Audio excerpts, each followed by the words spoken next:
Welcome, everyone, to the Unity and Oneness of Near-Death and Related Experiences, African American Spiritual Journeys. And tonight, we have an amazing group of speakers with us. I'm Shaun Lether. I'm a multi-near-death and spiritually transformative experiencer, leader of Hawaiian IANDS, which stands for International Association for Near-Death Studies. And we have Johnnie Davis and Nekesha Burrell, Terry Atwater, and Anasuya Isaacs, who will be sharing about their transformational near-death and related spiritual experiences. If you're joining us from YouTube, please make sure to like and subscribe and leave your comments and questions for the speakers, and we will respond. And now I'm going to welcome and introduce my co-host, Anaja Metellus. Anaja Metellus is a transformational speaker, author, software engineer, and lifelong seeker whose profound journey through grief led him to study near-death experiences and write about them and biblical truth. His book, Insights from Beyond, bridges scripture, scientific research, and NDE wisdom, inviting us all to rediscover unconditional love, divine purpose, and eternal life beyond doctrine. You can find more about Anaja and his book at insightsfrombeyond.com. You can also check him out on the Hawaiian IANDS YouTube channel and listen to his whole talk that he gave to our group a couple of months ago. Hello, Anaja. Hello, Shaun. I'm so glad to be here, and I'm so happy to be with kindred spirits. It's a pleasure to be here among such great speakers, and I can't wait to hear what they have to say. Awesome. So glad you're here. So I will let you introduce our first speaker. Yes, absolutely. And without further ado, I'd like to introduce Johnnie Davis, and his story has profoundly transformed me when I heard it a couple of years ago through a podcast that he gave. And Johnnie Davis is a near-death experiencer, best-selling author, heart failure and sudden cardiac arrest survivor, and he's also a spiritual teacher. He was clinically dead for over 16 minutes, and his transformative NDE reshaped his life mission.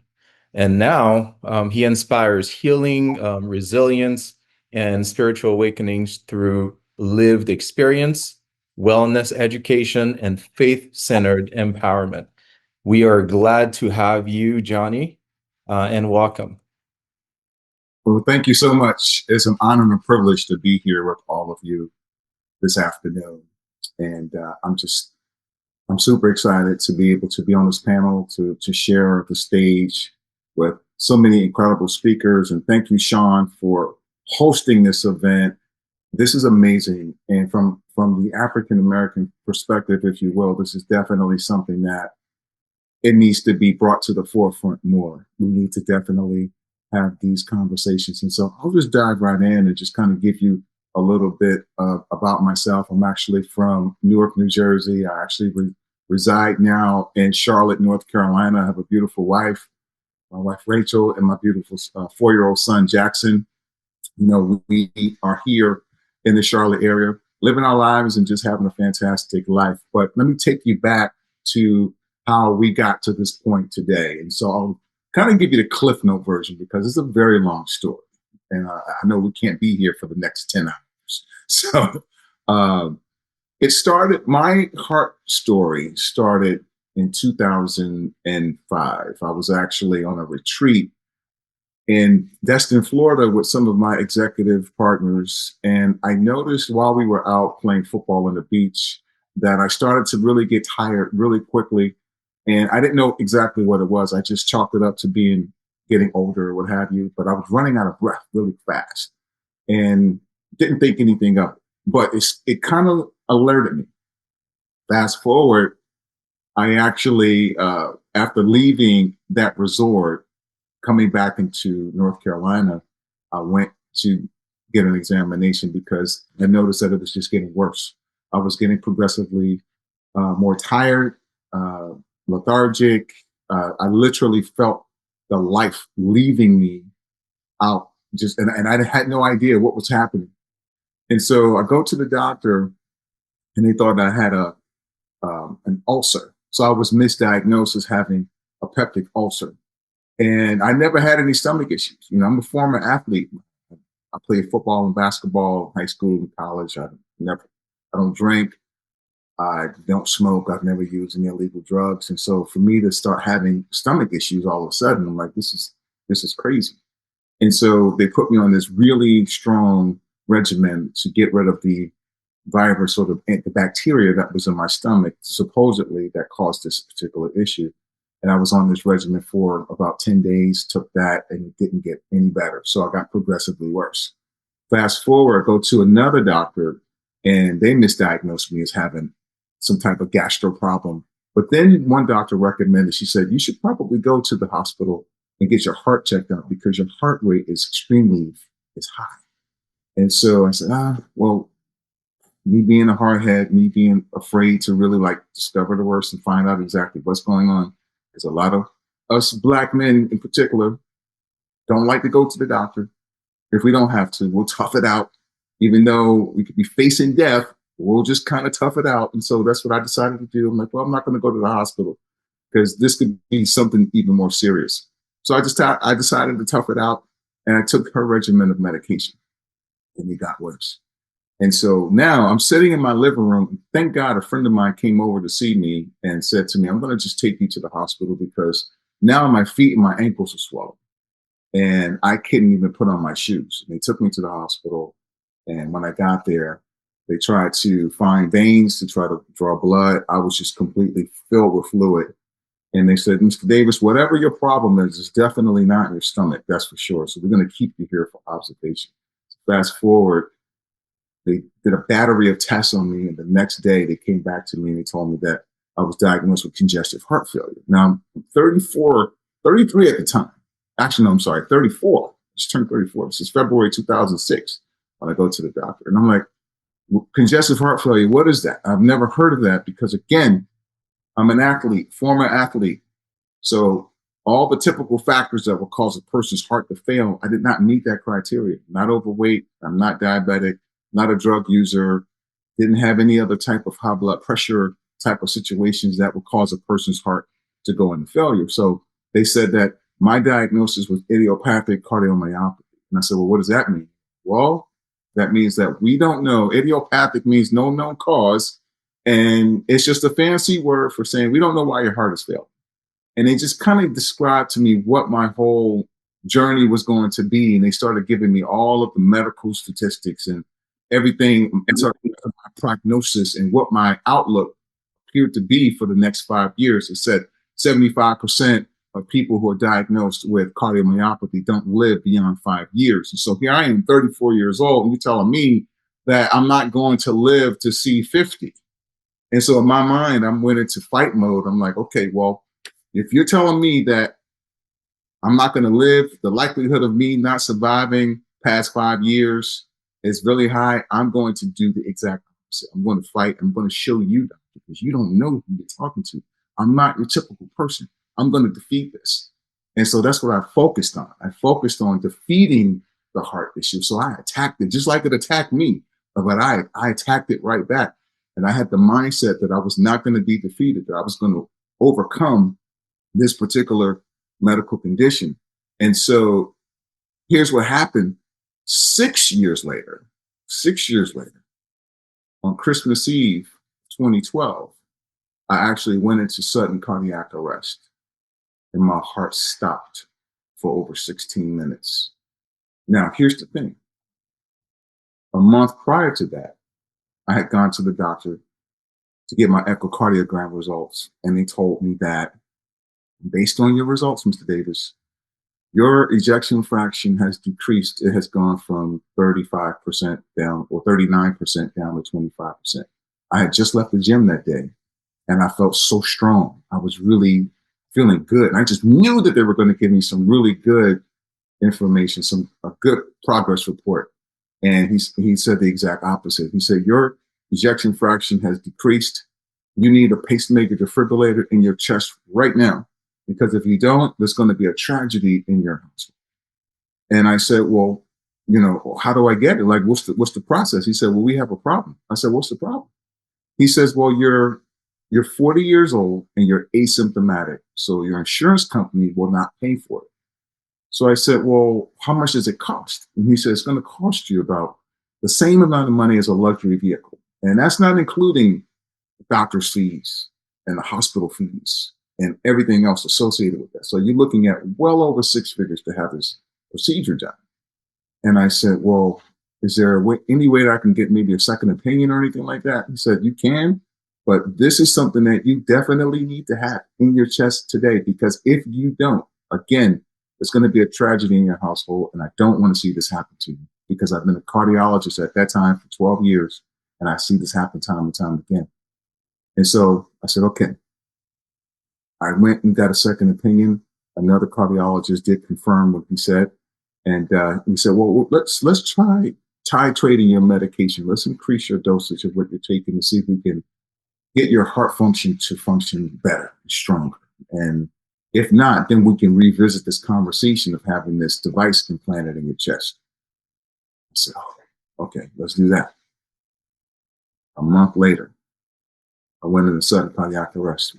At 3 o'clock in the morning, my wife and I were asleep. And we were sleeping together closely like this. And she said, I started to convulse. At exactly 3 o'clock in the morning, started to convulse. And she calls my name, Johnny, babe, wake up, wake up. And she noticed that my eyes were rolling in the back of my head and I did not respond. And so she immediately called 911 and they told her what to do as far as administering chest compression. So she's on top of me administering chest compressions, but I'm on the bed. And at the time, 215 pounds muscle. She can't lift me off the bed and place me on the floor to start doing CPR. So she did what she could. 4 firemen came to my home and they each did 300 chest compressions on me. And then they shocked me 6 times with the defibrillator. And it was the 6th time that I started to breathe, but I never regained consciousness. And so they told my wife on Christmas Eve of 2012 that if I survived, I would be a vegetable, because there was so much time that elapsed without me having any oxygen to the brain. And if any one of you know, for the medical professionals out there, you can confirm this. But after 4 minutes, the brain starts to die. After the brain doesn't have any oxygen, after 4 minutes, it starts to die. And so I didn't have any oxygen to my brain for over 16 minutes. And so they were not very optimistic at all that I would survive. In fact, I coded on the way to the hospital. I coded in the hospital. And they just were not very optimistic at all that I would make a full recovery or even survive. And I was in a medically induced coma for 2 days. And so here is where the interesting part happens, or I should say, the journey of experiencing the near death. So there was a period where I just kind of floated, if you will, for lack of a better term, out of my body. And I'm actually seeing myself lying in this bed. And I'm like, oh, it was weird, because my consciousness, my spirit was totally aware that I wasn't in the body. I didn't feel any pain. In fact, I felt 100% pure love. And I felt secure. I felt comforted, just like a newborn baby would feel in the arms of his mother for the very first time. That secure feeling. That's how I felt. And I did not want to come back. I did not want to return. I just wanted to stay where I was. Now, people they often ask, well, what did you see? Did you see a light? Did you see any of your relatives? Did you see Jesus? What did you see?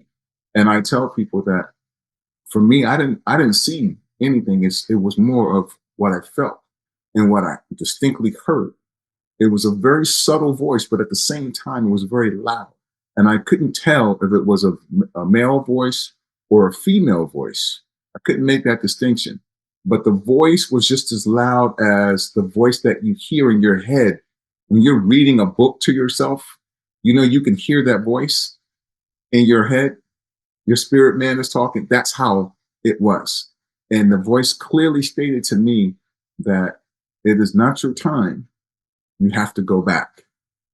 And all I could remember is feeling this, my spirit, this consciousness feeling that I did not want to go back. I wanted to stay exactly where I was. And my wife, while I was in a coma, she's saying to me, she's whispering in my ear, baby, come back. We love you. We need you. You know, please come back to us. And I told her that I didn't hear words you said. And not only did I not hear words you said, I was totally oblivious to anything that was on this side of the plane. From an emotion standpoint, like everything changed, like time stopped. There was no sense of time. The weight of emotion had been lifted off of me. So I didn't have any connection to anything on this side of the plane from an emotional standpoint. But where I was, I felt, it's interesting because where I felt that my spirit was loved. But on the other side of the plane, in this physical form, I had no connection. I had no emotional connection to it whatsoever. And so it was a foreign situation for me to kind of like reconcile, you know, at that time. But I just remember I just wanted to stay and I couldn't. And then all of a sudden I could feel myself being thrust back into my body, and it was very cold. I was cold. I was freezing because they had frozen my body down to hypothermic levels to preserve any of my organs. So any type of organ functionality that I may have had, they froze me to hypothermic levels to preserve that. And so I just remember feeling extremely cold. And as I began to open up my eyes, I saw a shimmering, like, light being. Can't describe exactly what it was, but it was almost as if I was escorted back on this side of the plane. And when I awoke, I saw my mother in the room. I saw my sister in the room. I saw my wife in the room. I saw my best friend from high school in my room. And I'm looking around and I'm just trying to figure out, like, is this a dream? What's happening? Like, how did you get here? Because my friends, they don't live in North Carolina. My mother at the time, she doesn't live in North Carolina. No one else lives here. And so I'm already trying to assess exactly what's happening and just trying to make sense out of it. And so now my mother tells me that, and my wife tells me that as soon as I began to really fully awake, that I started trying to pull stuff out because I was intubated. I was on a ventilator. I had a catheter going in, and I was trying to pull stuff out. And they were like, no, don't do that. Don't do that. You're going to hurt you. You're really going to hurt yourself. You're going to wish you did stay where you were if you do all of that. And so, but that's my journey. And so the thing I took away from that whole near-death experience is it removed a lot of the dogma from a religious standpoint that I had experienced. I didn't experience a religious experience. I experienced a spiritual experience. And for me, growing up in the Baptist church and studying religion, just trying to make sense out of all these different pathways and avenues to get to this one place that we call God, or to get to this one being, to understand this being that we call God. We have all these different lanes to get there. I wanted to know. Over the years, I wanted to know exactly what happened. And so for me, it just shattered all of that because my mind expanded because now I had transcended this realm. And I saw myself and I'm like, okay, this is me, but I'm not a human being per se. I'm a human I'm a spiritual being having a human experience. Okay. And so now my perception and my understanding of who I am as a person, it totally changed because I realized that, yes, I am a spiritual being. I'm just in this suit, this body that we call a suit.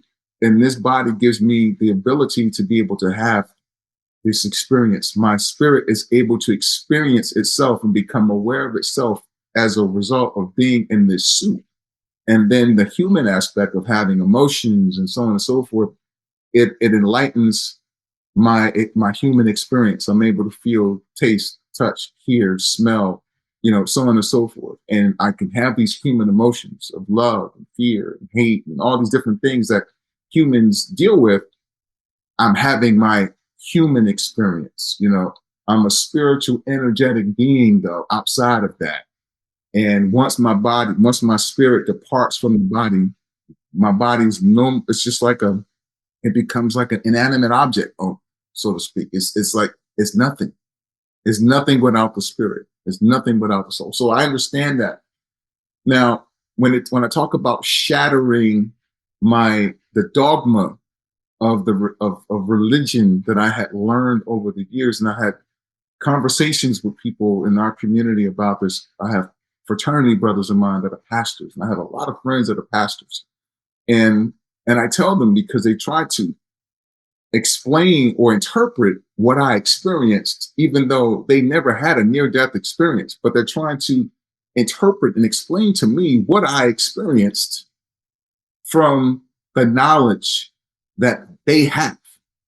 You acquired this knowledge from seminary. You acquired this knowledge from a theologian or theology standpoint. You have a belief.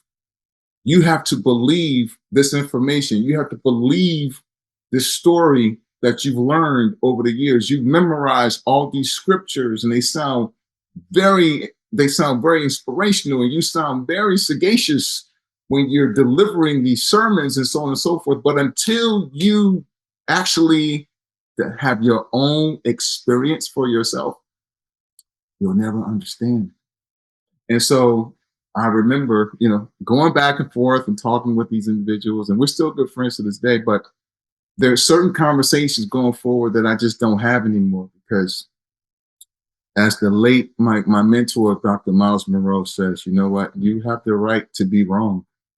And I don't engage in certain conversations anymore, because unless you actually go through it yourself, when I heard the voice for myself tell me that it wasn't my time, that I had to go back, when I saw myself outside of my body, that was whoa, that was a game changer. My whole perspective on life changed. Everything changed. How I see people, how I connect with people, how I love people, how I show up more and be present, because I know that I'm only here for a finite amount of time, and that my purpose and my vision of what God implanted inside of me, I have a finite amount of time to manifest this. And I don't have the luxury, or I'm not gonna waste time being afraid of anything. See, people have what they call it. There's three major fears. One of them is public speaking, right? The other one is dying, right? And I forget the third one. You guys can put in the chat what the third one is. I public speak for a living, so I'm not afraid of that. I've already died, so I'm not afraid of death. I know what's on the other side. So I live unapologetically, and I live fearlessly. I don't do stupid stuff, and I don't do things that are dangerous, but I live from a perspective of not being fearful to do anything, because I understand that fear is an illusion. It's negative energy, and it just stops you from doing anything and everything that you want to do. When I have these conversations with folks, I don't care about what someone says. I don't care about being judged. That's your problem. See, how you feel about me after I went through what I went through, if it's negative and you can't understand it, or you just find it too hard to embrace, or you don't believe it because of the construct by which you live your life doesn't allow you to see life and to see someone else and to appreciate someone else, or to understand their experience objectively, if you can't do that, then that's your problem. I don't have a problem with that. I don't care about that. I don't have time to care about nonsense. I do not have time to care about foolishness. I'm 54 years old. God willing, I will see another 30 years with this physical heart that I have that has a pacemaker in it right now, medication that I take. In this physical body that I have, I don't have time to be afraid. I don't have time to entertain nonsense and foolishness. I don't. I connect and I look to connect with like-minded people who want to love, who want to make the world a better place, who want to shine light in this dark world that we live in right now, who are not afraid to live unapologetically. That's the kind of people that I want to connect. Those are the people that I want to align myself with, because we're not going to be here forever. So my near-death experience, ladies and gentlemen, is a gift. I look at it as a gift because I had the chance to see that there's more, that this is not the end. This is only the beginning. It's the beginning. When you transition, it's the beginning of life that we have yet for people on this side of the plane to really grasp and understand. You know, only the folks that are blessed to have these other talents where they can actually see and connect with different people. I don't have that talent. And I believe that there are people that do have those talents and they're able to do those things. I don't have that. But I do know that there's more to life. There's more to our existence than what we have and what we're seeing today. You know, when I first came back home from this whole experience of surviving sudden cardiac arrest, my wife tells me that she said, Johnny, you had this angelic glow about you for several weeks, if not a couple of months. It was as if I opened up, there was some type of portal that was opened. And there's quite a few things that happened. And I don't know if this happened to any of the other survivors on this panel, but I remember one time being asleep and I look up and I wake up and it's exactly 3 o'clock in the morning. 3 o'clock in the morning. Why does everything happen at 3 o'clock? But at exactly 3 o'clock in the morning, I look up and I see my friends, my best friend from high school, his father was hovering over me. And I could see him just as clear as I can see all of you on the screen, but I'm asleep. And so he stands over me and he repeats 4 times, I'm proud of him. I'm proud of him. I'm proud of him. I'm proud of him. And I said, oh my gosh. And I felt like I can touch him. And I looked at him and our eyes connected. And then he just floated away. He just vanished. And I told my wife what happened the next day. And I said, I don't want to mention his name because he's going to probably see this. I said, do you think I should tell him that I dreamt about his father and his father told me that he was proud of him? And she said, yeah, you should. You should tell him. And I was a little hesitant still because I didn't want him to freak out. Because now everybody, when I first survived, everyone was looking at me differently. They were like, oh, calling me Lazarus and all kinds of things, right? And I just didn't want to be, that guy because I'm still trying to understand and process what happened, how this happened, and how I can move about going forward in this new rejuvenated rebirth, Johnnie Davis. You know, my old heart had to die so this new one could be reborn. And so now I had to figure this out. Like, what does this all mean? So I called my fraternity brother, who was a pastor, and I told him exactly what happened. He says to me, you should tell him because that's his way of trying to connect. And so I called my friend. I told him, I said, hey, I never met your dad, right? We never met. In fact, his father had passed away when we were in high school. He said, yeah, I know you never met him. And I said, well, he came to visit me in the dream. And he told me to tell you that he was proud of you. And so he says, what? He told me to tell you that he was proud of you. He hangs up the phone. And I don't hear from him for like a couple of days later. I'm like, oh man, I didn't want to tell him this. I knew this was going to happen. I didn't want to freak you out. I didn't want to upset you. So I call him back several days later. I said, you okay? I didn't really want to upset you. I was really reticent to tell you about what transpired because I didn't want this reaction. He said, no, man, I'm okay. You just don't understand that I was asking myself this question since high school. If my father if he was proud of the man I had become, and you had answered the question. And so for me, I was just like, oh my gosh, this is heavy. This is heavy to be able to now have this connection, if you will.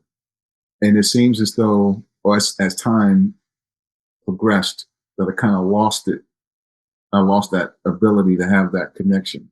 But it did give me a sense of heightened discernment when it comes to connecting and dealing with certain people. I can pick up on a person's energy right away. If they're emitting good energy, or if they have the stench of negativity, I can sense it right away. It's almost like I can smell it on them right away. And so that sense of being able to have that heightened sense of discernment, I think that's one of the things that I've been able to be blessed with now, because we all need a sense of discernment nowadays to be able to make sure that we're not aligning our energy with people who don't necessarily share the same energy as we do. I think you guys can all agree with that. And just recently, my mother passed away on February 8th at 1:39 in the morning. I was in the hospital room with her, along with my sister and my brother and two of my nieces. We were all surrounded in her hospital bedroom. I was holding her hand, and I watched her take her last breath. And so this is very fresh. And I contemplated not even doing this today because emotionally, even though I know she's in a better place, emotionally, I'm hurt. I'm still grieving. You know, my mother and I were very, very close, very close. She was my spiritual navigator. She was the first person who taught me how to pray. She was the first person to show me what unconditional true love really is. And I'm blessed to have had her for 54 years of my life. She saw 85. And so she had come to visit me in my dream, I want to say 3 days ago now. And here's the thing, I'm going to tell you something. When I went to sleep, I was crying because I was just looking at her picture and I was listening to one of her favorite gospel songs that she loved to play. And it just made me bawl with tears. And I just cried myself to sleep like a child. And I went to sleep with the intention of trying to find my mother. I said, Mommy, while I'm asleep, my spirit man, I'm tuning into my spirit man. And I'm saying, Mommy, if you can hear me, I need you. I just want to know that you, I just want to know that you're okay.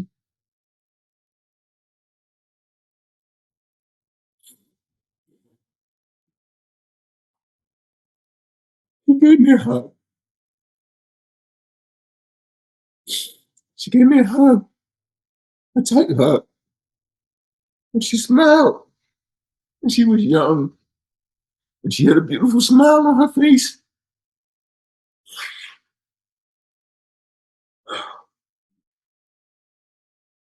And I knew she was okay. And that gave me peace. And that gave me solace to know that she's okay. And my wife, my friends told me, don't be surprised if she won't come and see you no more. Because she's at peace. She's not floating around, just trying to find her place. And I just felt so relieved. Not relief from a standpoint that she didn't go to heaven to be with the Lord, but I felt relief knowing that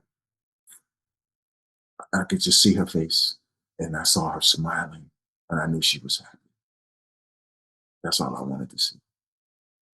Because the family right now is not doing as well as we possibly could, because many people in my family don't have the level of understanding that I have as a result of going through this near-death experience. And so they're still holding on to the physical, and they're angry, going through the 5 stages of grief. They're still at stage 1 and stage 2, denial and anger. So there's a lot of that. But for me, I'm at stage 5 because I understand that we're all here for a short time, and that eventually we're all going to make our return back. And so when it comes to this type of information, I don't really get all into the deep esoteric philosophical understanding of what this is, trying to explain it from a quantum physics standpoint and all this, because you can really go down the rabbit hole. And I'm sure there's some scientists that can really give you the scientific explanations of what's happening with the molecules and the atoms and all this kind of stuff. And I'm like, listen, that's not me. I know what I experienced. I know the lessons that I learned from it. I know how it inspired me and empowered me to move differently in the world for the next 30 some odd years. To specifically align myself and make sure that the energy that I'm giving off is attracting the right people to my life. It's attracting the right energy to me so that I can continue to move in my purpose and continue to make the world a better place. Align myself with other people who want to do the same thing. I'm not on the quest to save souls or anything like that. I'm not a pastor. I'm not a bishop. I'm not an apostle. I'm not a preacher. I'm not any of those things. I'm simply a person who survived sudden cardiac arrest, who had a near-death experience. And I use that as a way for me to now empower others and draw strength from it. Not be embarrassed by it. I don't have any type of survivor's guilt or anything like that, because I live in a space of gratitude. I don't live in a space of, well, why me? Or why this? Or why didn't I die? Or why didn't I stay dead? I don't ask those questions, because if it were meant for me to stay dead, then I wouldn't be on the screen talking to you guys. So I don't focus my energy on that. I focus my energy on, well, I've been given this second chance. How can I make the most of it? How can I use the power that I have right now to continue to change and transform lives? There are a lot of folks out here who are looking for answers. Maybe, just maybe, there's an audience out there specifically just for me to hear my message, just like there's an audience specifically for individuals on this panel right now to hear your message. And now you're at a place where these individuals are looking, and God willing, you'll be at a place where you can show up and be there for them and provide them the information that they're looking for. And so that's how I live my life right now. I consider myself to be a candle. It's burning, and I'm looking to light other candles so that we can illuminate the whole room. We can illuminate a whole state. We can illuminate a whole country if we can, with our love and our positive energy, and change lives, transform minds, get people thinking differently about life, and understanding that regardless of what side of the aisle you're on, politics, politricks, all the stupidness that humans engage in. We're so much more than that. You're more than an idea. You're more than a construct. You're more than a belief. You're more than a belief system. You don't have to succumb to a belief system. You're bigger than that. You're more than that. You're stronger than that. You know, you're more powerful than that. And people live their lives and they're out here doing all kinds of ungodly things to each other because they lack the wisdom and understanding to know whose they belong to and whose they are. And so your energy is just negative, filled with all kinds of just ungodly negative stuff. And now people out here doing all kinds of dastardly negative, just despicable acts against one another, against human beings, other humans. So it is my job to at least sprinkle a little hope, sprinkle a little light to get people thinking a little differently so that you can sit across from someone, whether they're African American, Asian, white, doesn't matter who they are. You can look at that person and see the spirit and deal with the spirit in that individual and not so much focus on the suit.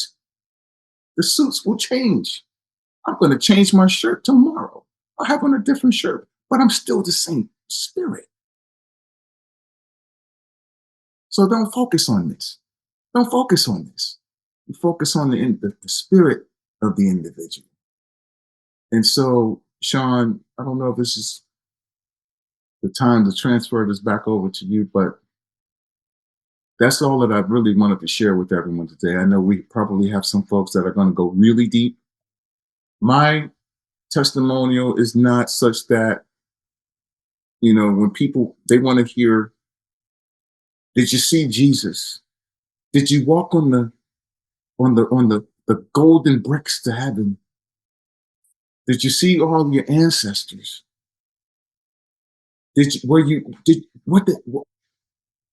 That's not my experience.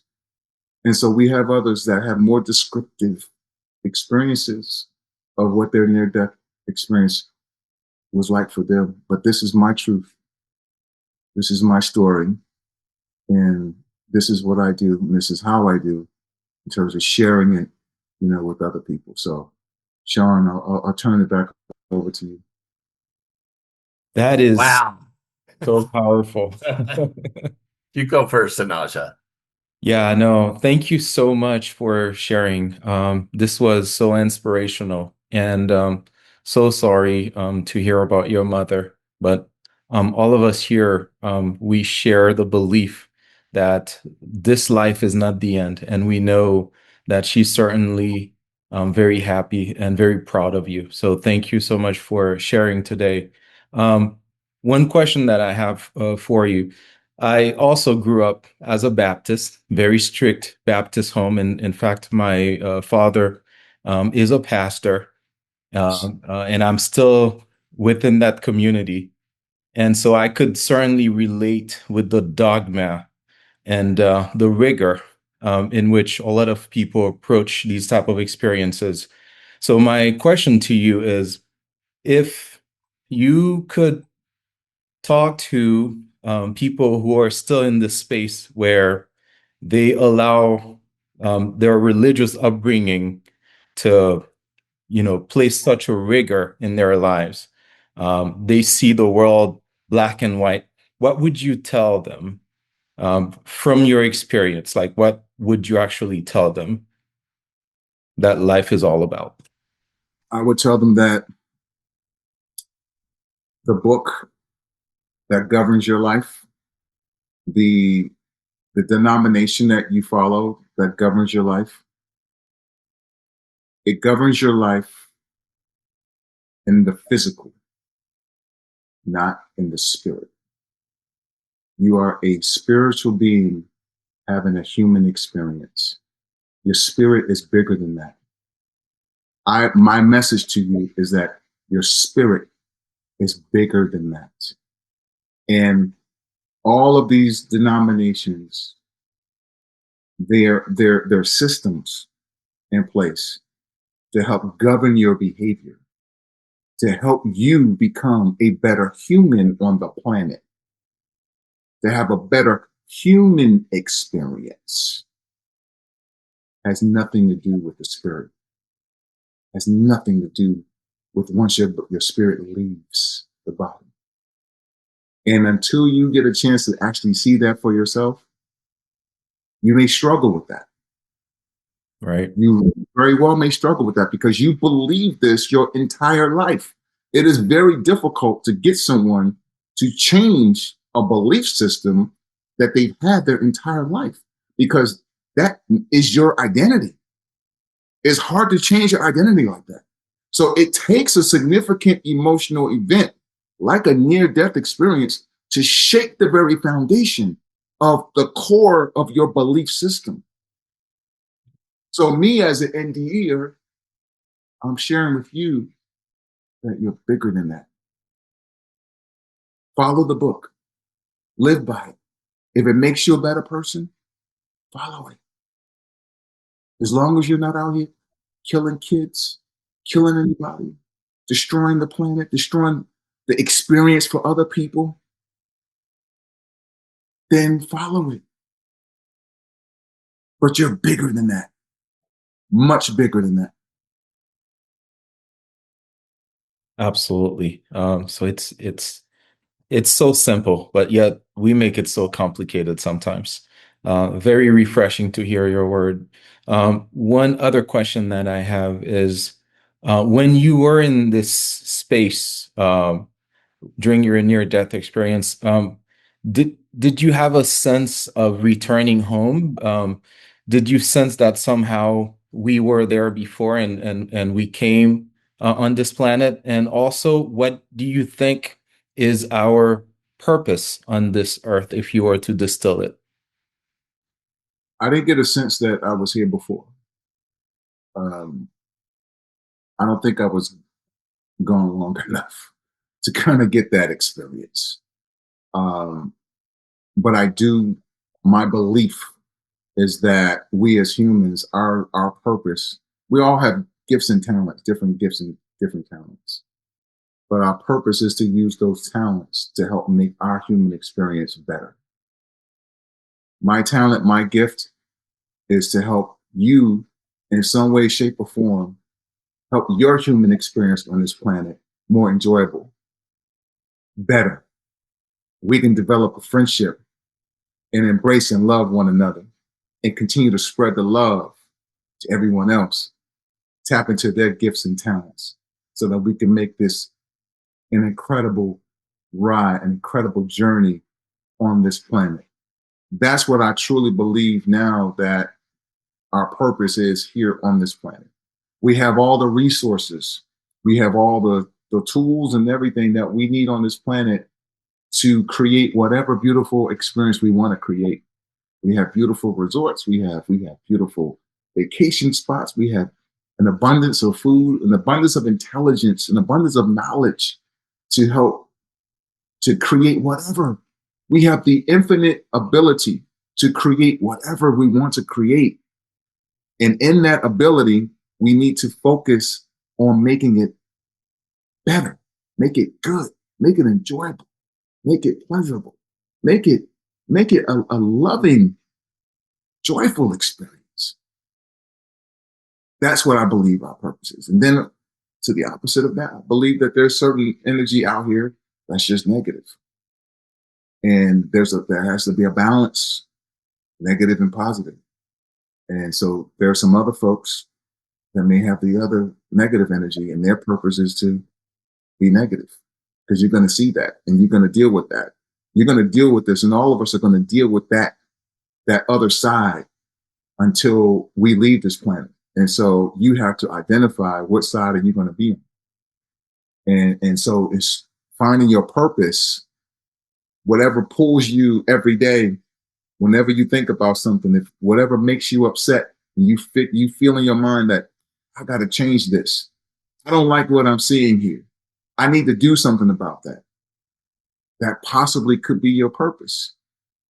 And you look at that and you say, if I fix this problem, if I solve this, because I believe everybody was, there's a problem, you're still alive right now because there's a problem that you have yet to solve.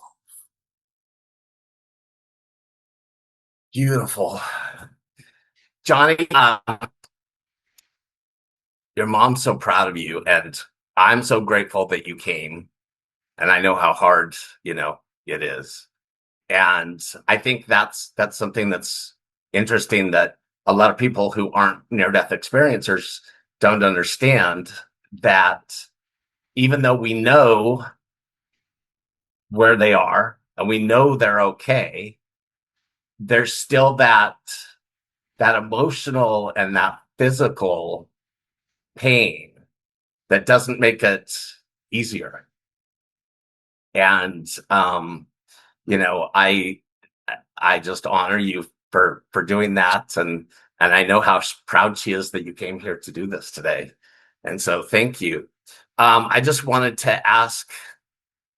Oh, I also wanted to say, I always look at the after effects of near-death experiences, not how amazing the experience is, and you totally embody the after effects. I mean, clearly you were changed and you experienced love, and it just radiates from you, and it still does, like, right after the experience. So I wanted to share that.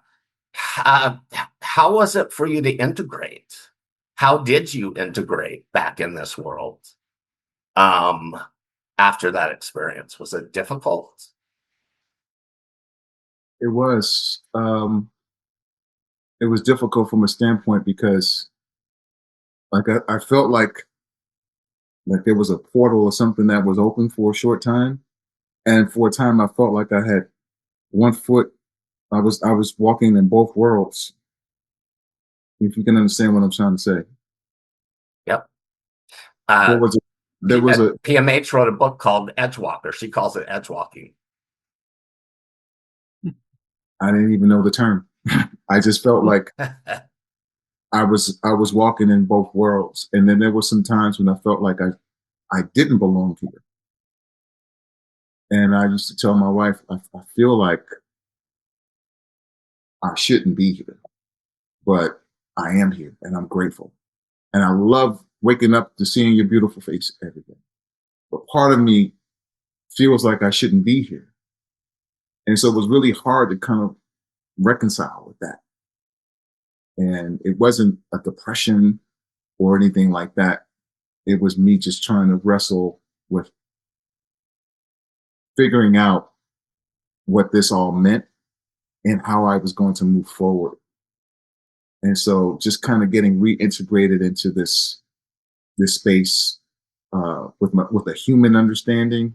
Now having the gift of seeing what I saw and experiencing what I experienced, it was like, I know I'm so much bigger than this, but now I'm back in this small body. And how can I tap into my human side to live larger, to be that bigger person? And so that was like the hardest thing for me to kind of like figure out and integrate, back into this system. Like I get bored with humanity sometimes. I look at humans, look at us, and I say we're just so dumb, for lack of a better term. One of the things you guys get a chance to know about me is that I'm really real. So some of the terminology that you may hear me use is intentional. It's not because I have a limited vocabulary, but this is the best way for me to understand, for me to explain the behavior that we're seeing from some of the most supposedly intellectual scholars that we have walking the planet, who are committing some of the most dastardly and heinous crimes. We just get it so wrong. We're wrong. We're wrong. So it's hard for me to kind of like sit back and just watch and see all of these things unfold when I know that people are just lost. If folks had an opportunity to have a near-death experience, be it a good one or a bad one. Because I've heard some NDEs that said they actually went to hell and describe what that was like. If you ever had the opportunity, I don't want to wish that on anyone, but until you had that type of experience, that's something that would change you. It would change your life. It would change your thought process. And you would see things a lot differently. But unfortunately, a lot of folks are not going to have that. So we have to align and we have to connect us, our community, this community here. We have to link arms. We have to be the light. We have to continue to share information with people. And hopefully collectively together, whether you actually have an experience of your own or you support the community because of the work that you do, we can align together and be the force that the world needs us to be in this very moment right now. Well said. Here we go. Nekesha Burrell is a near-death experiencer, spiritual teacher, author, and founder of Soul Shift Academy. Her profound NDE unveiled the boundaries, multidimensional nature of consciousness beyond time and form. Through this awakening, she now guides others into self-love, inner sovereignty, soul remembrance, and embodied healing aligned with their true divine essence. And you can find out more about Nekesha at her website, which is souldeepconsciousness.love. Welcome, Nekesha. Let me find you to bring you on. Thank you so much, Shaun. It's such an honor to be here today. You have no idea. First of all, it's an honor to be here with Hawaii IANDS. Thanks, Shaun, for putting this all together and all these amazing speakers, and especially because it's Black History Month, right? I want to tell everyone else who's here, thank you so much for showing up today for this reason, right? I guess you want me to go into what I have to say. Okay. Yes, wonderful. I'm going to leave it to you. Okay, thanks a lot. So first of all, oh my gosh, Johnny, I send absolute love and clarity and support to you and your entire family as your mom has gotten to the stage where her assignment has been completed on this physical limited plane and she's expanded. And you are still here because you have beautiful assignments left to give. And I hope this integration allows you to feel closer than you ever have in time. Now, Black History Month is always framed through struggle and slavery and segregation. And I was thinking while everyone else was talking, I recognize within this group right now, there's so much light. And I wanted to identify this for you to understand that we are the lighthouses, despite what we're talking about with Black history. And it's because there are things that we kind of never get to talk about. So despite the chains, I keep hearing spirits sing. And despite oppression, creativity was exploded. And despite the attempts to silence, which is important, voices change the world. So that is what I call soul strength. And that is what I would like us to take from today. So my name is Nekesha Burrell, and I'm a born Jamaican kid. And I've always gotten myself in trouble as a child because I just saw the world differently. And my family was very strict Anglican. You go to church every Sunday. You prepare from a Saturday. So you're like preparing for church for 2 days every week. And I absolutely loved it. I loved the stories. However, I always wanted to know why my best friend who was going to church on a Saturday, because I was going to church on a Sunday, why is it that she was going to go to hell? Hey, Nekesha, can you turn up your volume just a little bit? My volume is not up. Yeah. Can you hear me better? Yes. Thanks. Okay. And I always thought to myself, why is it that my best friend is going to go to hell? I couldn't dissect it. I never understood it. I remember I was very angry one day with God, and I was like, you know what? There should be one church, one God. Why did you make there to be so many gods? Because I thought my Rastafarian friends, when I was around them, they spoke of love, and I loved being around them. And I was introduced to a Muslim when I was very young because my sister had a Muslim friend. And even when I spoke to her, I felt love. And I was always told to shut up. And I think I eventually did as a kid, but I always knew because I used to get dreams of off-earthly experiences. And the one good thing that came from my childhood, that I had a huge chest of fairy tales, because I think I scared the bejeebies out of my family, and my mom and my sister would buy me every fairy tale you can think of to kind of have me concrete my stories, which I was living in my mind, to the books. And life happened, and I started to shut up more, and I started to conform, and I just didn't say much because I thought I was the odd one out, right? COVID happened, and it was profound for me because I was so quiet. And silence, I have to tell you, shouts the loudest wisdom. Without words, without something to distract you from. And COVID kind of pivoted me back into these childhood experiences where I was starting to get dreams again, and I'm connecting to my grandmother who passed away when I was very young. And they always told me the living has nothing to do with the dead in my faith, right? So over the years, when my grandmother would give me dreams, to save my dad from a heart attack or people for, whatever, I always thought, I better not talk about that. But during COVID, because I was not distracted, I was seeing my grandmother a lot. And I was feeling energies, and I didn't know what it was then. And I went through the series of starting to do meditation, and I didn't know it was meditation at the time. And I think Spirit set it up for me to, right after COVID, I flew to New York, and I was alone for about 6 months, which now I know it was completely set up. During that period of time, I was deep diving in what my purpose was.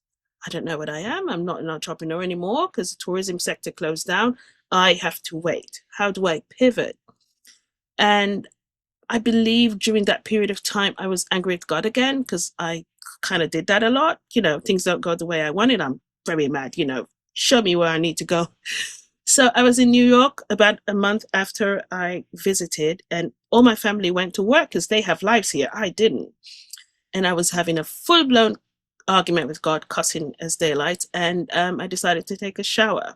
So unlike Johnny, I had no illnesses whatsoever. This was as spontaneous as it gets. And I went to take a shower, and I felt a tickle in my throat. And I started to clear my throat. That's all I did. And there was no breath. I could not find breath. There was no breath. Something locked it off. And man, if I could find who did it. Because I was in a hissy fit, and I remember I was just panicking. I remember pulling the shower curtain down. And there was a series of events that happened between then. I won't go into them because I don't want this to be too long. But I remember when I pulled the shower curtain down, I struggled to come out of the shower. And the one thing I remember, before I left Jamaica, my partner, who's asthmatic, gave me an asthma pump. And in my mind, okay, if I get the pump, it will give me breath back, right? And I pushed my hand in the bag, and I'm still in a hissy fit. And a thought came to my head, but you don't know how to use it, which was ridiculous at that time. And I remember after, it felt as if many things happened in a few seconds. But I remember in a moment, I was very annoyed with myself, and I was so unhappy. Like, they're going to come home and find you dead and naked on the DAMN floor. I was livid and mad. And now I'm a little bit embarrassed that was my last thought before I left this body. But I kid you not, I was so mad at myself. Like, I know I'm not going to live. And there was this moment that, okay, you're going to die. And then my awareness of this physical body it wasn't there anymore. And this girl was in a white space. Oh, you know what was amazing? My consciousness shifted. Now I understand what it is. I understand that when your consciousness shifts from your physical state, it immediately expands. But then, didn't know what it was. The first apparition I saw was my grandmother, this woman that I've been told was a devil all my life because I'm not supposed to see her. She's the first apparition I saw in her youngest form. She was so beautiful. I found out that I wasn't speaking words. So while I was there, the only thing, as soon as I was to think something, the answer was there. So I was like, where am I, right? And as soon as I was to ask that question, around me, these light orbs just started to populate. I can say populate. It was like eggs dropping from somewhere, but they were beautiful light orbs. And I I think I had a thought, what are those? And immediately I just began to identify these light orbs as angels. And I only knew a few angels in the physical state, but man, I was naming angels as these orbs were popping up like nothing. It was like going back to a high school reunion or something. And I remember as they were lighting up, the room just felt so expansive. So it didn't feel like a room anymore. It was just an open space. And it just felt as if everything made sense, I guess, because I felt this overwhelming, I didn't feel form, but I felt this overwhelming peace and presence. I don't even know if I should call it love. It was just a present state of awareness like, oh my gosh, this is who I really am. I don't need form, I'm expansive. And I know that I call them probabilities. I kept seeing so many things that's happening on the planet as if they were watching everything that was happening on the planet. And I got front row seats. But I began to observe where I was, and I realized these are all angels. And on the left side, which was amazing, I remember I saw a silhouette figures of what I call souls who passed on, and I could see their light bodies. And there was this angel, and this angel had wings the way I would have imagined an angel to have wings. And I could see like a rainbow of colors going in and out of this soul. And as soon as I was to think, what's that? I heard spiritual rehab. And I thought to myself, how amazing. And I knew those people were going through their stuff. Okay, they're going through, they're transmuting whatever they did. But then I had a thought. So what happens to the ones who don't go to the light? That's amazing. And as soon as I thought that, it felt as if I was just flooded, like somebody just opened my head and just put things in it, if there was a head. And I immediately knew that there are spirits. I find this dynamic. There's spirits who expand, and I call expand, I don't call it death. There's spirits who drop this bodysuit of ours. And because of the life they lead, or it can be because of family who don't want to let them go, or it can be because of a habit or an addiction or a lifestyle. There's some spirits who have once you drop the form, you have a power of choice. You still do. But you don't expand with these emotions that we carry that distracts us so much.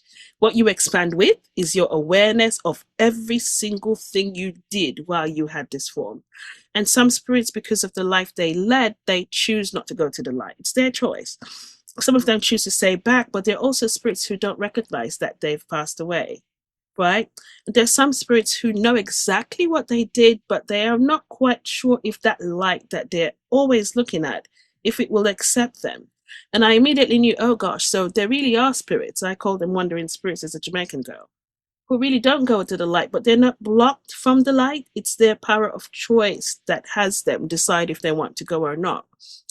And I remember as soon as I started to observe that, right in front of me was this huge archway. It was so beautiful. Beyond the archway was this crystal city. I call it Crystal City because that's all I saw, really.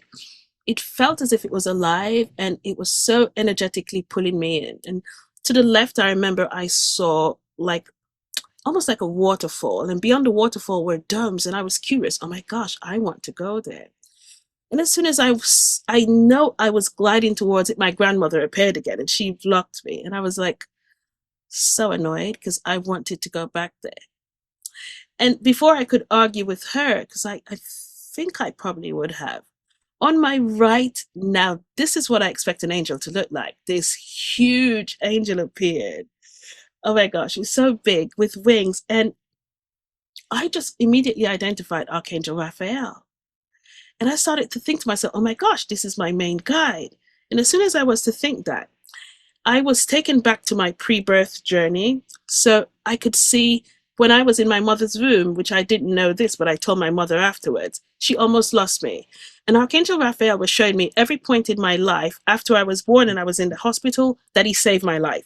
He was showing me, oh, that was me there. Oh, that was me there. And I was like, oh my gosh, I didn't see an angel during my lifetime, but he was showing me that when you were in high school and you almost, you had chicken pox, or when you had this sickness, when you had to do surgery, I was there each one of these times. And I found it very interesting that he was showing me this, but on the other side, I didn't know it had, angels as support. And I remember on the right side, he kind of ushered me to go into a space. I can call it a room. Now I know that it's Akashic. Then I had no clue what it was, but I observed the space and he showed me that he's going to show me 3 things about my life. And when I went into this room, the only way I can describe it, that the mind can understand it, is to say it was like a huge, I don't know, honey hive or something. It just looked like infinite amount of honey pods. They were golden and they were pulsating. And before I was to think what it was, I knew that each one of those held the life story of every human being that's ever existed, which is amazing. So it doesn't matter what you've done, each one of those honey pods belong to somebody. And one kind of, I don't know if I should say it glided out, but anyway, it was there. And something popped up almost like a hologram, but that still doesn't describe it best. And immediately I started to see myself as 5 years old in a red dress. And I found the first thing interesting, I wasn't feeling how I was feeling. And my sister was getting me ready.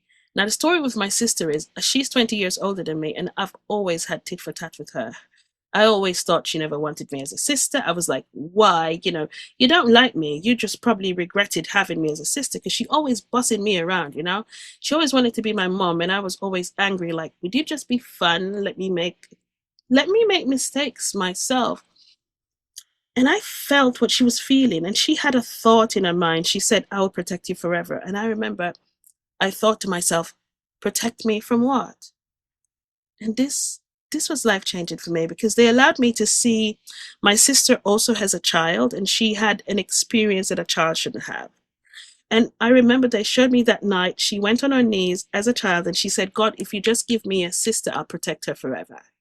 And I felt the most profound love that I've never felt from her on this physical space. I never knew.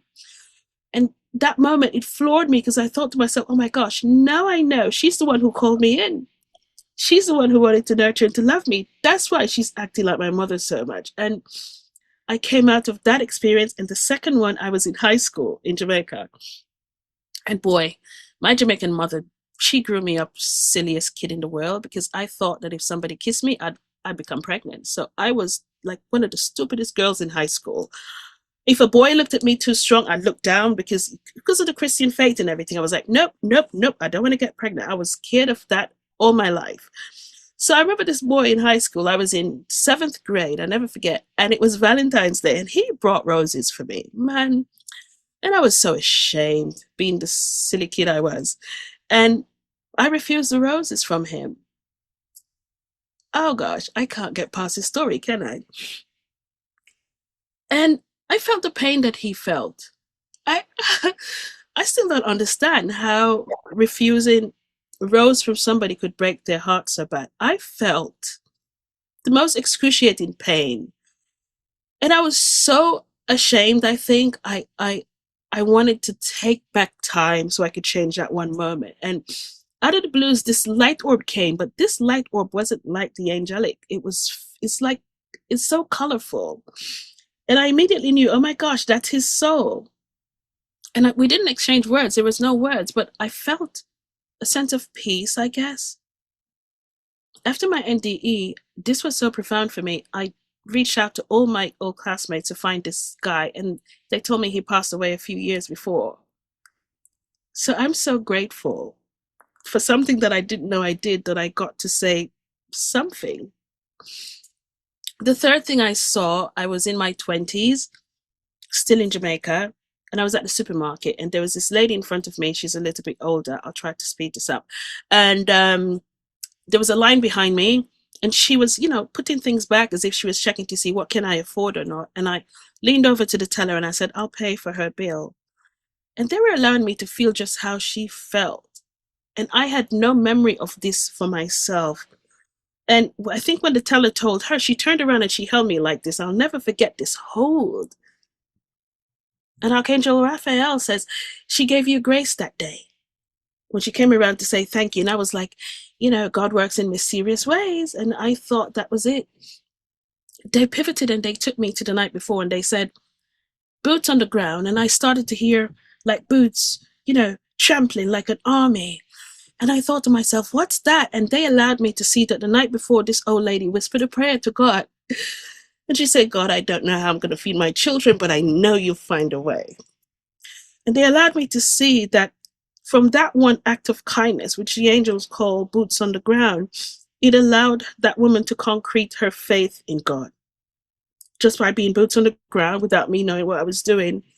And she told that story to her daughter and her son because she had 2 kids. And they pivoted me again to show me that her daughter now as an adult, because of that story, is paying it forward to other people who need.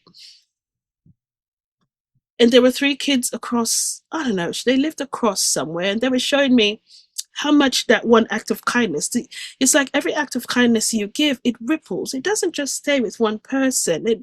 It's amazing how they showed how it rippled to those other children and that family, and it just rippled faith across the spectrum. And then I was out of there and I was livid, like, oh my gosh, is it this simple? And it's like, these angels said they wanted to give me the blueprint. And the blueprint on this planet, I remember, I was seeing the probabilities of other Earths that annihilated itself, but they had the option of choice to make it, to conform to our own innate being of love. And I was seeing probabilities now on this planet, and they were explaining to me what we call predictions. I call them probabilities because it all depends on our own choice individually and collectively. So something that's predicted now, it can change if in this moment we all collectively make a decision either to be kinder or to help or to keep closing our eyes or speak truth, right? So I saw probability of this earth completely obliterating itself because of all the idiots we have on this planet who chooses to, threaten things. But they also showed me we're not on a probability for this if we as human beings, when we are on this planet, choose to know and own the power in our own choices. And to heal this earth, we heal ourselves. And they were showing me, allow humanity to understand there's only 2 reasons why we return to Earth every day on our assignments. And I realized, oh my gosh, we're on assignments? So why does this happen to children? Why do we have wars? Why do we? And immediately they started to show me things in energy. So I'm seeing energy instead of people, and I'm understanding, oh my gosh, so we are the life force. All of us have life force running through us. God flows through us, so we don't need a third party. And they were showing me the best probability for this planet is for humanity finally to make a choice. Which world do we want to experience? And they said, well, every day that you return, you choose, how do I choose to expand the light of God through me, through the experiences that I will feel or integrate with, or how do I choose to be distracted and shrink the light of God also through you? Which takes us back to our own accountability. We must be accountable for everything we experience or choose to react to. And it blew my mind, the perspective, and it felt as if I was there for years. I kid you not. Because I'm just flooding with so much information. But anyway, after all of that, and they're showing me the blueprint to save the planet, and I'm thinking, yeah, okay, because I'm not thinking about coming back. I started to zone in on this beautiful archway that I wanted to go. And as soon as I started to focus, my grandmother was there again. She was like, it's time to go. I was like, go where? She didn't let me argue with her. How dare her? She didn't let me argue with her at all. Immediately, I was outside of that white space and I was in this dark space. It didn't feel like a room. And it wasn't scary either. It felt as if it was the womb. Because everything that I was thinking in that dark space, I could feel it beginning to create itself, which was so amazing. And oh gosh. So it's as if I can begin to curate the life that I want to experience from this space. And I saw as if somebody pricked the darkest dark you can think of. And that light just started to slowly expand in this darkness. And then I started to feel this physical body again. And man, let me tell you something. I left this physical body very disappointed that I was naked, and I came back disappointed that I was back to it. I was like, I did not want to move. And by then, my phone rang before I went out, but by then I heard my hubby. He was on the phone because the phone was on the floor and he's screaming. And by then the door was opening because he called my brother-in-law in a hissy fit to come save me. And they don't understand that I just don't want to move because I'm like, if I move, I might lose this feeling because I've never felt this before. And he's in one ear saying, Nick, we got to go to the hospital and I'll get dressed. He's on the phone telling me, Nick, puff and swallow, a pump that I know I didn't know. I didn't need the pump. And I remember my brother-in-law said, something's wrong, you got to go. And I said to him, no, everything is just right. And you know what I recognized? I could feel his fear, and I've never felt anybody's fear before. And it hit me like a ton of bricks. Why are you so fearful? And he was getting upset. And I was like, why are you getting upset? And he said, I'm not upset. And I felt confused because I didn't understand why he was saying something and he was feeling something else. And that bothered me a lot. Eventually, I did get dressed. And they're in a hissy fit, and I don't understand what the confusion is because I felt so complete. And I'll tell you something, that ride to Kings County Hospital that day, I rolled the windows down and I felt the air for the first time. I was one with every tree that I passed that day. I was like, everything shifted. And when I got to the hospital, I am seeing shadows with people. And I'm like, oh my gosh, he's going to expand today. And I was happy about it. Like, oh my gosh, his angels are there. And I went to this nurse, and I so much respect to the nurses and the doctors. But if they don't know, they don't know.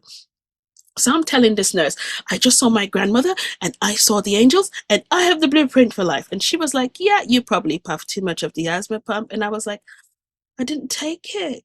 I didn't need it.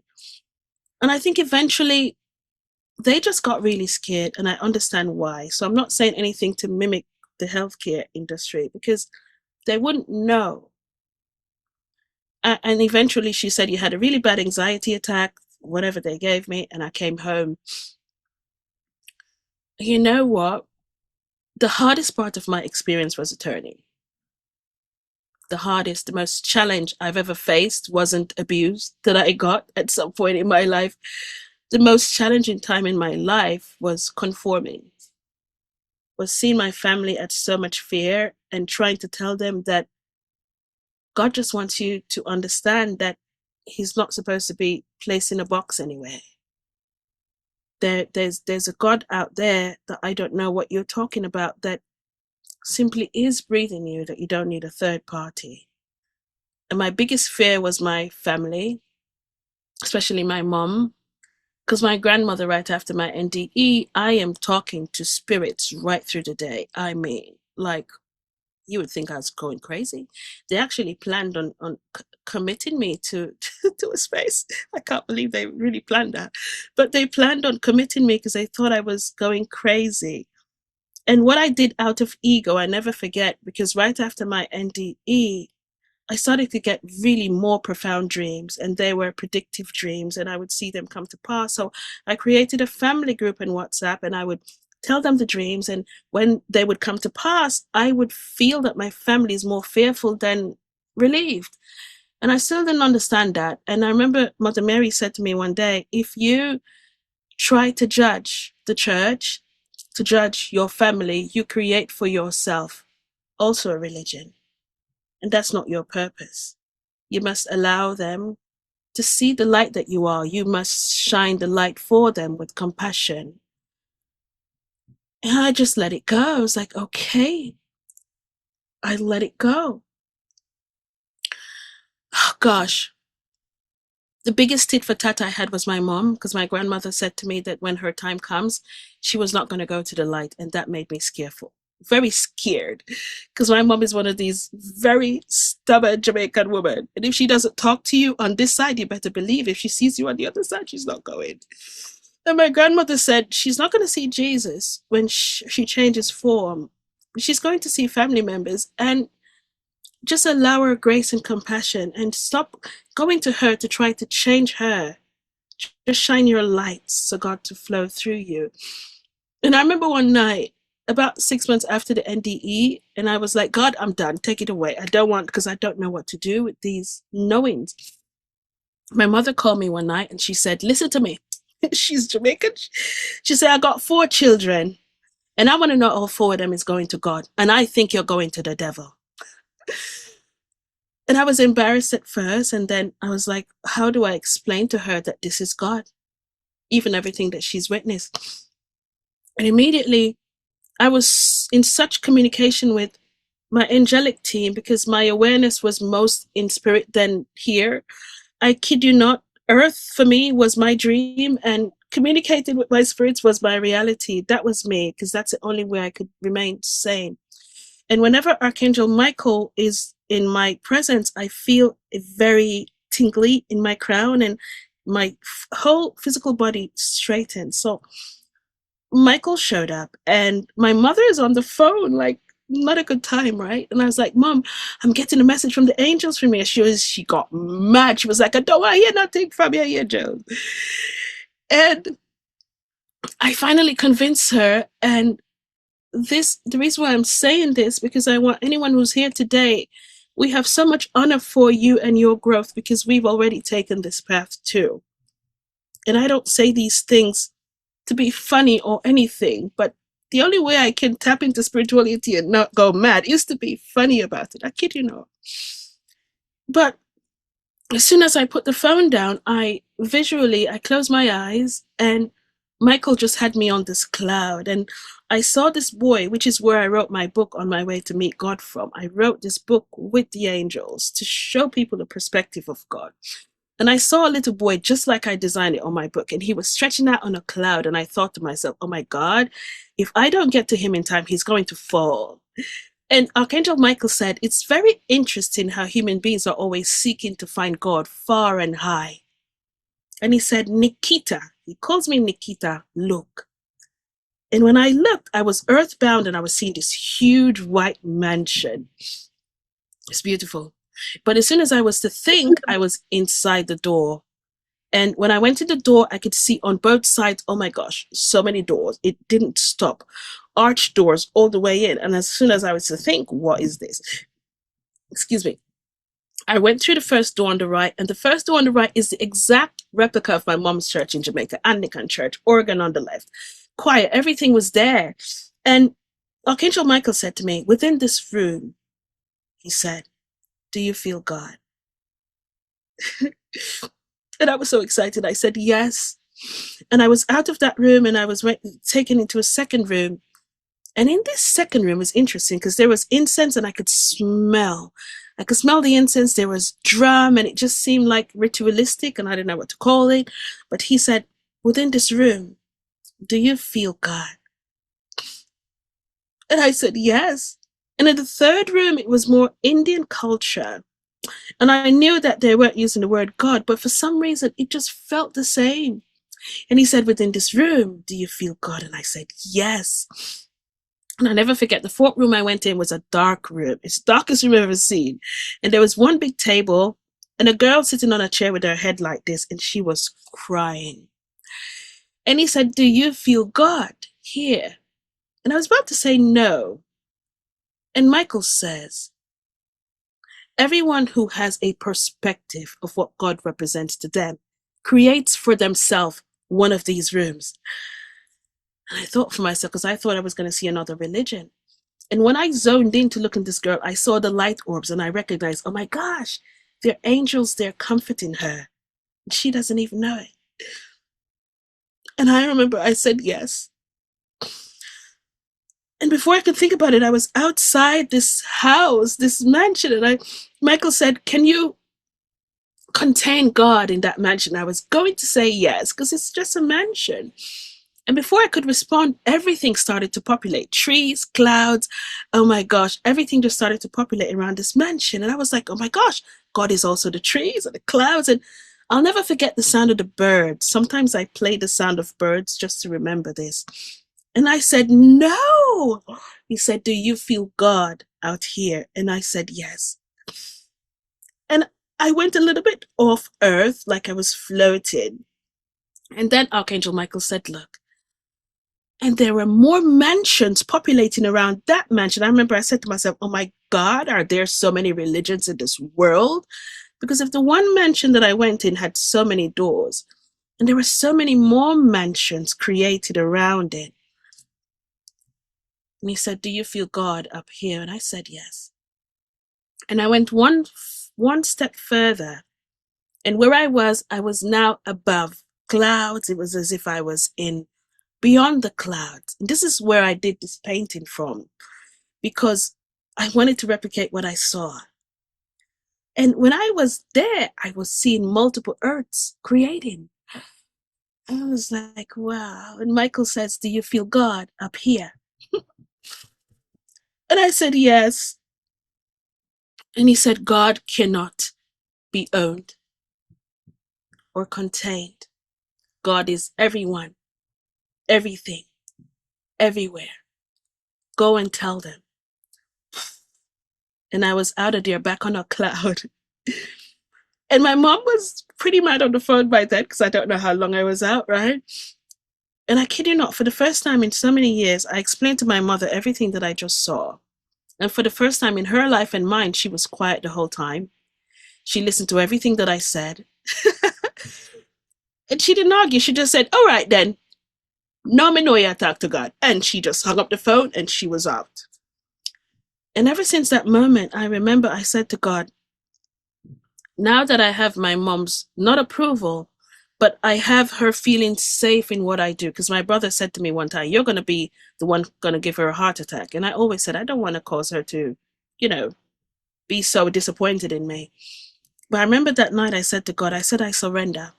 I said, "I accept everything that's ever happened to me in this life, every abuse, everything that I've ever went through. And I don't care what you want to do to use me, just use me. Just open these doors and use me." And I think the mansion with many rooms is something that we need to hold on to, because I recognize that when I just came through, I was very angry with the church. I was very angry at looking at the scriptures, and I was able to see where fear was embedded in it. But then I thought to myself, who do I blame? Where did my power of discernment come from? Why did I not understand that God flows through me, where I could discern to understand the things that work for me and not? And I still give to the church, because it's very important that we do. It's very important that the children are structured in a particular way, but not in fear. And I speak without apology when I speak the way I speak about God. And I say Jesus, and I speak to Jesus, and I also speak to Archangel, and many people don't like it, but I don't apologize. Because the extent of what God is understanding that I graduated from faith and religion, and I expanded into all knowing of what God represents for me. And I do that without apology. And I do that with love and compassion, and I judge nobody, because even if I try, they drag my behootie. I can't. I cannot judge anyone anymore, but I see you with the light of God in you. I remember somebody asked me recently, who is God? And I said, God is a person that's difficult to deal with, who's showing you and asking you, how do you express my light to them? God is a person who's the most kindest person you've ever met, who shows you how can we expand God's light as we stand and know that we are grounded in this faith, and we are infinite in our light as we expand it. And God never stops evolving through us. And we are 8 billion strong. And the person who's angry never came here angry. No imperfect person was made. But there are fragments on this world, and it's beautiful the way this world is orchestrated. It's silly, but beautiful. Because for some reason, there's a very minute few who has distracted us, such beautiful beings of God, and convinced us that we are all separate stories. We know who we are. We're all different chapters in the same book. And some stories talk about war, and we experience war. Some stories experience feeling tragedies and slavery and all these things we experience. But there's one lesson that comes from it. How do I expand the grace of God through it? And instead of ripping our pages out of the one book of humanity, we should start to slowly seal it back in, so this one complete story can be told. And the blueprint to that is allow ourselves not to be distracted from God's light. And you know when you are being distracted. You know the power of discernment, whether they taught it to you or not. There is a room that you went into that your body told you before your mind could think that something's not right here. There's a person who spoke that the archaeology of who you are as a universal being told you within the sensations in your body that something isn't right. And there's a voice in your head that speaks to you that's not yours, and you know it's not. Because when it speaks to you, you feel your light shrinking. And it's about time we stepped forward in our soul's strength. It's about time we understood that God speaks through us. But hello, the energy of darkness speaks the same. Just shows up in different people, different scenarios. But I want to leave you with one thing today, and it's very important that I do. I learned this from the angels because they showed me everyone as energy. There's no energy of darkness, no matter how the story was told. And I'm a Jamaican kid, so I was afraid of my own shadow. I would run and hide because I thought it was there to get me. But my guides taught me that energy without form on this realm has no power. But it needs your light to strive. It needs your attention to escalate itself. It needs your letting go of your innate being of being a soul and an energy being that's expansive, in believing that you should conform to one identity to distract you from who you truly are. And as you choose to integrate in this world, always ask yourself, how do I choose to express my own energy today? Do I choose to expand my light or shrink it? And I'll leave you with this lastly, I promise. Mother Mary just reminded me, so I'll say, she asked me a few days ago, what's the most valuable resource here on this planet? And yeah, my monkey mind started to think about gold and diamond and silver. And I was like, right now, I think it's oil, I don't think it's diamond anymore. And she said, no, it's your energy. She says, you have to reflect light on diamond for it to show its value. And while humanity has taught you that you can mine everything from the soil, they never taught you how to take care of your mind. They never taught you how to understand that your energy currency is more important than the physical currency they create here for you. And she said to me, teach people from now on how to curate and spend their energy currency. What do you place your attention on? What do you choose to react to? And before you react, do what Jesus did.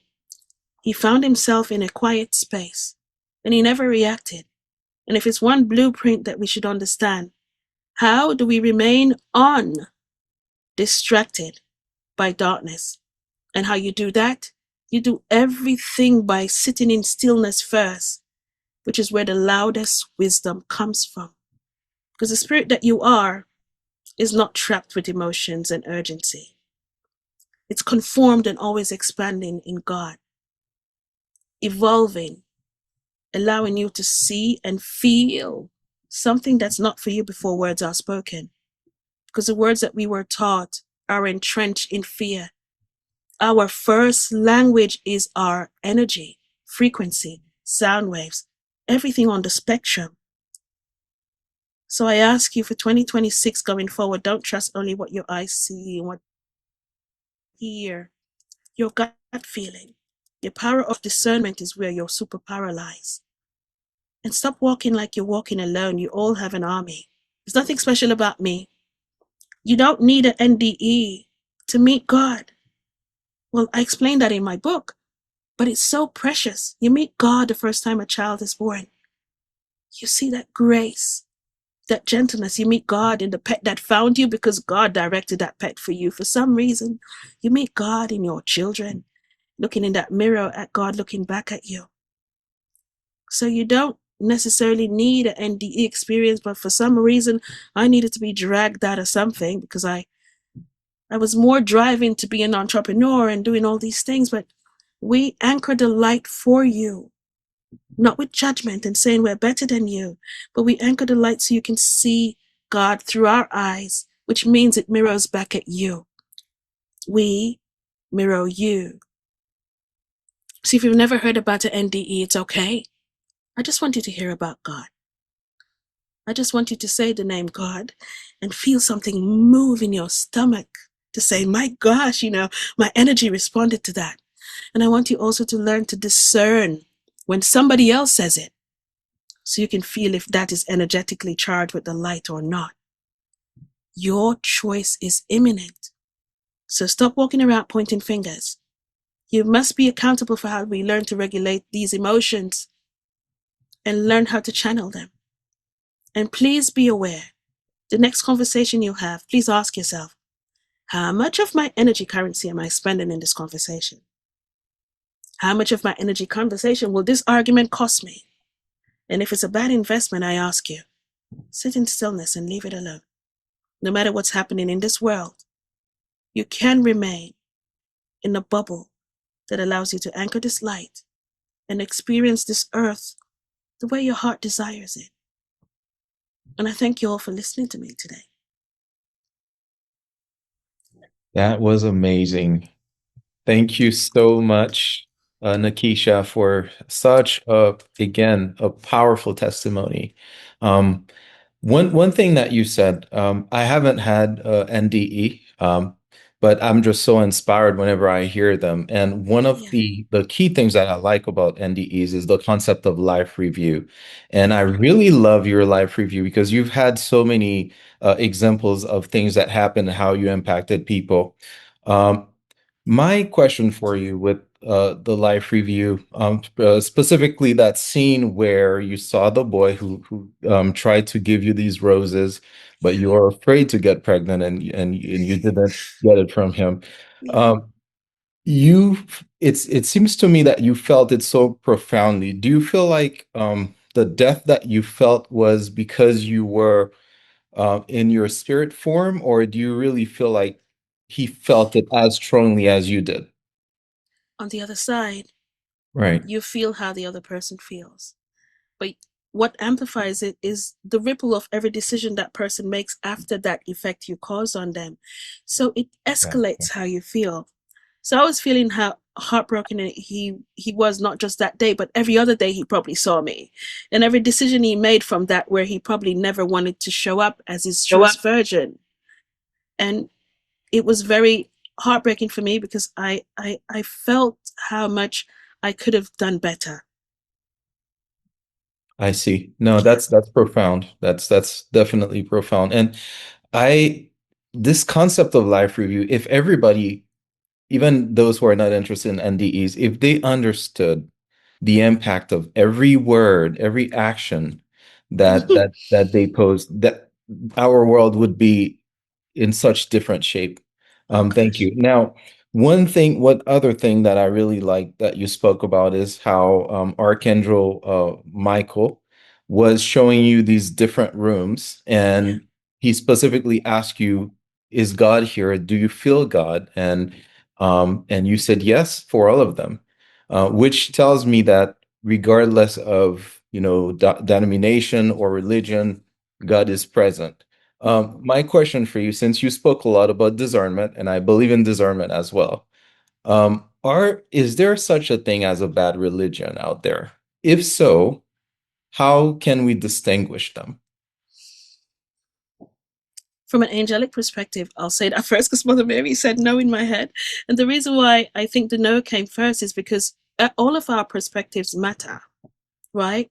So to say there's a bad religion, no, they're all tools though. They're all tools. The problem is, well, not the problem, but the thing is, where is the tool leading you to? We all can choose what tools we want to have us expand in our own light and grace.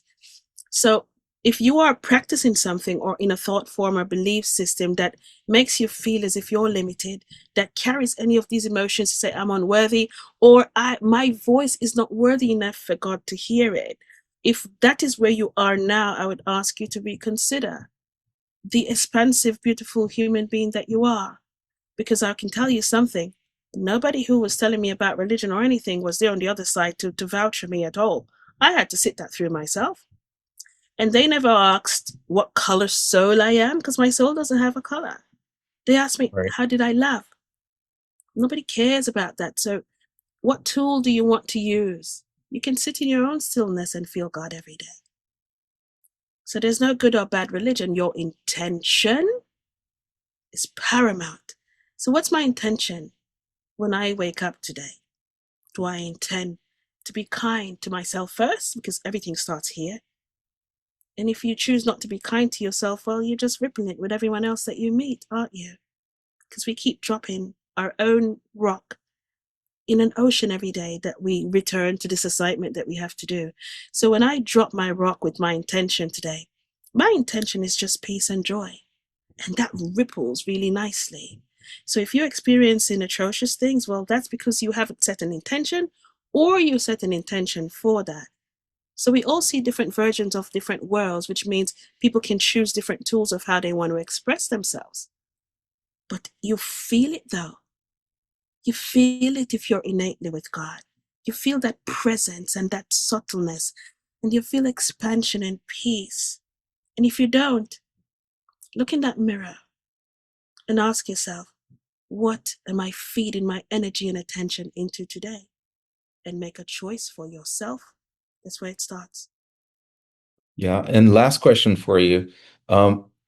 Have you ever spoken to Jesus? Like, it seems to me that you hear Mother Mary and she communicates to you. And so you hear it audibly. Have you ever like spoken to Jesus this way? Yeah. And heard stories, which is why I was very angry with the church, and Mary Magdalene and Anna. And I've just seen a lot, which is not to disqualify anything, but it's to allow, as the time opens up and people consciously become aware of knowing that consciousness is bigger than buildings, then we can input more of Jesus's story into these spaces where people feel safe to receive it. But there's a lot more to Jesus than people hear about. There's a lot more grace and love. And he really did come showing us how to find ourselves in the way of light. And it really is not being distracted. So if you want to follow or meet God, walk the walk as Jesus did. You never got distracted. You couldn't convince him to give him anything here because he knew nothing here was permanent. He knew he was here on an assignment. So Jesus said, that's all I came to do, to show you how not to be distracted from your light. And what's your light? It's your life force. What's your light force? God. So how can you be disconnected? Can you? That's beautiful. Thank you so much, Thank you. Nekesha. One last question. How was it integrating back and getting along with your family? How were your relationships? Did they change? I have family members who still haven't spoken to me, and it's okay because I allow them the grace of this. It's very fearful because they believe if they speak to me and I'm speaking about Jesus and archangels in the same sentence, they believe that I'm tarnishing something. And if they begin to conform to what I'm saying, they think they have to let go of what they've known, not understanding it's actually graduating to the moreness of God. And I have family members who I never thought would come around, and they're okay. But that was the biggest challenge for me, to get people to understand that I'm really coming from love. And they don't understand this. I cannot unsee what I saw. I cannot unhear what I heard. I cannot undo anything. And I am constantly in this awareness of self. So it's not like, oh my gosh, I can go back. There's no going back to, because I don't even remember what it was. I just know that I have this assignment to do, and I choose not to go back to a life review to feel that type of pain, and I didn't even hurt anybody. So I decide that I'm smiling with everybody who needs a smile. And I'm anchoring light to everybody, and there's no human being who can get me to do otherwise, because I'm not afraid of death, because there is no death. And I just want to make sure this time that I can, I don't want to go to spiritual rehab either. I just want to go right to that crystal city. I don't want nothing to stop me from going there. And because of that, this time, without apology, I'm just showing up without these masks because I don't need them anymore. And isn't it nice? We get to redo our life review. Yes. And being here right now is the best time to be on this planet, because the angels call it, we are the architects. And they say, we've called in a demolition team, which we have, right? And all these infrastructures are they have already started to fall. And they say, pray if you pray, meditate if you meditate. Don't feed into the distractions of fear and all these things that are strategically placed in our eyes. be aware of the light that you shine to it, and please allow them to make these infrastructures fall. And while they do, now we use our words and our intention to begin to create the new formed world that we want to live in, where there's peace and sovereignty and safety for our children. So we are the architects, and believe me, we called them in. They didn't come just like that. We called in all the help that we're getting and more that we'll see this year to next. That's all. Beautiful.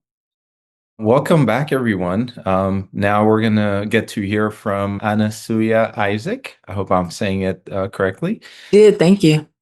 Great. She is a mystic, midwife, artist, and transformational guide whose life was shaped by a profound, spiritually transformative experience at the tender age of 8. She curates courageous spaces for individuals to rebirth into reclaimed divinity, guided by the Black Madonna, painting, theater, sacred rituals, trauma healing, and neural reprogramming and embodied self-love. So without further ado, Anasuya. Thank you so much, especially to Terry, who's allowing us to change the order a little bit. You know what? Let us all ground. We just went somewhere and maybe got distracted. So let's just ground in this moment. Let's take together just on one beat. We're going to breathe in for 4, hold, breathe out for 4, for 6, and hold. I'm going to do that 3 times. So together, let's breathe in. 1, 2, 3, 4. Hold. 1, 2, 3, 4. Exhale. 1, 2, 3, 4. Hold. 2, 3, 4. One more time. Inhale for 4. 1, 2, 3, 4. Hold. 2, 3, 4. Exhale. 1, 2, 3, 4, 5, 6. Hold. 2, 3, 4. Inhale. 1, 2, 3, 4. Hold. 1, 2, 3, 4. Exhale. 1, 2, 3, 4, 5, 6, 7, 8. Hold. 2, 3, 4. And stop. Return to your natural breathing. Thank you for getting on one accord with me. So that we can all be in this space at this time together. I thank the speakers who came before me. Though my camera was off, I heard every word. And all I can say is, y'all, what came to my mind is badasses. So, yes. I'm like, I'm in good company. Woo, woo, woo. Okay. Let me just ask for a little assistance here.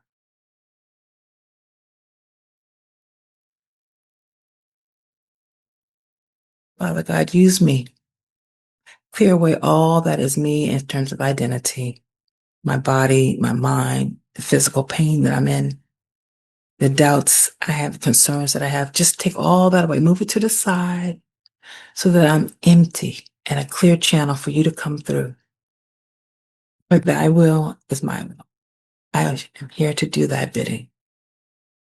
Thank you for clearing out all the clutter in my head right now so that I'm just here fully present in this moment, being you for your children.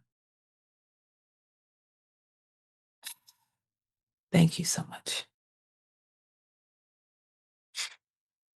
Okay, I'm Anasuya and I'm a conscious channel, which means that I can channel messages. Well, they just drop in. I don't even ask for them sometimes, most of the time. And don't have to close my eyes, have a certain position I sit in. It's like, ooh, have incense going and the soft timbals going. No. When Mother God comes through, it's like, shoo.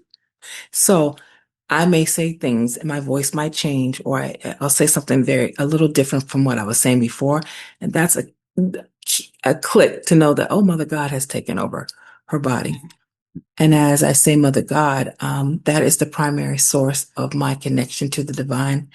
And I also know God is a they, not only a mother, not only a father, but all of creation, as Nekesha just said so beautifully, that God is a them, and them is everything.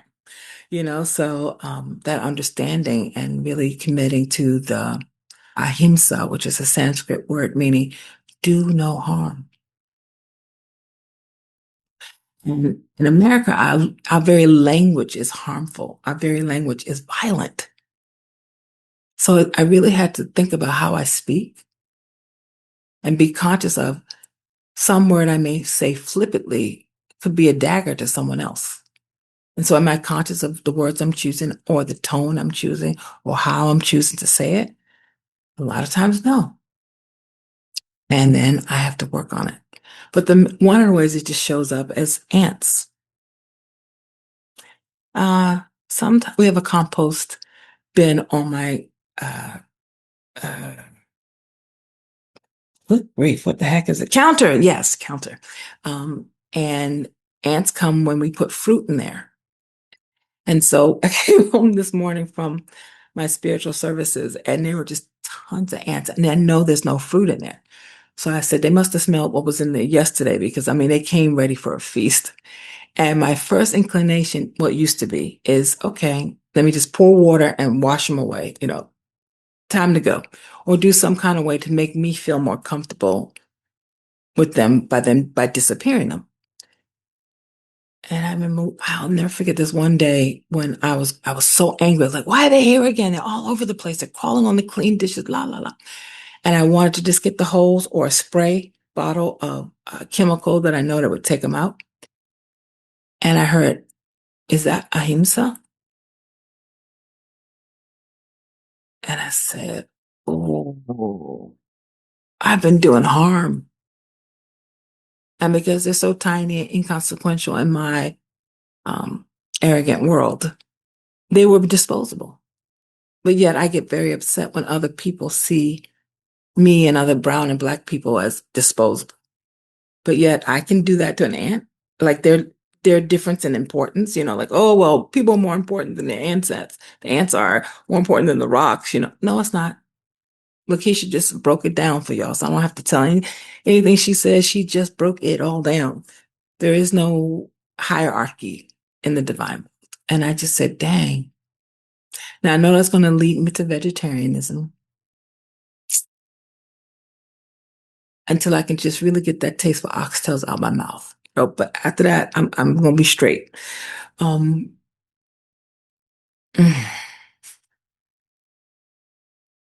Okay, I'll go in order. Thank you, Mother. My first encounter with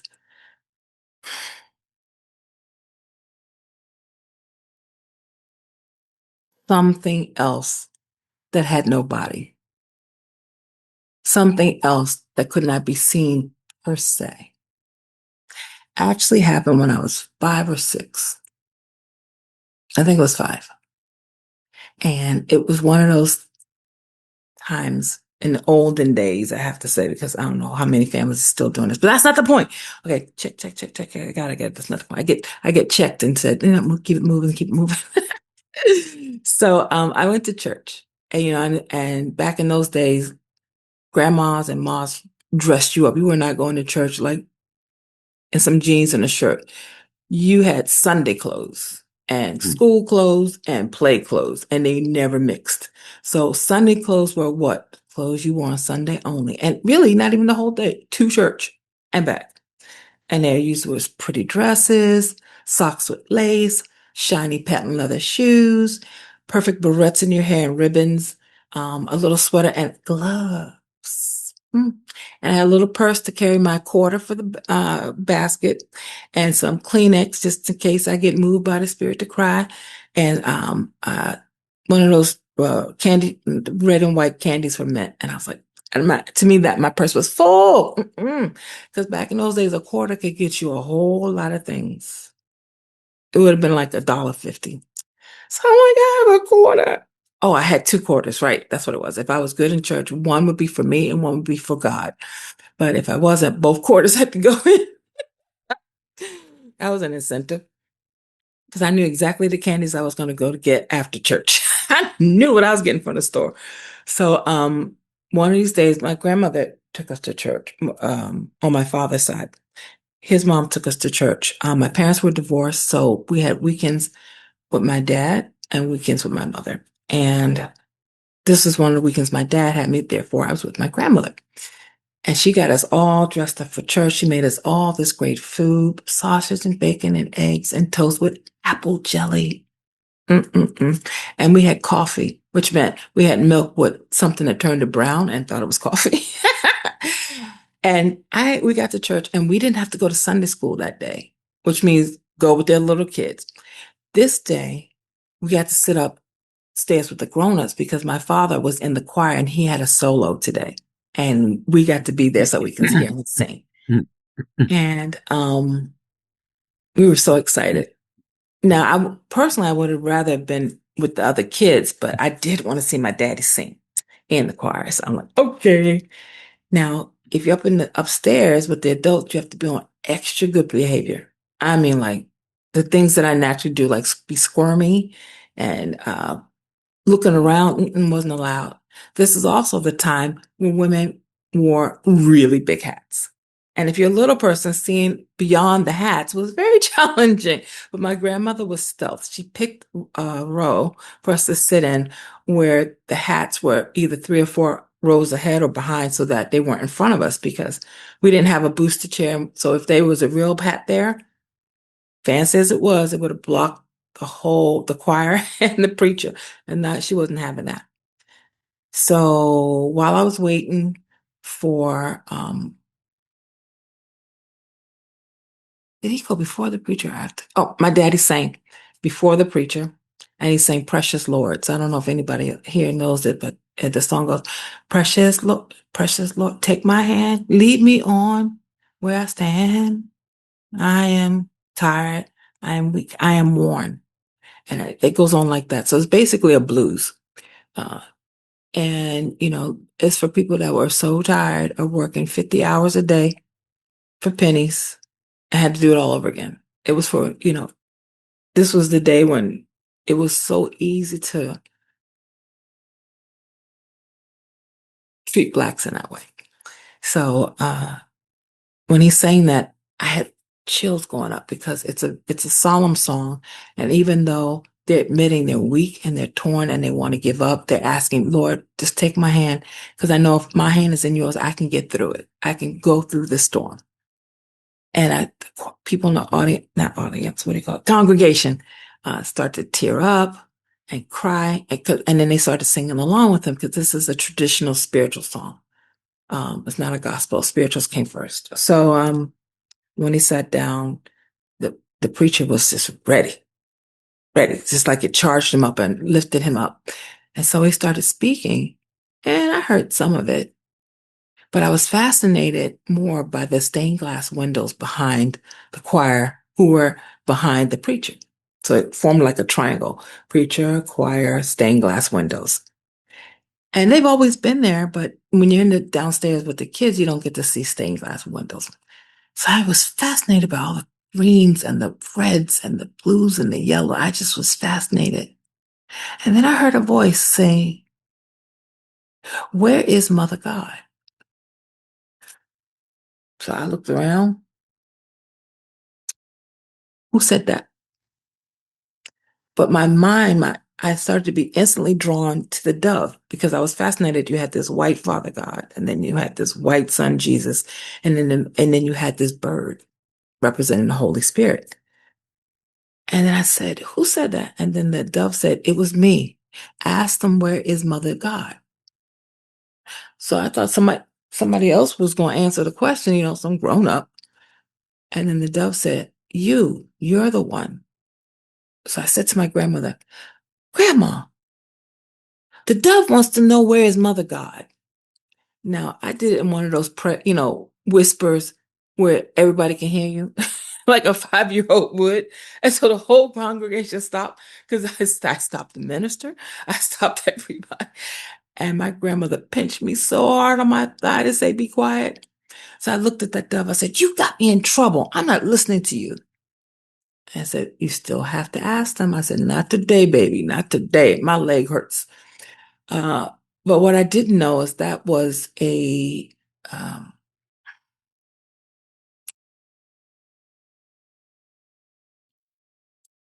I don't know what the word is. A few years ago, I had a traumatic brain injury. So remembering words is challenged, but it'll come to me.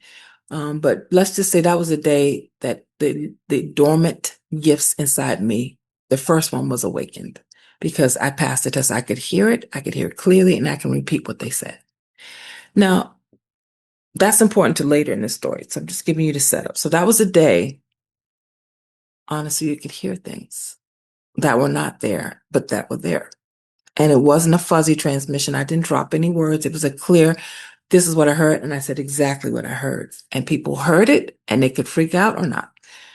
So I was scared they were going to tell my mother that I interrupted the preacher. So I put both quarters in the basket and said, God, please protect me. Whew. So a year later, my brother and I were playing in a field behind my godmother's apartment building. And we were told to play right where they could see us. And, as kids, we kept playing and got lost track of where we were. So we went further back in that back space, which was just trees and grass and just good green things to look at. But it wasn't like a playground or anything. I didn't have no benches out there. But we went out there playing and we got sticks and did sword fighting and we did all these things. And then all of a sudden, I saw this man charging at us. I mean, not walking quickly. I mean, charging like a rhinoceros toward us. And I said, Shaun, run. And we started to run. And all of a sudden, my ankle was grabbed and I was pulled to the ground. And I said, help, Shaun, help. Now, my brother was 5. I'm 6. So you can see the level of what's possible and what's not when there's a grown man involved. And my brother picked up a brick and threw it at him to get him off of me. And he took that brick and smashed my brother's head in. And I knew from the cartoons that if that happens, you're dead. And so I said, this man just killed my brother right in front of me. And so I went to instant shock. And I wasn't sure whether I should fight back or not because I didn't want him to hit me on the head with the brick. So I just laid there and he viciously raped me. And I woke up in the hospital on the gurney going down the hallway and I was looking at the ceiling, which all these bright white lights were. And in the hospital, everything's white. So I said, oh my God, I died. I'm in heaven. I'm here with all the lights. I died. And then I started looking for my brother. I said, is he up here too? Did he make it to heaven? And then I went out again. And then I woke up the next day and they didn't know I was awake because I could hear things, but I couldn't open my eyes yet. And I was very weak. And I heard the doctor, oh, sorry, my alarm clock going off. Doctor explaining that I had been raped and that I had a lot of stitching up to do and that I was going to take some time for me to heal and not to expect me to be able to talk about anything for a while. And I was wondering who they were talking about. All I knew was my mother's voice. I didn't know who the other person was. Now, in hindsight, I know it was the doctor, but then I didn't know. And that changed the way I saw myself. I had gone from being this free, loving, happy kid to someone who saw myself as damaged goods, someone who saw myself as the white chalk lines that they leave on the ground to mark where a corpse was. That's how I felt for a long time, a really long time. Even though at one point as an adult, I could recognize this is just a belief, it's not truth. Don't hold on to it. And I could hold on to that truth and then lose it. So in and out is the dance. Fast forward to 13, I went from an all-Black school with teachers who loved us and took care of us and really paid attention and were investing in us doing well, to an all-white school with that was 2% Black and 3% Hispanic. And the teachers were not nice. The teachers didn't care if we did well or not. They assumed we were all dumb. So they put us all in the lower track because they were tracking you from how you were. And I remember saying, I did this work 2 years ago, but I didn't have I didn't have the voice to say anything because by this time with the belief system that I'm damaged goods, that I'm a walking corpse, and having some other experiences, I was not fighting for myself at that time. And so the teacher very easily was abusive to me, the new kid, and I didn't know how to fight back at that time.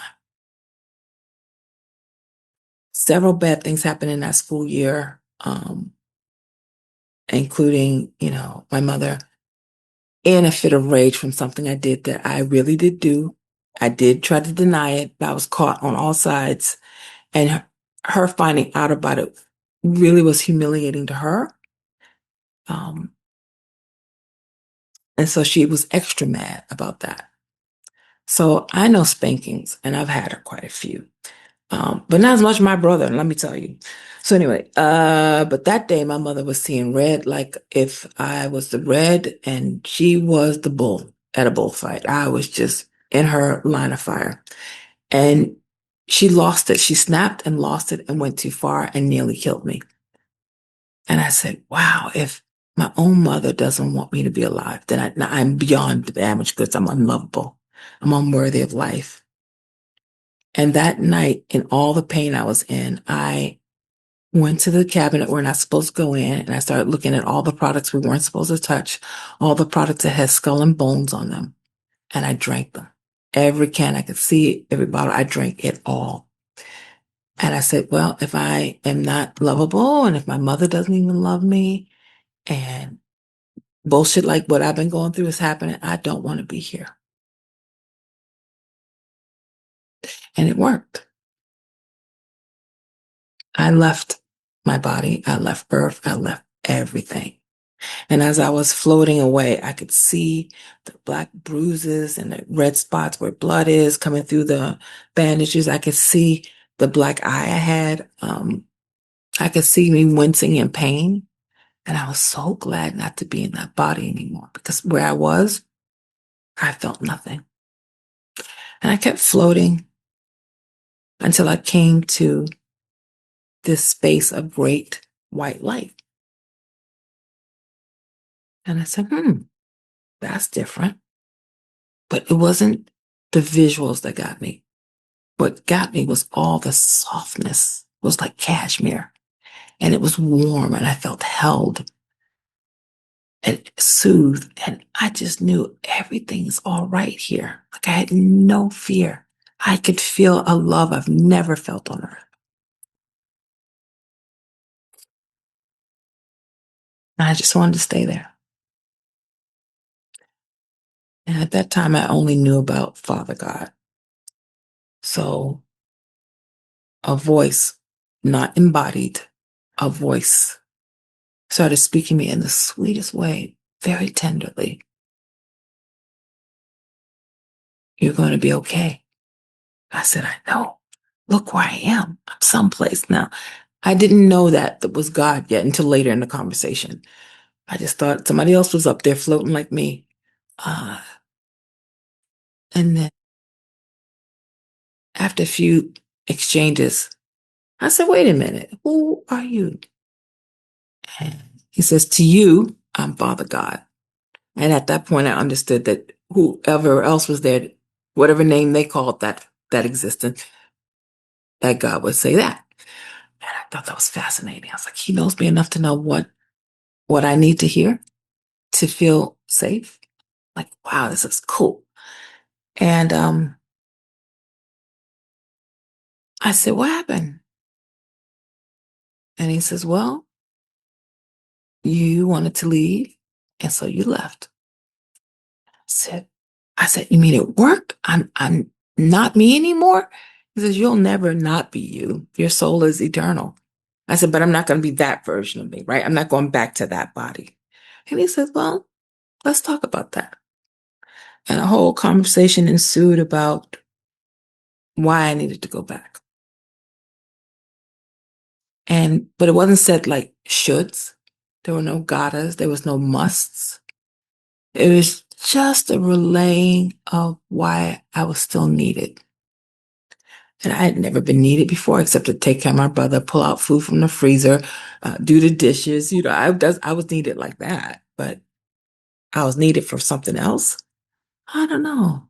So I said, what are you talking about? He says, well, this is not your time, and you're not supposed to be here. But we love having you and getting you to talk to you in this way, because we do talk to you a lot and you don't hear it. But now, after this conversation, when you go back, if you so choose, you'll hear us clearly, because now we have opened that portal. And I thought that was cool. And I did not want to go back. And so I said, well, if you're God and I'm so special and I should go back because I haven't finished doing what I came to do, then why did you let that man do those horrible things to me and my brother? If you're God, why didn't you stop him? He says, something that a 13-year-old understood on a soul level, but not necessarily in my mind. God said, I don't intervene with free will. Everyone has free will. That was his choice. Your choice had you survive it, because you didn't want him to hurt you to the point of killing you. And so your will also got exercised. Trying to work that out, right? Because if it's my will to be saved, I would have willed him not touching me. I said, you sure you heard me correctly? And God kind of chuckled, because I was talking to him like I'd known him, like it wasn't somebody a gazillion years old. Now, my mother heard me talking to an elder like that, that would have been trouble. But, I didn't know no better. So I just like, why didn't you protect me? Why didn't you stop me? Why didn't you intervene on behalf of my free will? He said, I did. I said, no, you didn't. I just got out the hospital. That's proof that you did. He said, no, no, no. The angels were with you. It could have gotten worse. And they were able to circle you and protect you and keep him off you, and also have him get caught. I said, oh, that does sound good. And I said, but, really? Angels? And he says, yes. In particular, Archangel Michael was there, and his wings covered you and shielded you from a lot of the damage that could have been done.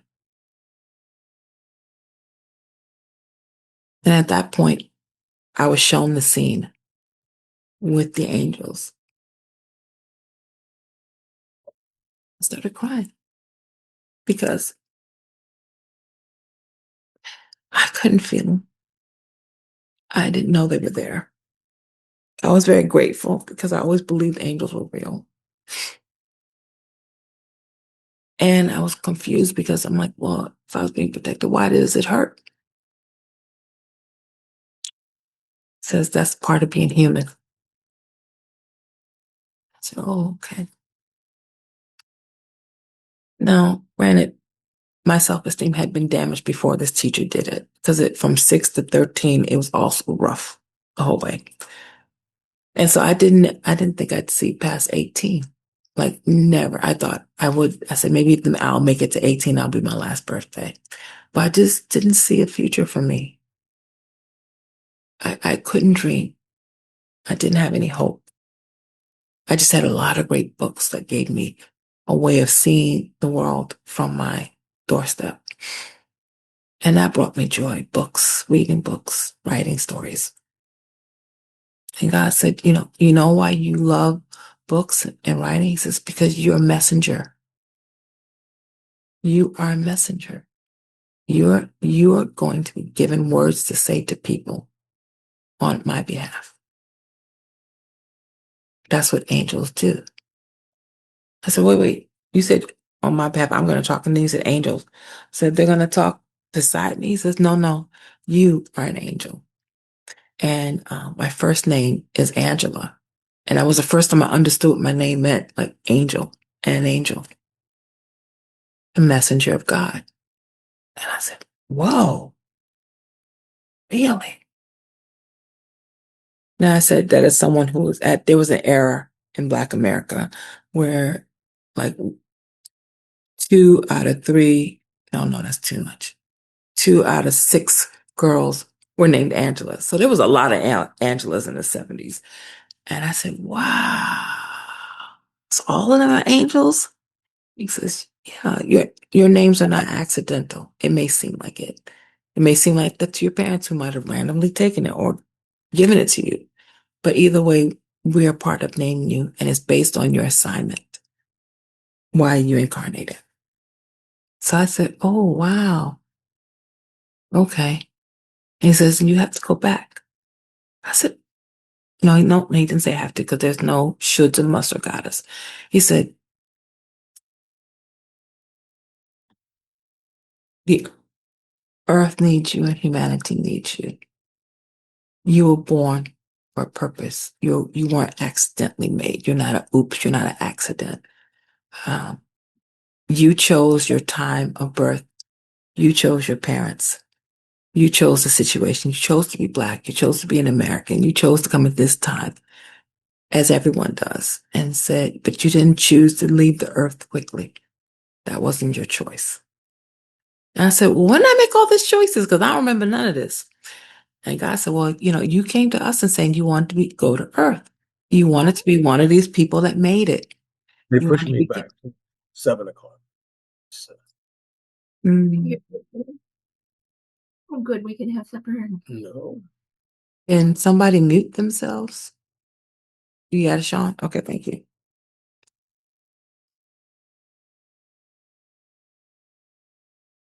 And I had grown up until this point thinking I was an accident, thinking I was a mistake, thinking I wasn't wanted. Because at that time, my mother had a belief in her rage and anger about life, is that she kept telling my brother and I, never get married and never had children.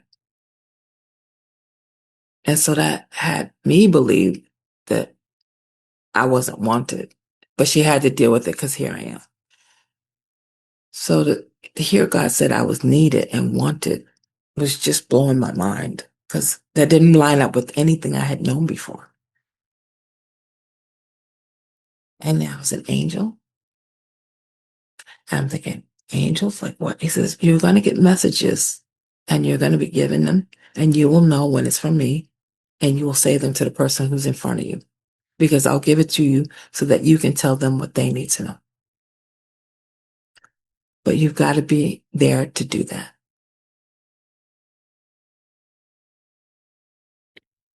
So it didn't make sense to me, any of this. And it did. Like, to my mind, it didn't, but to my soul, I understood it. We were all souls. And one of the things that the souls are who are where they are with God, a lot of them have not completed their karma and they want a body desperately, because it's the only way to work out your karma so that you're truly free and liberated and can dwell in any place without getting snagged back into the world of opposites, the world of good, bad, right, wrong, all that. The world of duality is hell.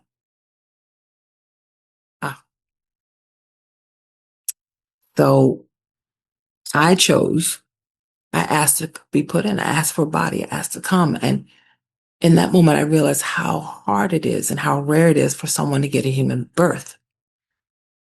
And we take that for granted. Like, you just think, well, human birth, how hard is that? Have sex, don't use contraceptive, and boop.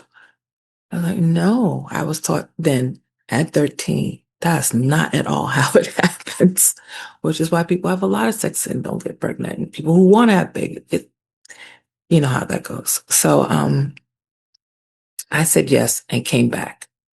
Ooh, landing in my body, I got reminded of how much pain I was in.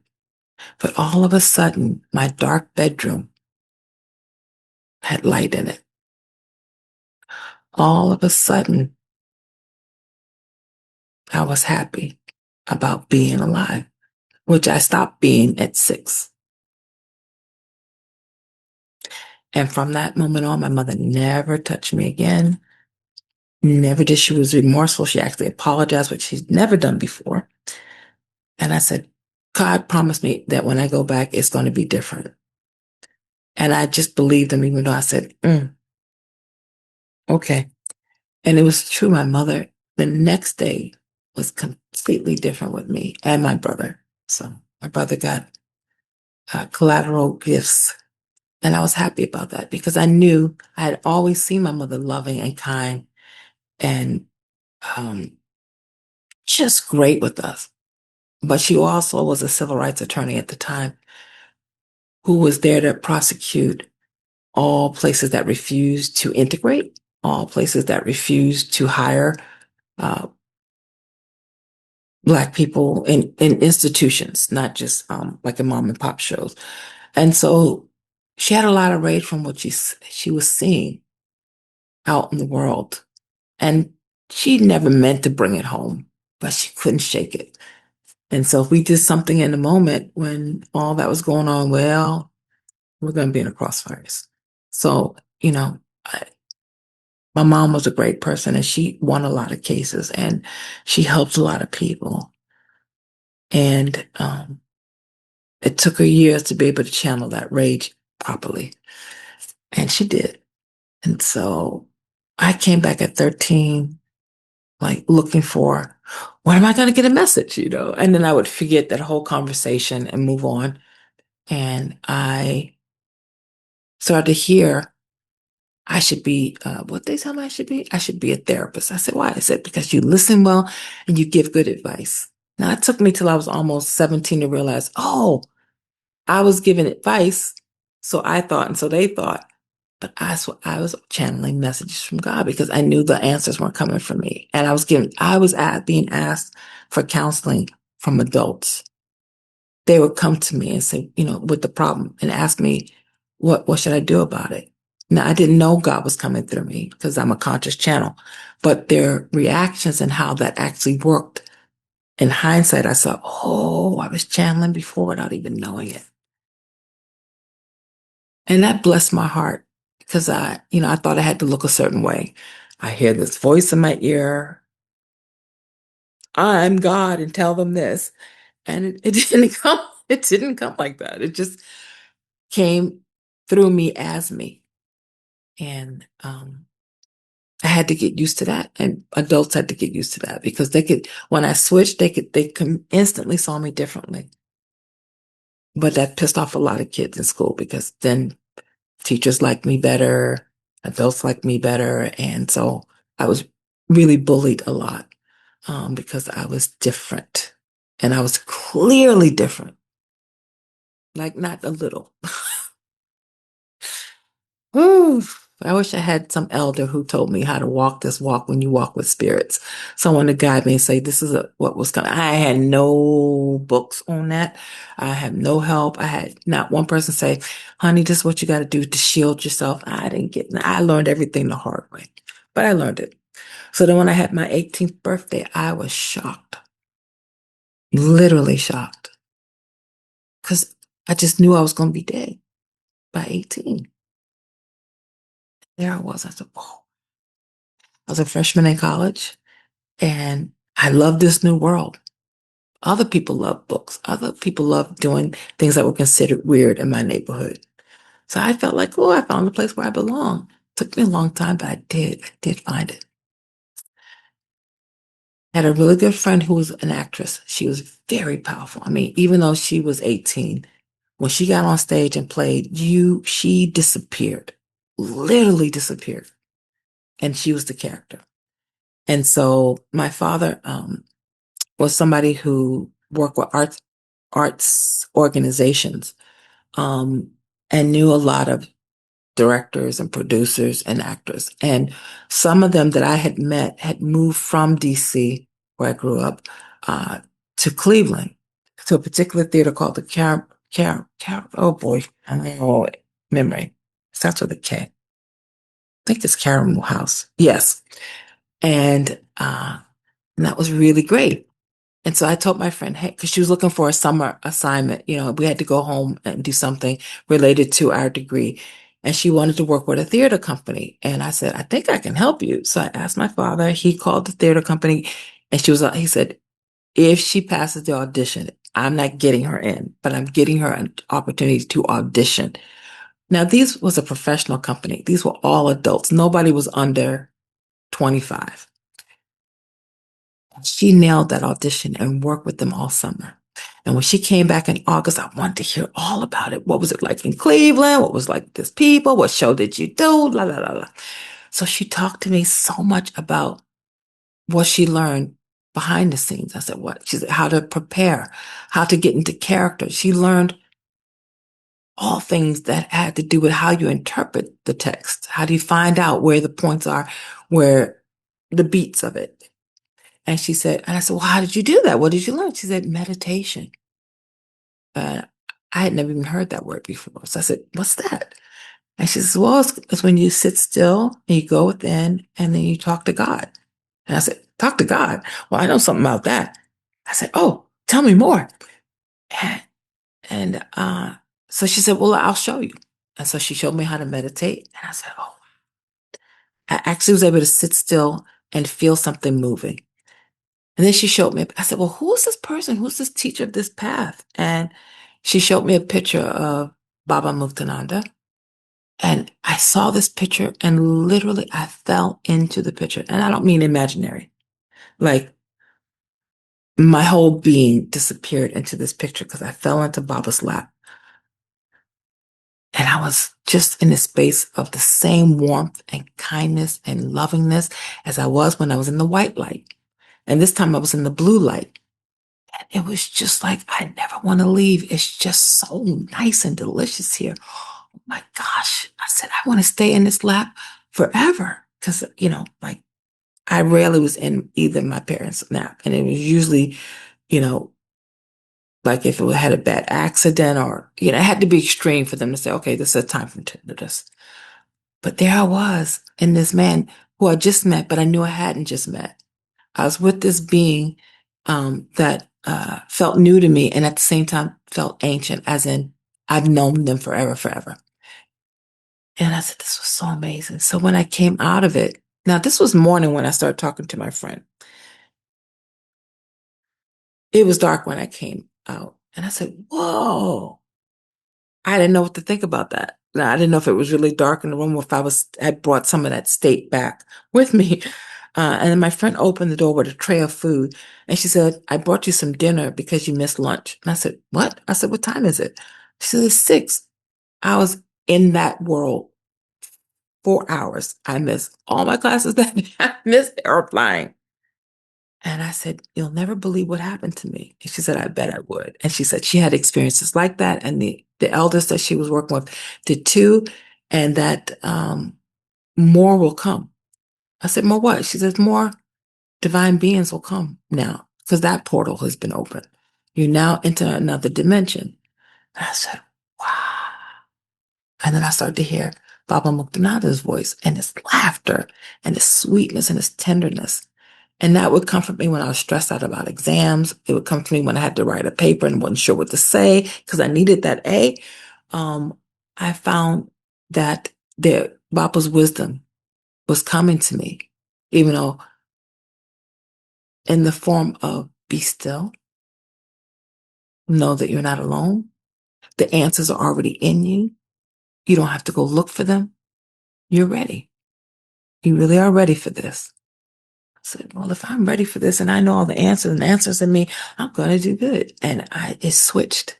And the more I did that, the more I trusted that I wasn't having to face all these things by myself. The more confident I grew. And I was learning to love myself for who was inside me. I still hadn't gotten to loving me, but I loved the me that had all these wonderful beings in me.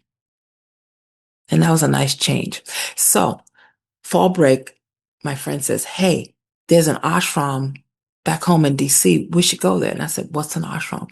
She said, it's a monastery. I said, why are we going there? Because that's where Baba is. I said, Baba's been in DC this whole time and we never knew. Oh my God. So we were waiting for fall break and we got home and the next night there was an open program. And so we said, this is the day we're going. We're going to see Baba. We're going to see Baba. And I literally thought I was going to see the human being. So I was excited. And we got there, and as we were walking on the sidewalk, people were all outside, lolling outside, and like, wow, there's a lot of people here to go see Baba.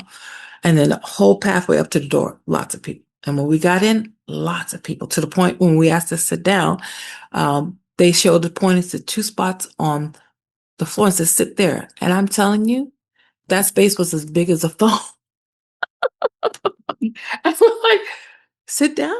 And so we did. We just figured out a way how to sit down with our knees next to our ears, and we were fine.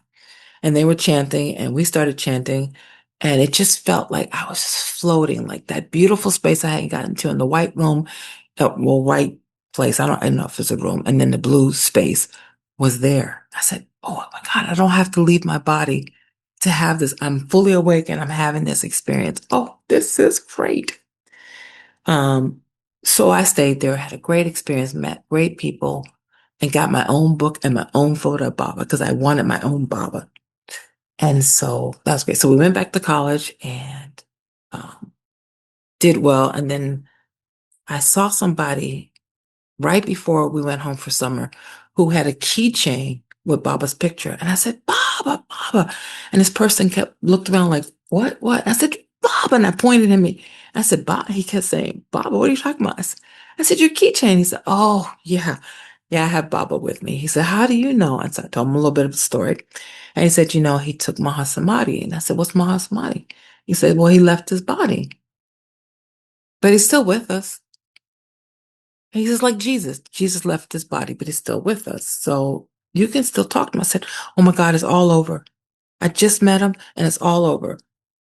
And he says, no, now you have more access to them because they're not limited by their body to be all places. They can be all places at all time. This is good news. And I was crying. I didn't know how to take it as good news, but it did comfort me knowing that, well, I really do believe Jesus is with me. I really know how to talk to Jesus. I know Jesus can come at any time. So if he's like Jesus in this way of he's everywhere, then I can be with him everywhere. And so at that moment, my ears opened up even more to spirit. I said, wow. I'm going to fast forward. So when I had been raped at 6, that was my first NDE, my first near-death experience, because I did leave the body to have that great conversation and I was put back in.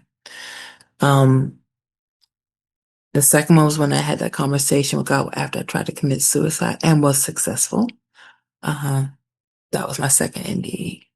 My third one came on New Year's Eve 2000. Another time I thought I'd never get to see the new millennium because I'm going to die.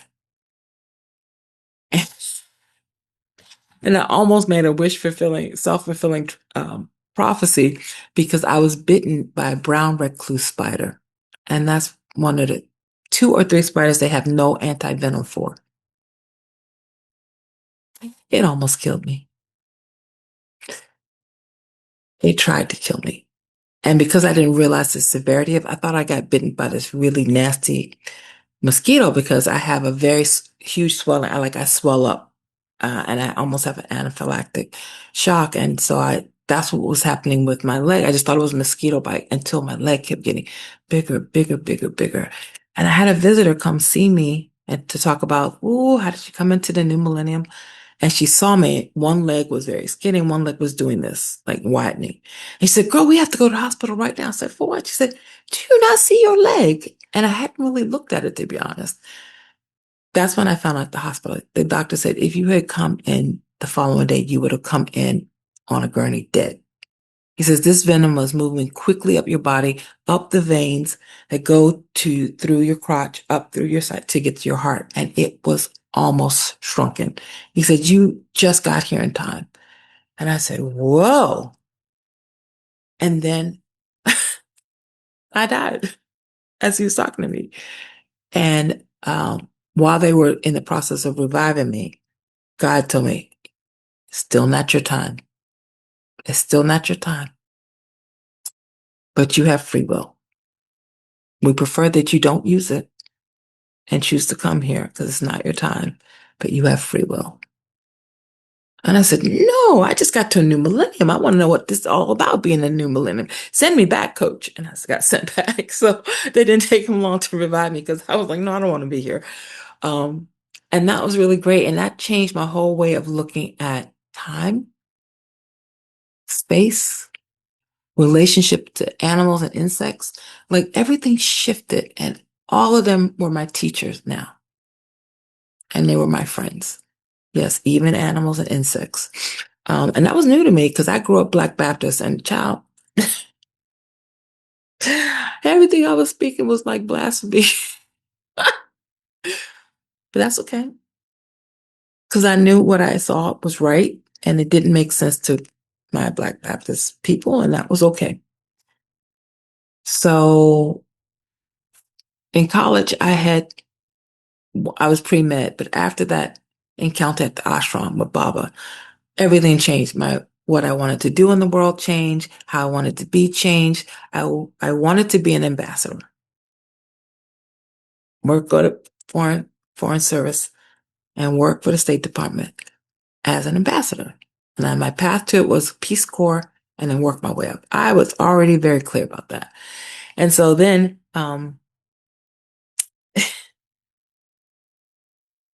so I had to change all my classes, take new ones. But one thing I did was take French, and that was the best thing I did, because at that time it was the lingua franca, which meant all diplomatic meetings were held in French and English. And so you had to know both. And I said, okay, great. So when I got out, okay, I'm not going to tell that story. Well, let's just say I got more courageous and I did bold things. Like I went to Paris for the summer, and that's how I got permission to do it. And I had to come back for grad school, and I didn't get on the plane. I did not come back. And I just said, Mom, I need another year, because to get into the State Department, you had to be completely bilingual, both written and oral, and you had to have a master's degree. But if you got past the proficiency test in French, they would let you in at the lowest level and help pay for your grad school. So I said, oh, this is a good deal. I said, so I need at least a year, Mom, to stay here to get the fluent I need to get into State Department. So she could see how that would work. And that is where the mystic world happened. I don't know what it is about Paris, but when they say it's the city of lights, it is the city of lights, spiritual lights. I was welcomed by the Rosicrucians. I studied with the Sufis. Oh my God, that's so much fun. I studied Kabbalah. I started the Tao. I just got introduced to all these paths and kept hearing the same thing. See God in each other. God is in you as you. And the first time I heard that was Baba. Baba Muktananda was the first one to tell me to see God in each other. And all these other paths that I studied with, I went to mystics. Basically, I went to mystic school, and I was studying with them, and they all said it differently, but in essence, it was the same message. God is everywhere and in everything at all times. There is no not God. So be God. And I said, wow, this is so cool. Like, I leave home and I find all these wise people, and it was beautiful. That city and me go back lifetimes. So while I was there, I saw the many lifetimes I was in Paris and why it felt like home, and why I could be so proficient in French, even though it didn't make sense because I was studying with cassettes. A teacher who had a very thick accent. So I had a knowing beyond knowing. And then Baba came back into my life, and I didn't realize that I had stopped thinking about Baba, because somewhere I did believe if he left his body, I'll just remember his teaching, keep his book and a photo, and just move on. Like I did with Jesus. We just know he's there and just talk to him. So then Baba came back and said, it's time for you to come home. And I said, what? It's time for you to come home. And I said, it's time to die now? He said, no, not that one. Your spiritual home. And so I started practicing Siddha Yoga meditation, chanting and meditation, and selfless service in the world on that path. And in that path, what I understood, what made Siddha Yoga different from other different yogas, was that the Siddhas were the realized beings who did not leave their bodies. Because when you become fully realized, you want to leave immediately, so you don't stay in your body and start collecting more karma. Because if you're interacting with humans, you are going to interact with karma.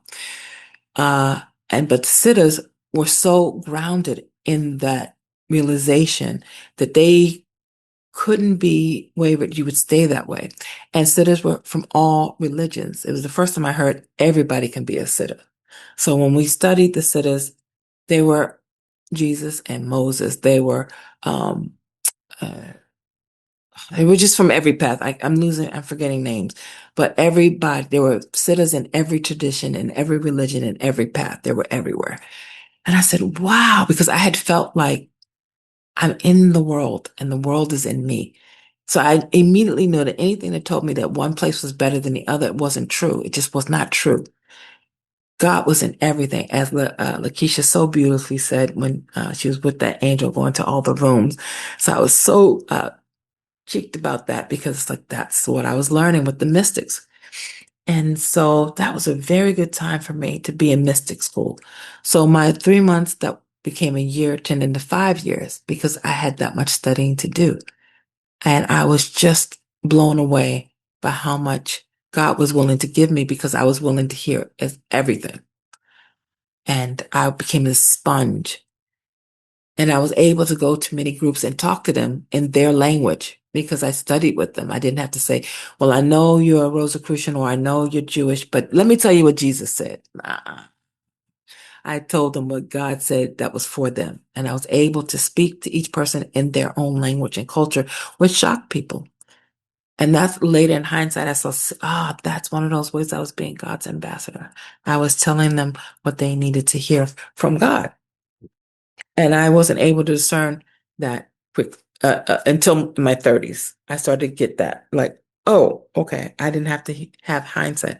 I began to understand it in the moment. This is God coming through. And I said, look, this may sound strange. And this message I'm about to tell you, what I'm about to tell you may seem like crazy, but it's from God. And one of the ways you know it's from God is because it's going to sound crazy. They ask you to do something and it's going to sound crazy. But if you do it, even with fear, you're going to see the miracle in it. And I've seen that time and time and time and time again.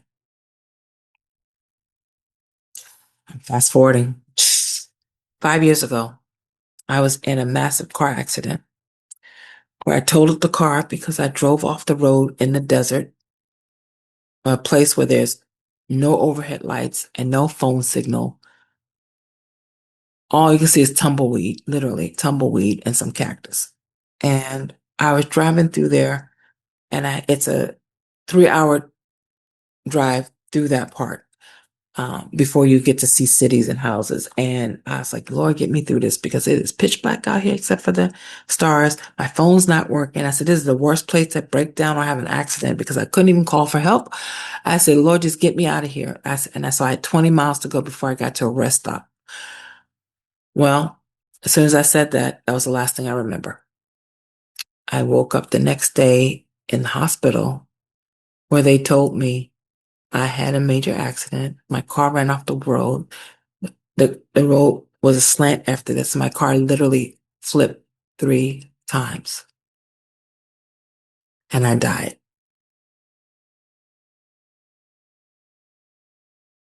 And I said, what? You died and you came back. And in that moment, my brain, even though it was really in pain, I had a really nasty scar on my head. All my bones, most of my bones were all broken up. It was a nasty accident. I said, wait a minute, how? I kept asking how. And they said, how did you have the accident? I said, no, how did someone find me? I was in an area where there were no phones, there were no people, no one was coming forward or behind me because I was hoping I wouldn't be out there alone. I said, how did anyone find me? And the nurses said, we don't know, but that's what the police told us, that they pulled you out and revived you to get you here. And I said,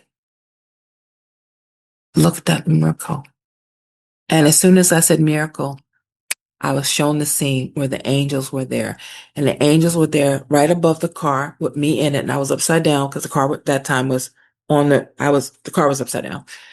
And an angel just put a light so bright in the middle of that desert, in the middle of it, so that as soon as somebody did come up, oh, I don't have to lower my hand. They saw the light, even though there was no light out there.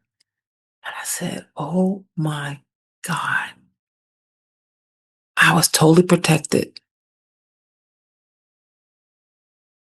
Now, as I felt a little better and my memory started coming back, because the place where I got damaged, my head got damaged, is the place of short-term memory. And short-term could be what you said 5 minutes ago, and it could be, what I heard last week, or it could go back a few years.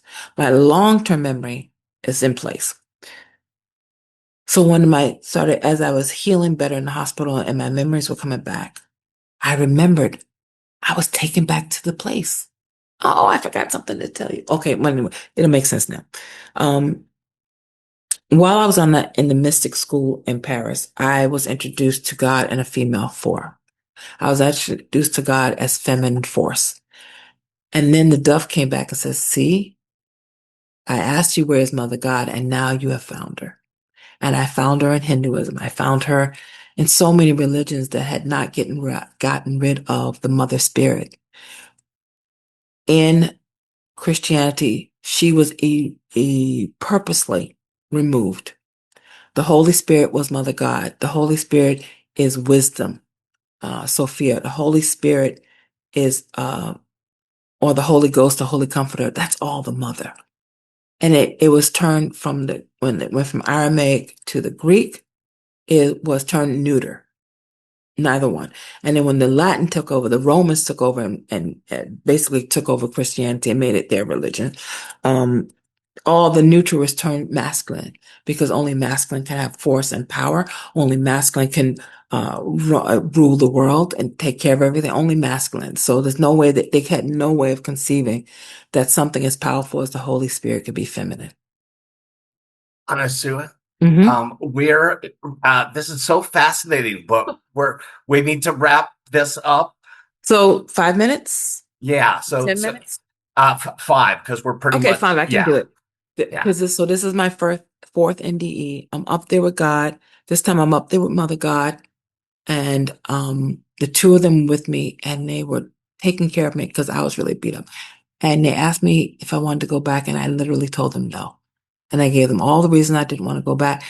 I was not happy with my life. I was not happy at all. My life had just taken a lot of bumps and curves. Anyway, I didn't want to go back. So it was a very long conversation. And the way they got me, they said, you remember your promise? And I said, no. Said, what you promised to do if you got a body, you come to earth? And I said, vaguely. They said, you said you wanted to go to the earth because you could see that a lot of the misery on earth was caused because people didn't know they had a holy mother that they could go to. And the father they were taught is a stern, paternalistic, mean God, vengeful God. And they needed to know there was sweetness for them. There was comfort for them. There was joy for them. They needed to know they also had a mother. That's the assignment you said you wanted to do. You wanted to tell everybody about Mother God. And that's what you've been doing. Do you think you fulfilled your purpose? And the minute I heard that, I knew, no, I had a lot more people to share it with. I had a lot more people to tell about her goodness. And so I do that through paintings. I do that through creative writing. I give workshops with people. I do one-on-ones. Oh, I don't, not so much anymore. For them to have the experience of the God that's within them, because I'm not here to tell you about God. But what I have been charged with is creating the environment and the space where people experience God in them on their own. And that for me was the best assignment, because I know if I told them, no one would believe me. But if they experienced it, if they got a chance to hear a message from God on their own, not even me channeling it, or actually see something as they're painting or as they're writing, that would be, they could hold that forever. Versus they might hear me one time, experiencing that moment, but couldn't reproduce it. It was like you either give them the fish or teach them how to fish. And I teach people how to fish through a midwifing process. I help you rebirth yourself in your awareness that you are 100% God, that you're already divine, and there's nothing you have to do. And that brings me such joy to help people go through that rebirthing, because when people remember who they are as divine, they don't take shit anymore.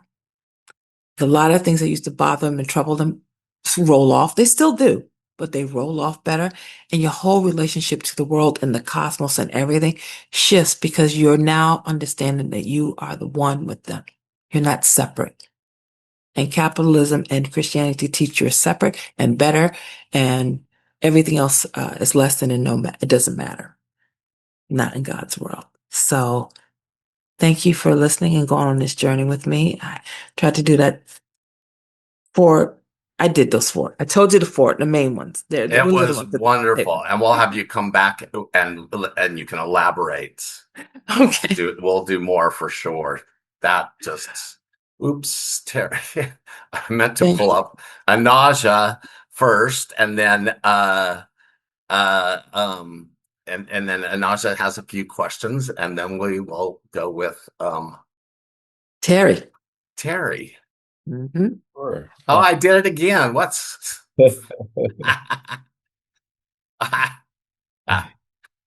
bear with me. Where does Anaja keep going? Here we go. There you are. Okay, Terry. And Just a few minutes and we'll be there. Yep, Anasuya, thank you so much for your story.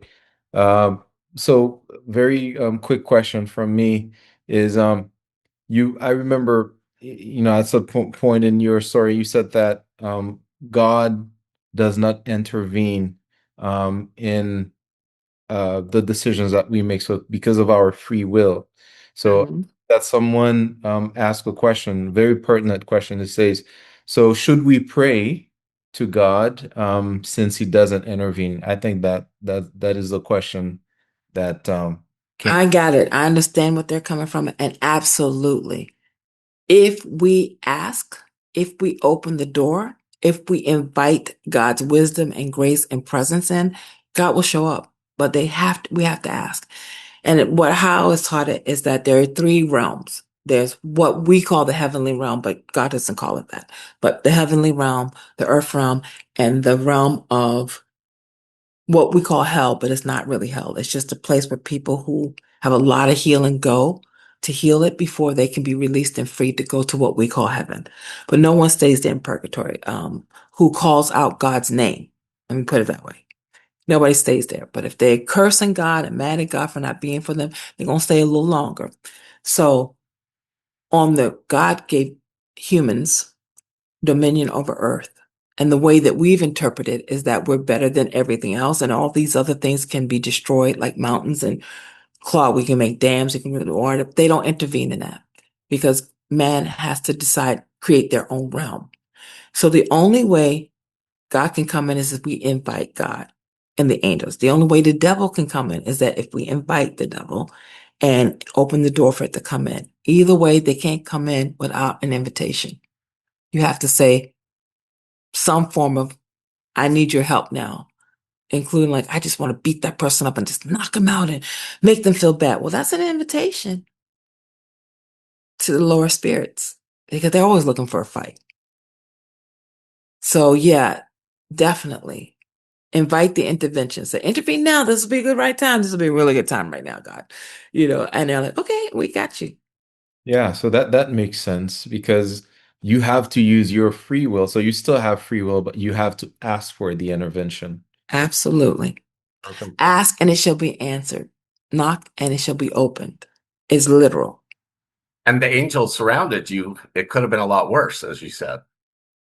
Right. Let me tell you, as someone the more I offer this service and the more I'm with people and their souls and on their soul journeys, the more I understand God, because God's in that person too, teaching me. They're teaching me as I'm teaching them. And yeah, angels are powerful. As you heard from Lakeisha's story, angels, they ain't playing. But also they can only do what God tells them to do. They can't do more. So God didn't tell them destroy that person, because an angel just said that the sword of that rapist would have been dead in a second. But that wasn't the charge. That wasn't the assignment. The assignment was to protect me from them and have them get caught. And so he did. And I testified and he went right to jail. And I'm one of the lucky women who get a chance to confront their rapist and say what needed to be said to go to jail. Now, I was a kid, and I think that's why the jury had more compassion for me. I don't know if they would do that as an adult because so many women are not listened to. But I do share that story so that people can have hope that you can get over these things. You can heal your body, and I'm no longer damaged goods. So, we can heal, but we have to constantly choose it and ask for help. Absolutely. I'm so sorry that you went through this experience. So my last question for you is what would you say to any survivors out there if you had, something to tell them, what would you actually say? How beautiful they are, because they too see themselves as damaged and broken. And I said, even if you do have a broken arm or a broken leg, metaphorically, that doesn't make you not beautiful. You're still God. You're still pure. You're still innocent. You're still the one God made in loving image. You're still a reflection of Mother or Father God. And I tell them that it will pass, and it may take years, but there's nothing wrong in it taking years because trauma is trauma and it's illogical. It shows up at the darndest times. You think you're over it and then something sucks you back in, and to know that's normal. Know that it's okay. But really, the most important thing is to know that God is always with you, that God is in you, and God is for you. Whatever you call God is there with you. And just know, talk to other people and see that you're not alone, because the way that works, you're so isolated. Especially if it's molestation from a family member, you're so isolated. You're special. You're the special one. We're choosing you over this, over them because you're different. Yeah, the wrong kind of different. We have to remember that we are safe in numbers, and to go and meet other people who've gone through this experience of having to survive and overcome, because then you'll see you're not alone. You're not the only one, and you'll learn from their journey of how they heal. But get up with other people. That's the saving grace. Beautiful. Thank you so much. Thank you. Anaja, do you need to leave? Do you want to say aloha to everyone? And thank you for helping us tonight. Or can you stay? Because if you can stay, it'd be great. But if you have to go, we understand.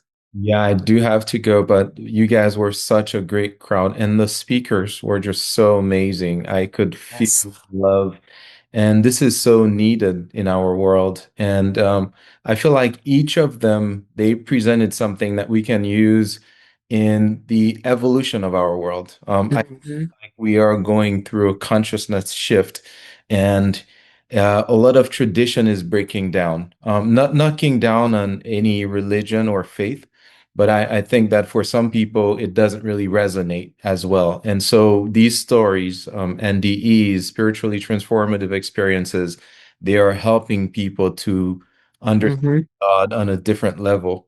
And so I commend you, all three of you so far, for doing such great work.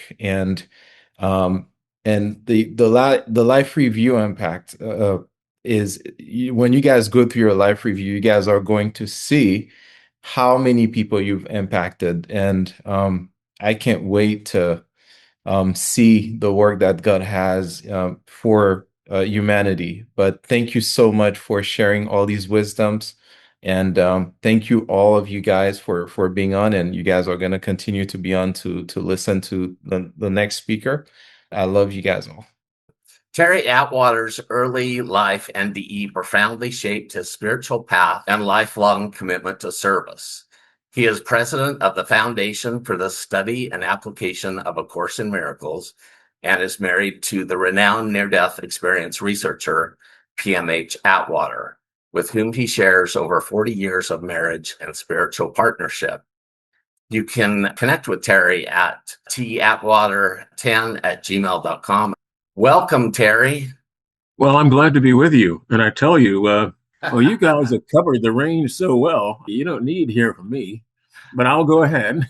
and share what I have chosen to share. Most of it is what you've already shared. I mean, wisdom and truth is where you find it. And we have certainly heard a great deal of that. And it certainly resonates with our theme, the unity and oneness, near death, and related experiences. And I'm here to share with you today from my perspective.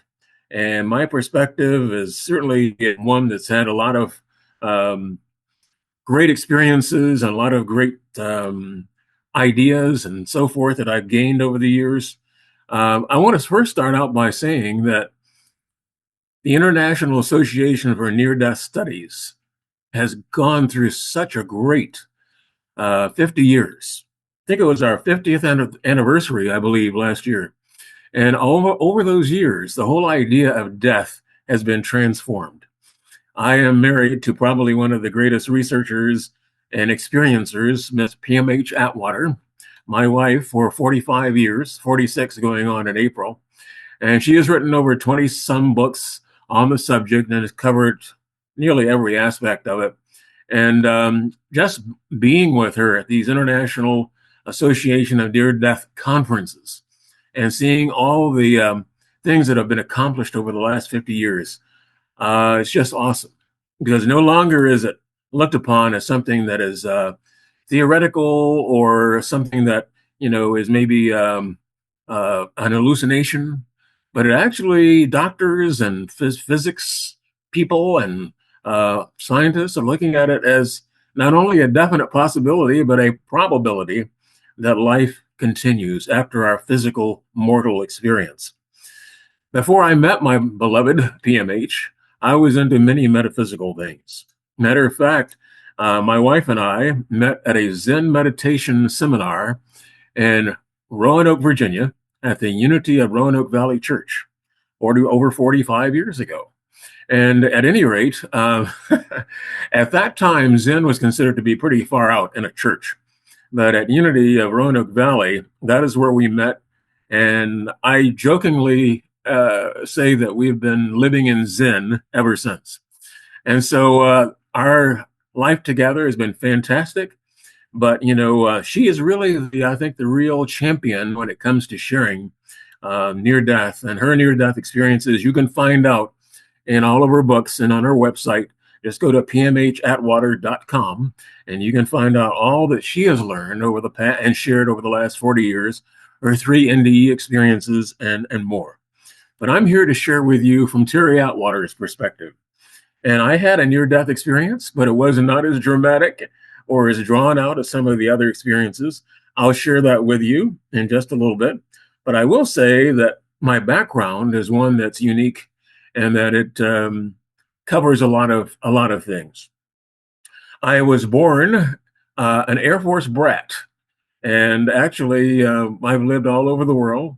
My father was in the Air Force, and we traveled and lived in Germany for 3 years. We lived in Okinawa, Japan for several years, way up north in Bangor, Maine, lived there for a number of years.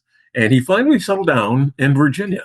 And that's where I went to high school and, ultimately, part of my college career, and then went on to Hampton University, where I graduated with a degree in communications.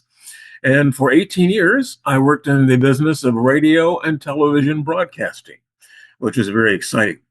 And from that, I took my skill set and got into the blood banking industry, and am now an account manager for the American Red Cross, where I go to corporations, businesses, churches, high schools, military installations, wherever I can to encourage people to roll up their sleeves and give the gift of life. That's what I do in my daytime work. My spiritual journey has covered a number of different places. And I find truth in all types of things, but I'll share with you some of the areas of spiritual awakening that have helped me on my journey. And I hope that some of them will help you, because I basically was born in a Baptist church and raised in that church, and then went on to become very fundamental in my thinking. And then later on became more metaphysically inclined and began to realize that there was really a lot more to the world and to my perception of things than you will find possibly in a religion. And so where should we start? I guess, the real theme I would like to share with you this evening is that spiritual living is really where it's at. And I think we've heard that echoed throughout our series so far. If you're not living from a spiritual frame of reference, then you're not really living. We talk a lot about the near-death experience. I want to talk to you about the near-life experience. Because if you're not living in the awareness of who you are spiritually, you are not living at all. Jesus and all the great master teachers were telling us and sharing with us how that can be done. And you heard Johnnie and Nekesha and Anasuya share with you their perspectives, and they're all basically saying the same thing. Because if you're not living within, you're living without. And so going within is where I learned, that spiritual living is really where it's at.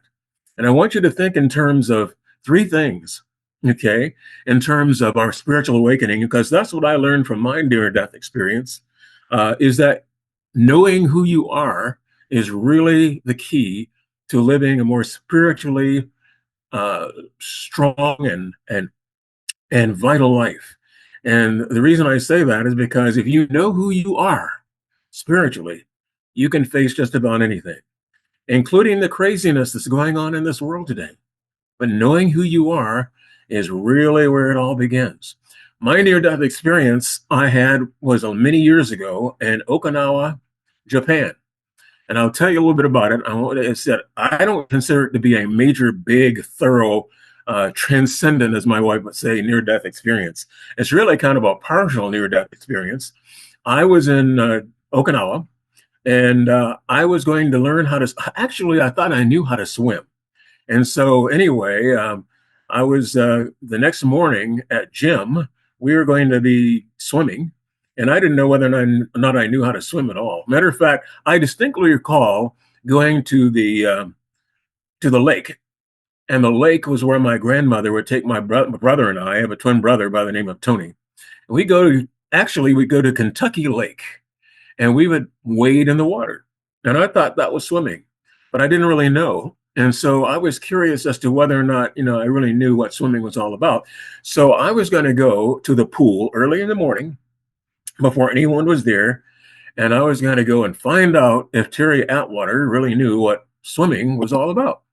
So I took the chance to go by myself. My plan worked. Hardly anybody was there. The only problem was I went to the deeper side of the pool, not the shallow side of the pool. And I was just about to get into the pool when all of a sudden, my frame of reference just shifted. And Atwater was underwater. I was underwater, and I did not know that I was really underwater because I really hadn't jumped. Guess what? I was pushed into the pool. And so I was trying to discover how to make my way back to the surface when I suddenly realized that, guess what? I didn't know how to swim. Matter of fact, I started to yell and scream, but nothing, there was nothing that could help me. I knew that no one could hear me. I was underwater. And I just began to realize that, this was probably going to be my end, that I was going to die, and that was the way it's going to be. Well, let me tell you the rest of the story. I had my near-death experience, or the flash that they call it. And that is kind of like a post-life review. And it does happen, by the way. And all of my previous life flashed before me. And I saw exactly, what had gone on previous in one big flash. And I thought at that time that this is pretty much the it of what was going to be of my life. Well, along the surface of the water, I saw someone splashing along, and this was by no coincidence. And I reached out and grabbed a leg. Now, the leg of one of my peers at school, he probably thought, what the heck? Something had grabbed me and was bringing me down in the water, and it could have been who knows what. But anyway, he let out a scream, and when he let out a scream, all these other guys came to his aid. And they all came down, and guess who got rescued? Yeah, they came down to rescue this little guy, because I thought I was gone, but I just made one last grasp. And that's what basically brought me to the surface. And when I got to the surface, I didn't need to be revived, but, I was so happy to be alive. And the coach, by the way, one of the coaches or phys directors, said, he was congratulating everybody, for saving me. And when he found out that I had been pushed from behind, he gave the guy a good piece of his mind and let him know. By the way, the guy who pushed me was one of my best friends. His name was Hargus. And anyway, he's the one who had pushed me from behind. But anyway, everybody who brought me up, I guess, felt like they had really saved the other guy's life, and really they saved my life. So I considered that to be kind of my second chance, kind of like a baptism of sorts. But, I learned a lot more than that from that transformative experience. Call it a spiritually transformative experience. I realized there was more to life than just the physical. I lived in many different places with many different people. I learned, that basically the oneness that we're talking about here, the oneness and the unity of life, is within us all. And the spiritual aspect of who we are is the key thing that ties us together. So what I have to share with you this evening is the idea of our spiritual life. And I can ask you whether or not you are in tune with that spiritual life, and whether or not you are into your name, image, and likeness. Have you heard that term before? Name, image, and likeness? Sure you have. It's all over the sports field, right? Or the sports world, especially in college athletics now. You can make a lot of money with your name, image, and likeness. But the reality of who you are, your true name, true image, true likeness, spiritually speaking, to me is what really defines who you are and is really the key to awakening to the truth that the near-death experience and other spiritually transformative experiences give to us. So let's begin with the first thing that I found for myself that is the key. The key is to know yourself, to know who you are. The near-death experience showed me, and also my other studies showed me, that the key to spiritual living is knowing who you are. And this is not just from me, this is from sacred traditions, all in the past as well as coming to the present. You've heard, know thyself, right? Know thyself. There is nothing more to seek. That is the goal of the curriculum, right? Regardless of the teacher that you choose. I think above the foyer or near the top of the library at Alexandria were inscribed the words, know thyself. We've seen know thyself, over and over and over again in spiritual teachings. And sometimes just pass it by. But in my spiritual journey, knowing who you are is really the key to being spiritually awake. And I think this is what most of the master teachers are trying to get us to see. The word guru, have you ever looked at that word seriously from a kind of a humorous perspective, what it's really saying? Guru, G-U-R-U.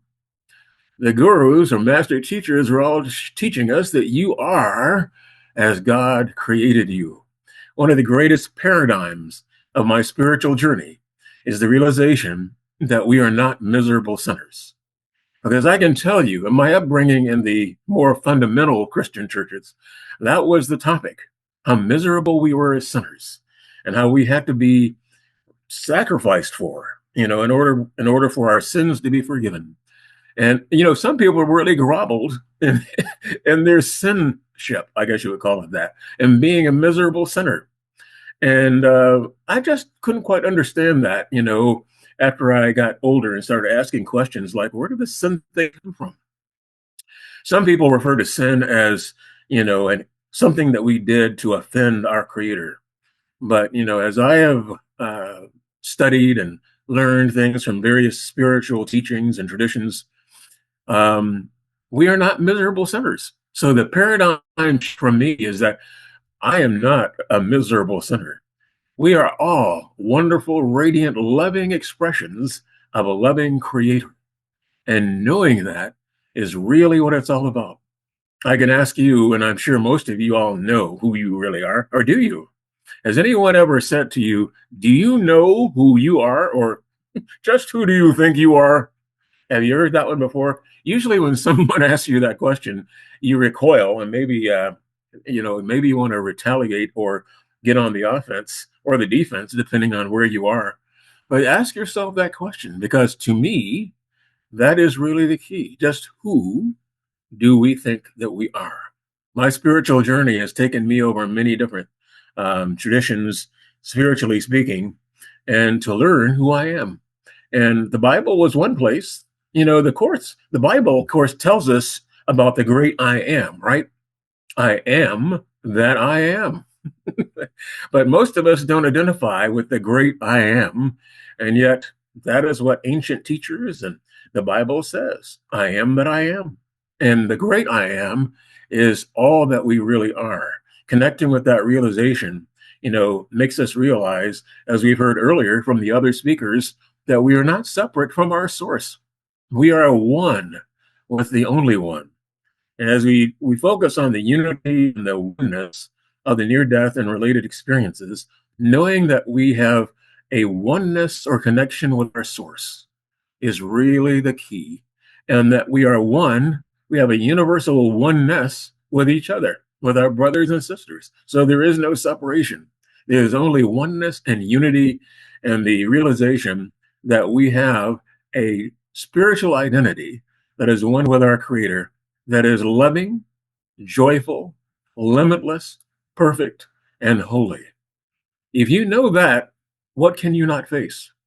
If you know who you are, what can change that can change you? You are changeless and unchangeable.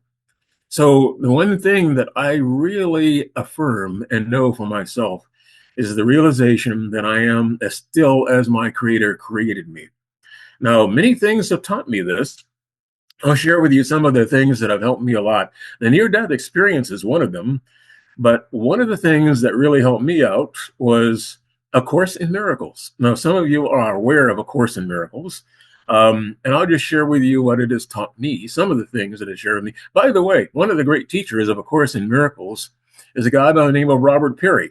He is the founder of the Circle of Atonement, I believe, in Sedona, Arizona. And he believes that the near-death experience is the closest thing to A Course in Miracles.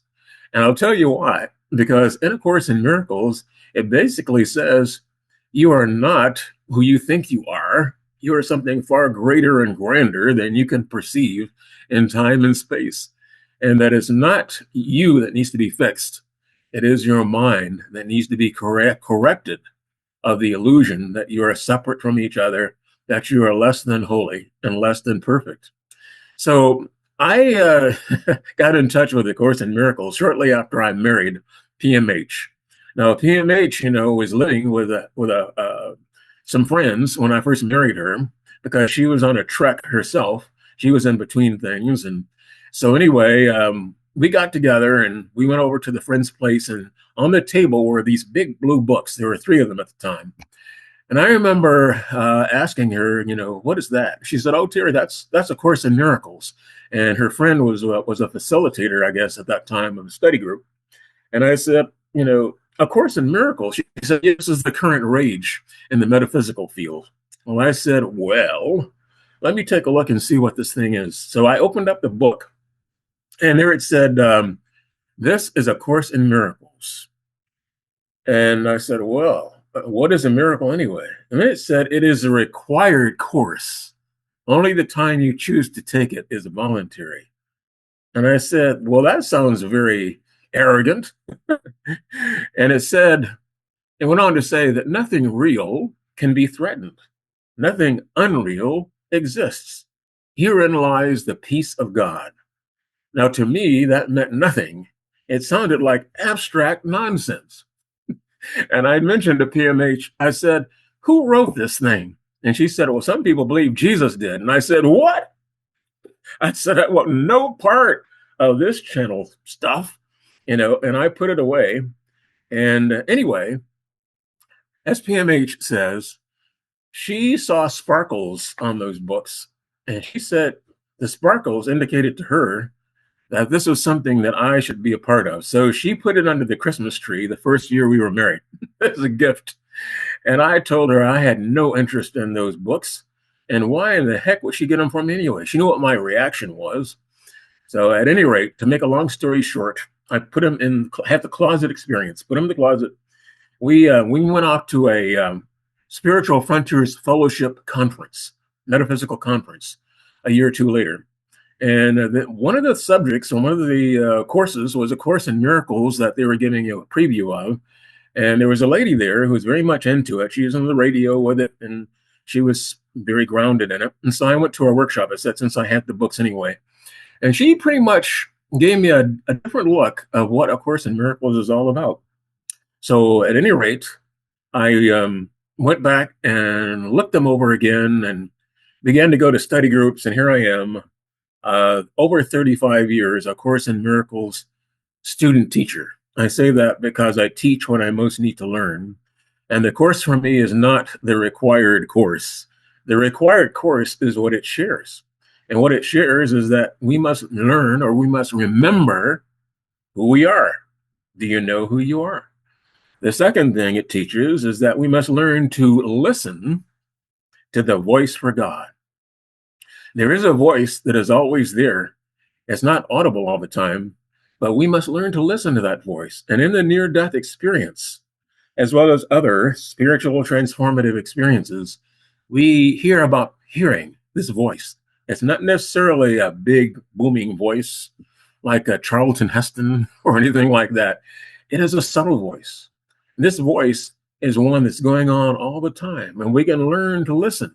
That's part of the required course.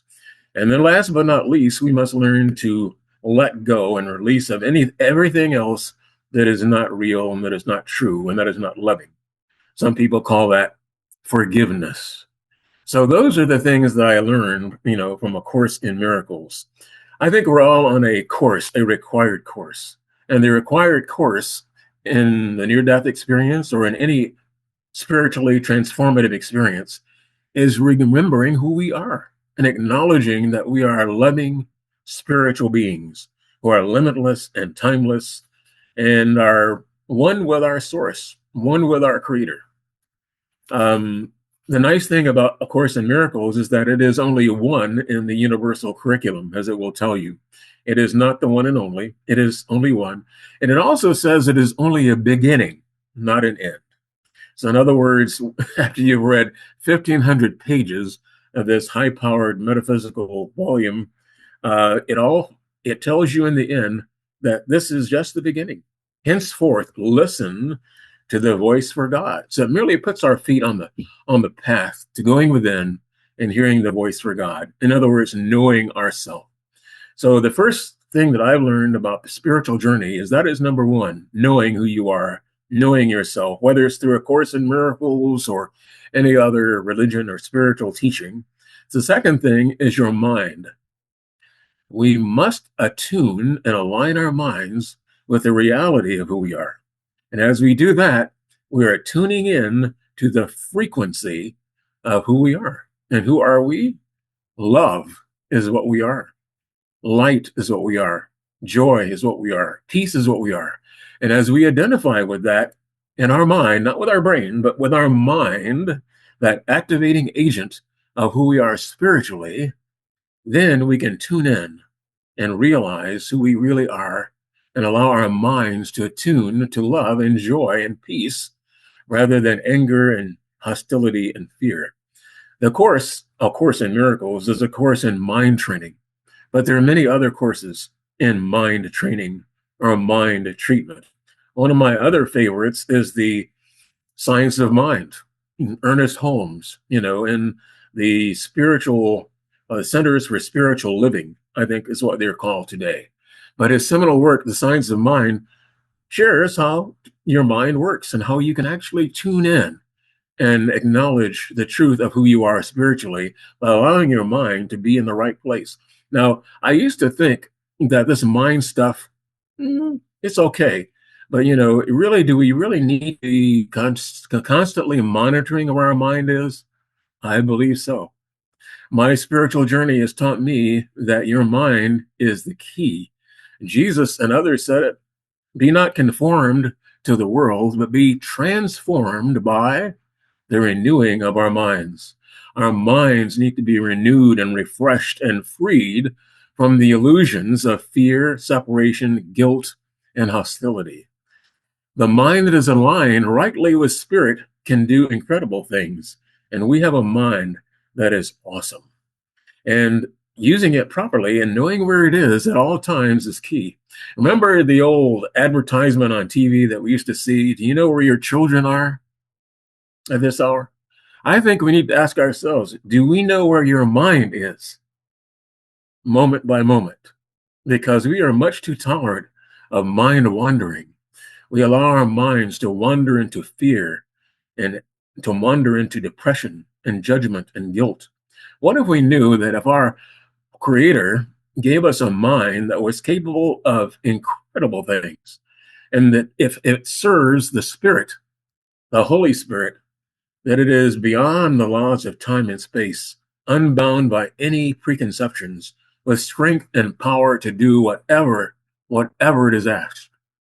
But when it is off course, we have the other choice. We talked about free will. You can think in terms of whatever you want to. And God, our Creator, divine mind, higher self, whatever you want to call God, will allow you to do that. That is your choice, your free will.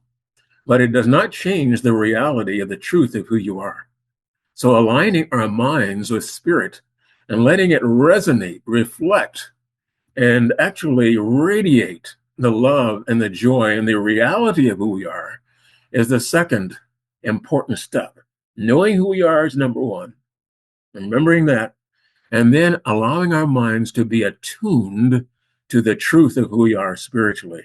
Near-death experience talks about that too. On the other side, people realize that the mind has been temporarily off base in terms of what the world really is. You see, we are not just mortal beings. We are spiritual beings having this human experience and with an incredible mind to project things on the screen of time and space. We've simply gotten off course. Course in Miracles says we merely made a mistake. We never sinned. There's no way of sinning against the Creator. Well, we can make an error and a mistake, and the mistake merely needs to be corrected. So from A Course in Miracles point of view, and from Science of Mind, the mind needs to be corrected. And that's the only thing. We're not broken goods. We are created perfect and holy, magnificent spiritual beings with a mind that has a choice. But if the mind chooses illusion over reality, then a correction needs to be made. And we've been given an internal voice, call it higher self, Holy Spirit, inner guidance, GPS, spiritual GPS. Do you know you have a spiritual GPS that's always available to you and you can listen to it? And if you don't think the mind matters, the mind does matter. It does. A great baseball player by the name of Satchel Paige was asked at one time, he was looking very young at his age. He's African American, by the way. And how do you remain ageless, over all these years, and you're a great athlete? And he said, it's all about the mind. He says it's mind over matter. And if you don't mind, it don't matter. Mind over matter. And if you don't mind, it don't matter. I'm not going to tell you that you shouldn't look at your mind and monitor your mind, but that is the practice of spiritual living, is realizing that your mind, directed by the Holy Spirit, higher self, aligned with who you are spiritually, will bring you the results that you really want in your life, will align you with truth so that you can live more abundantly. So the mind is really the key. By the way, I don't know where you may be watching from at this time. You may be tuning in from Hawaii. Hawaii is where our base is, right? And I'll bet you, Shaun, it's probably a balmy 60 or 70 degrees or maybe more than that. In Virginia, we're hovering at around 32, 33 degrees. I'll tell you. But the mind is like a thermostat. Did you know that? Our perception is the thermometer. Our body, our physical being, we measure things by what's going on outside. And it can be, raining outside, cold outside. But isn't it nice to know that we're all inside? Hopefully all of us are inside now, where it's nice and warm and cozy, and that we're not the victim of any outside or external weather or situations. Well, the mind is the thermostat.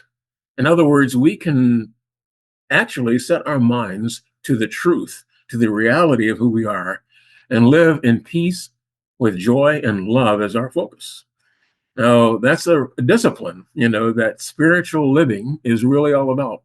And what we learn through the near death experience, that we can allow our minds to be set to the frequency of love and light and joy and live in that awareness rather than allow external circumstances to rule us. Jesus said it in a number of different ways. I'll share that with you. One of my master teachers, there are many other master teachers as well. And what I'm sharing with you is not new, by the way. It can be defined in many ways. Know thyself, attune your mind, align your mind. And what's the third thing? Third thing is to share, to teach, to extend in your thoughts, in your words, in your actions, the reality of who you are. You see, once we know who we are and our minds are aligned with who we are spiritually, then we need to demonstrate and express and experience that reality, witness and share with our brothers and sisters the truth of who we are. That is our function. We've heard this in our other speakers earlier, that we are the light of the world. That is our only function. That is why we are here. Near-death experiencers come back and tell us this. They tell us, death? There is no death. Always there is life, is what they say most of the time. There are people who have the dark, negative near-death experiencers. My wife can tell you all about those as well. But most of them talk about the wonderful love and the light that exists, and that light and that love is who we are. And they come back and they want to shout it from the rooftops that there is only love, and that is who we are. And then they get back to a rude reception.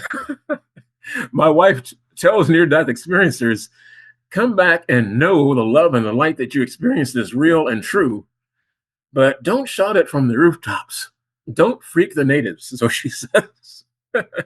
Don't freak the natives, because not everybody is ready to hear that the reality is love itself, that you are the light of the world, and that the reality is that you never left home.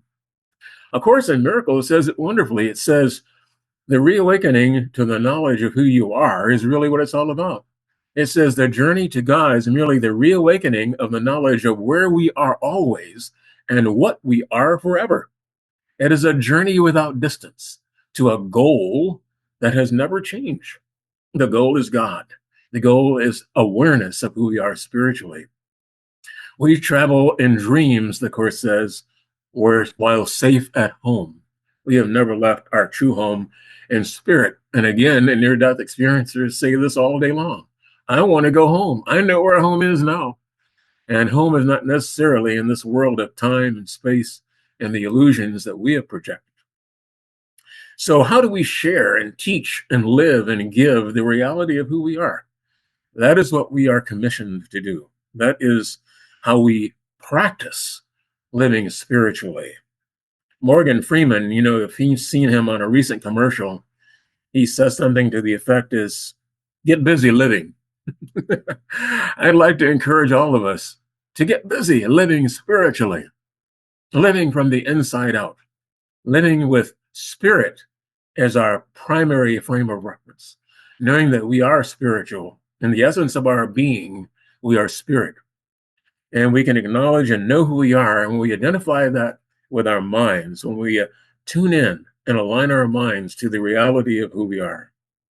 So the reality of who we are, the unity with our source, the universal oneness that we share with each other is really what the spiritual life and spiritual living is all about, and what we learn from spiritual related experiences as well as the near-death experience.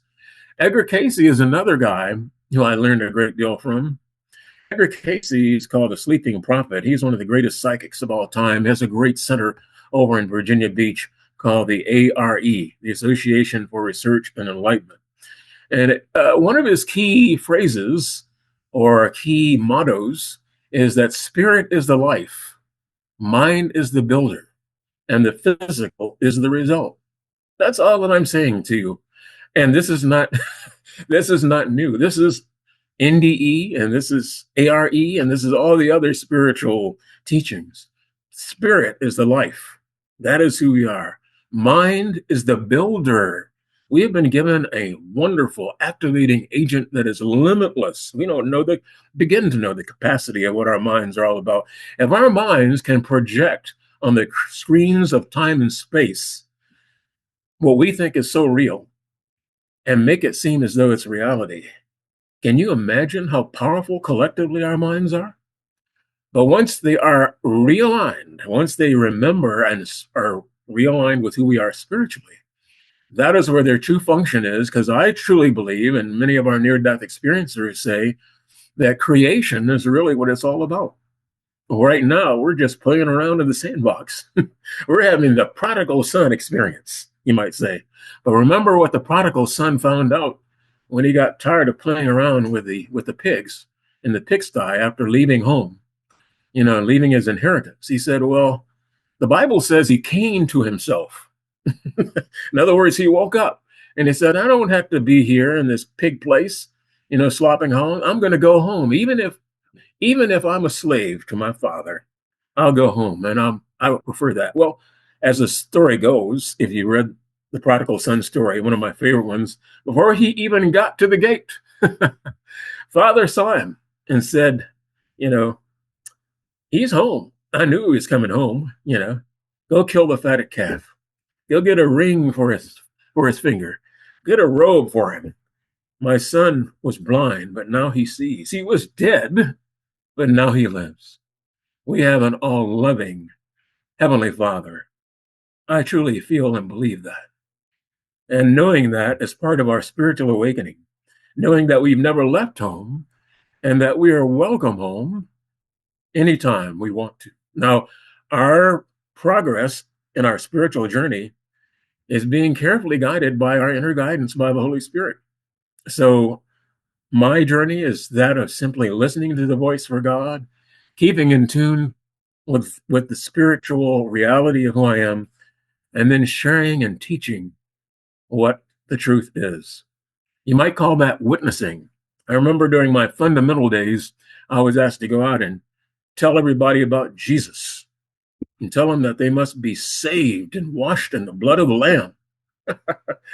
I no longer believe that. I mean, you're welcome to believe that, and I respect people who want to believe that. But I believe the true witnessing is beholding the Christ, the reality of who a person is spiritually, and sharing that with everyone that you come in contact with. The Course says, whenever you meet someone, it is a holy encounter. As you see him, you will see yourself. As you treat him, you will treat yourself. As you think of him, you will think of yourself. Never forget this. For in him or in her, you will find or lose yourself. You see, our mission, our function is to see everyone as one with us, as one with spirit, and to know our spiritual perfection and to share that with everyone. In other words, we are witnessing who we are. You've heard it said before. That's the real key, right? The Course says, basically that, you're always meeting yourself. Who is it? John Kabat-Zinn, who said, well, actually, his book is titled, Wherever You Go, There You Are. And that is the truth. Wherever you go, there you are. So spirit is the life. Mind is the builder, and the physical is the result.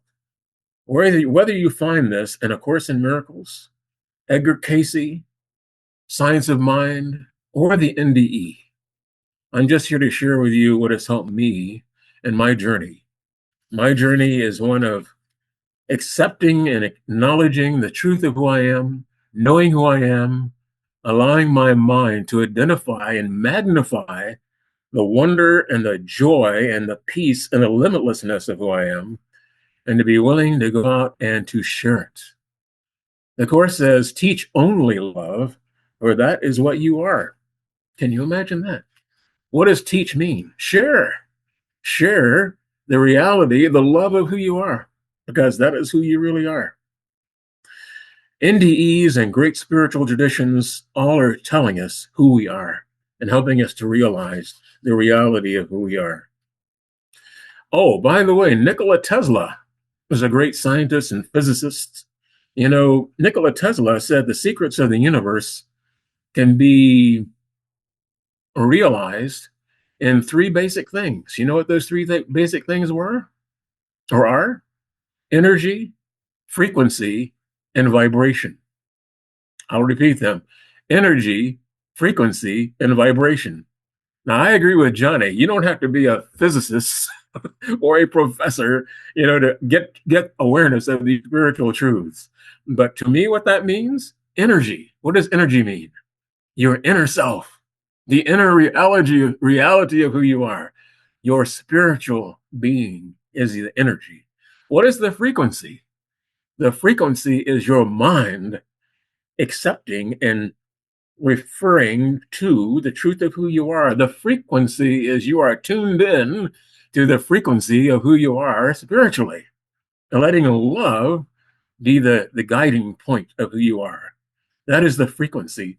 And what is the vibration? Once you know through the energy and are tuned in to the frequency in your mind, then you can what? Vibrate. Vibration. You can vibrate with the realization of who you are and extend the light and the joy and the peace that is within you to your brothers and sisters, acknowledging it and sharing it within yourself. I truly believe that that was the teaching that Jesus shared. And I'll leave you with this, because Jesus is one of my master teachers, not the only one, but he's the one who resonates with me. And I don't think people got Jesus very much. You know what?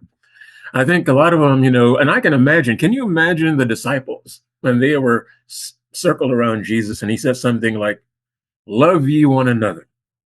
Can you imagine that? Can you see their eyes going back? Love one another. The Romans are out there hating us and wanting to kill us and bring us down. And you say, love ye one another? Yeah.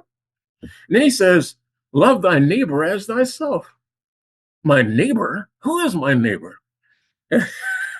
So anyway, and then he goes on to say, do unto others as you would have them do unto yourself. Well, how do I accomplish that when everybody seems to be against me? These basic things that he said 2,000 years ago are just as relevant right now when you think so much craziness and hostility and insolence is going on in the world today. What did he mean when he said, love ye one another? Well, in my opinion, what he was saying is, love ye one another because there is no other. Love thy neighbor as thyself because there is no other self. There's only one self, united with our Creator in perfect holiness and oneness, universal oneness. Do unto others as you would have them do unto you. The golden rule might be said to be, you cannot do unto anyone else without doing unto yourself. If there is only one self, you are doing it to yourself. So do unto others as you would have them do unto you. So spiritual living is the prerequisite for our unity and our oneness, whether it be through a near-death experience, a spiritually transformative experience, any experience is to bring us to that realization of who we are and to help us to radiate and reflect and resonate in our minds, in our hearts, the reality that we are. I am thankful for all of the sharing, you know, that has been on this podcast. And I certainly, you know, can resonate and enjoy all of the truth that I've heard from each of the speakers and all that they have shared. And I just want to share with you in closing that you are a perfect, wonderful, radiant, loving, spiritual being. And knowing who you are is the key to living a more spiritually dynamic life and knowing what really life is all about. Because, you know, as we see in A Course in Miracles, there is no death. God never created death. He only created life. Life is all God created. We projected an opposite called death. And that is all we need to do is awaken from the dream and realize who we are and let our light shine throughout the world. If that sounds like abstraction, it's okay. But just know that there is another way of looking at things. And if you see yourself as love and joy and light, to me, that feels a lot better than looking at myself or anyone else as anything other than that. So thank you for listening, and I hope that what I have to share is helpful. Thank you, Terry. That was wonderful. Nekesha, if you remember in the beginning of her talk, talked about how the other side was the real world and this was the illusionary world, which is, of course, what the Course teaches. And that's why I've been doing A Course in Miracles since I was 18 when I met Marianne Williamson. And you have no idea how many times I threw the book out. But by the time with my last NDE, I finally understood it all. And so the Course has actually helped me maintain some level of sanity in this world. And when, if you watch the news or whatever, see what's going on, I always go back to the Course to just remind me that's all an illusion and a projection, like you were saying. So thank you for highlighting that. And a lot of people may know or don't know, and I don't know if you know that Helen Schuckman had an NDE. Did you know that? In the subway? Helen Schuckman is the scribe who channels A Course in Miracles. So anyway, what would you say are the main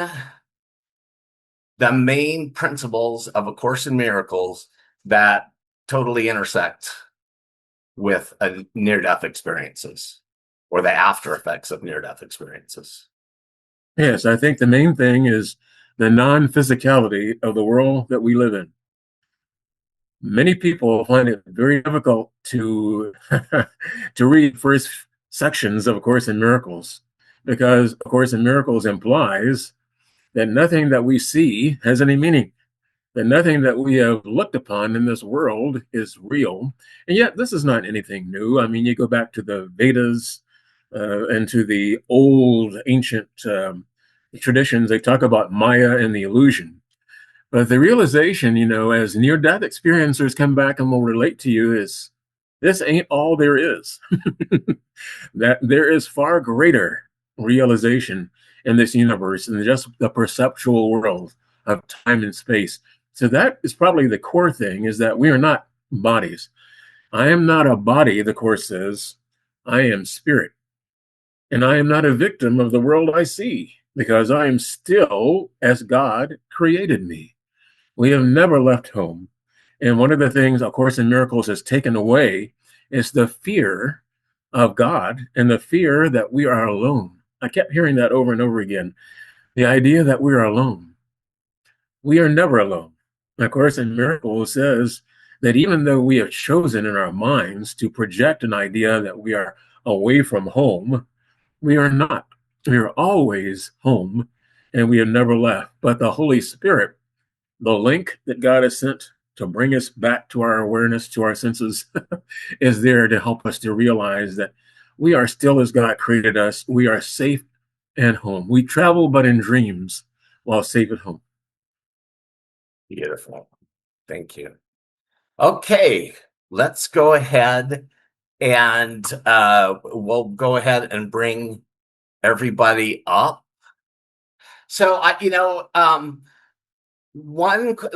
think what would be really great, because you all have briefly talked about it, but as y'all know, the world's going insane right now, and if you see it on social media, everybody's going insane. What would be, and each one of you could answer, what is your biggest piece of advice to help people in these challenging times? I always tell that people who are not familiar with A Course in Miracles, if they want to really cut to the chase, it can be basically just two things: love and forgiveness. Love is the one and only reality in the world, even though we don't think it is. Everything in the world that we see that is not loving is really a call for help and healing. We can look at that as what is actually going on. Even people who try to shoot, curse, kill, they are in a very strange way reaching out and calling for love. And if we could respond with love instead of fear and attack, then we are loving and following our commission to love one another. And the other is forgiveness. Forgiveness simply allows us to give up our attachment to anything other than love. That's all that it is. It doesn't have anything to do with propitiation. If you want it to be propitiation for sins, you can do that. But it is actually another way of looking at it is letting go of anything that is not love and giving up any association with anything that is not loving. Love one another, forgive everything that is not loving, and you got the gist of not just the course, but I think of what really it's like to live in awareness of who you are spiritually. Yeah, and I think almost everyone that experienced an NDE knows how that felt, that forgiveness when you come out and forgiving everybody, and like because we had a deeper truth, and it's like there's nothing to forgive. And the other thing for all of us is the ones that are the hardest to forgive is truly our ticket to to that. And I have this, we had a speaker once that she had a problem with her sister. Her name's Tina Spalding. She's a course teacher too, and she's a channel.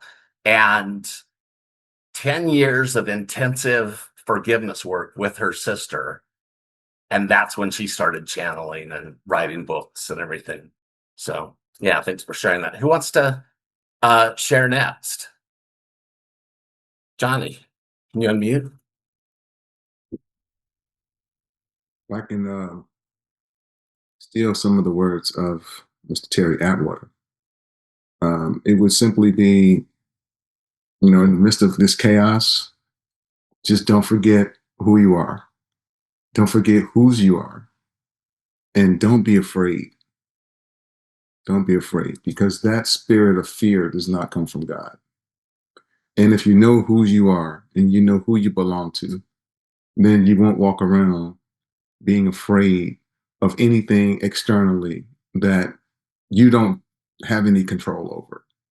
So just tap into your inner self, tap into the love, and then focus on just manifesting your purpose and walking in your truth, walking in your purpose, and continue to align with other like-minded individuals, just like the panel here and the people that are on this broadcast right now. Lock arms with those individuals and just move forward and be the light in this dark world that we're all seeing right now. So. And sometimes your purpose can just be being in the present moment and listening to whatever it is in the present moment. Like for me, after my NDE, because my old life was business, marketing, finance, I didn't know what I was going to do, but I knew I had some purpose. And it was just following the breadcrumbs that led me there, just by being present, do this, and then got to the next thing, and just, so it doesn't have to be a big grand thing. If you just are always present and follow the guidance, you'll be led to your purpose. Who wants to answer next? Nekesha? Hi. I heard this quite a while before, that you're born looking like your parents, you die looking like your decisions. It is time to make that choice.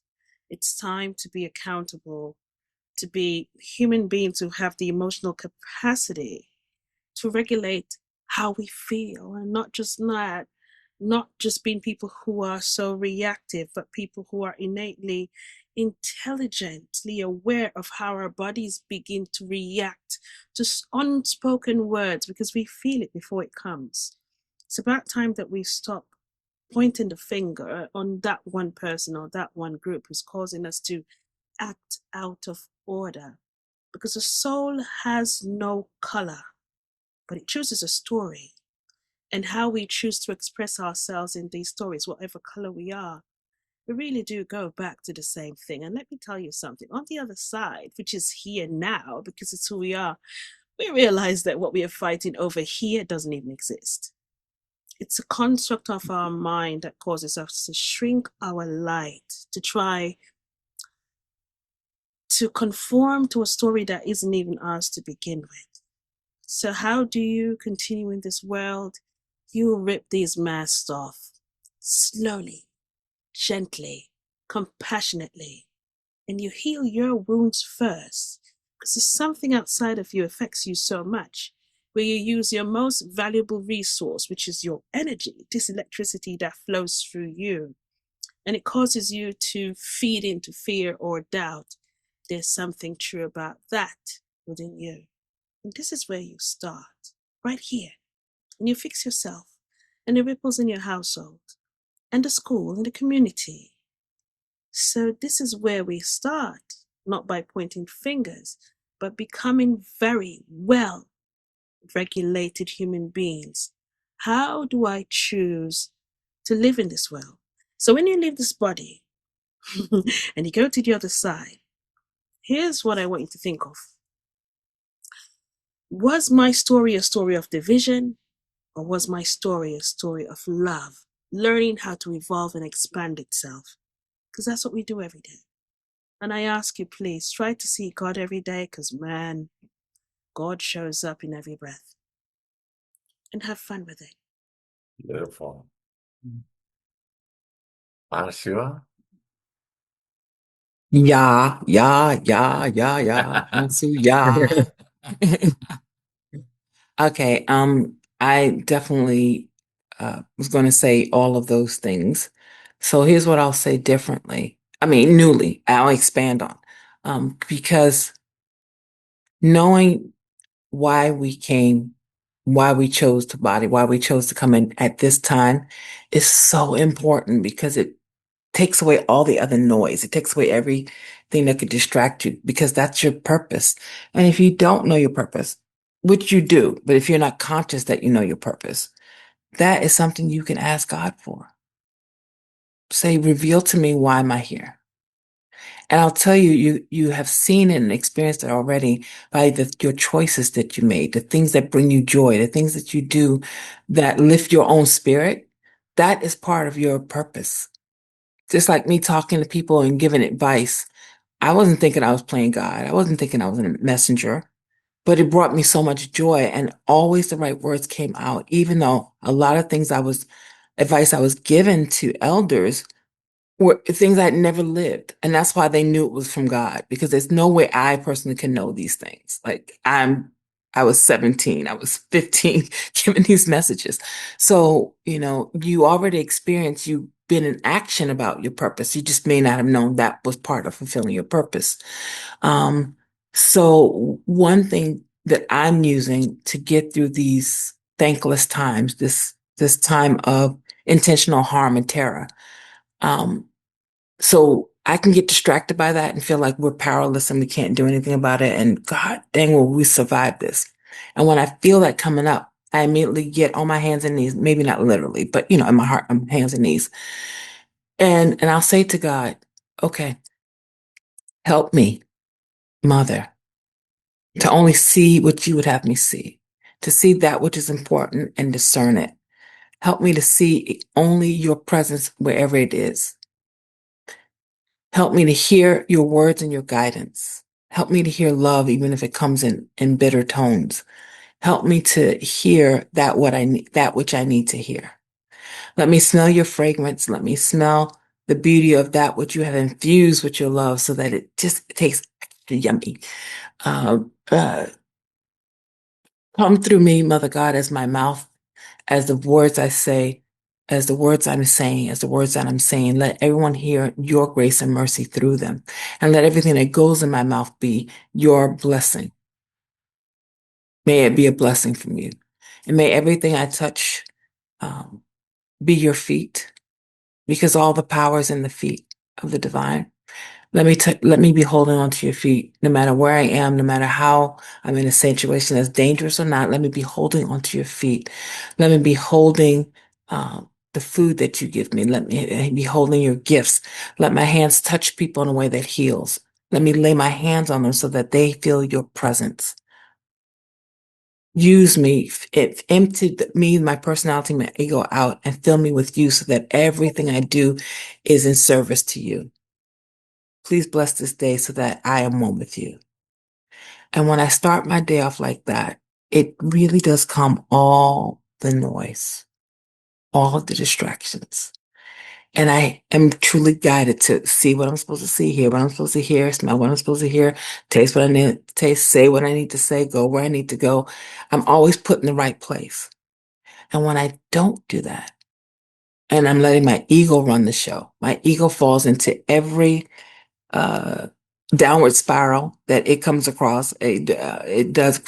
It falls into doom scrolling. It falls into distraction and hopelessness. And I'm like, oh my God, how is that? I'm hopeless when I know God is here. And I said, oh, what did I do with my mind today? I gave it full reign to do whatever it wanted. Well, that was a mistake. Do over. Even if it's at 10 o'clock at night, I say do over right this minute. Mind, get back in alignment with the divine. Come on, get back in there right now. I want to go to sleep and be with God, not with this craziness. Like as soon as I catch myself, I forgive me. I say, oh, we're just being human today. Okay, got it. Get back to being divine. And and I take it lightly because it's so easy to beat ourselves up. And it's like, don't do that. Yeah. You just reminded me there's a prayer from A Course in Miracles that I use every time I do a meeting, every time I go to a conference, and I'm here only to be truly helpful. I'm Yes. here to represent him who sent me. I do not have to worry about what to say or what to do because he who sent me will direct me. I'm Yes. content to be wherever he wishes, knowing he goes with me.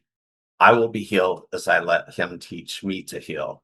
And then there's another one from Edgar Casey, which is not my will, but thine, O Lord, be done in me and through me.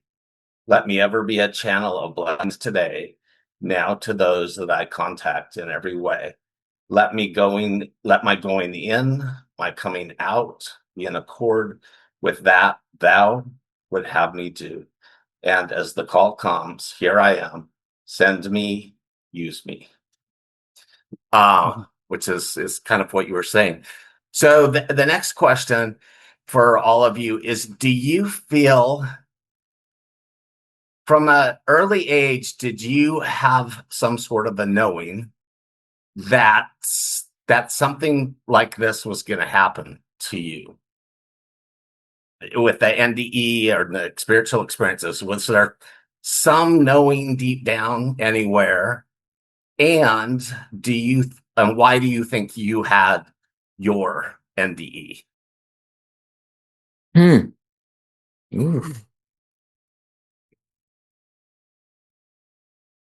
Let me think on that.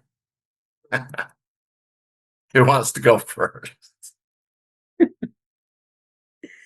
Johnnie? That's a very good question.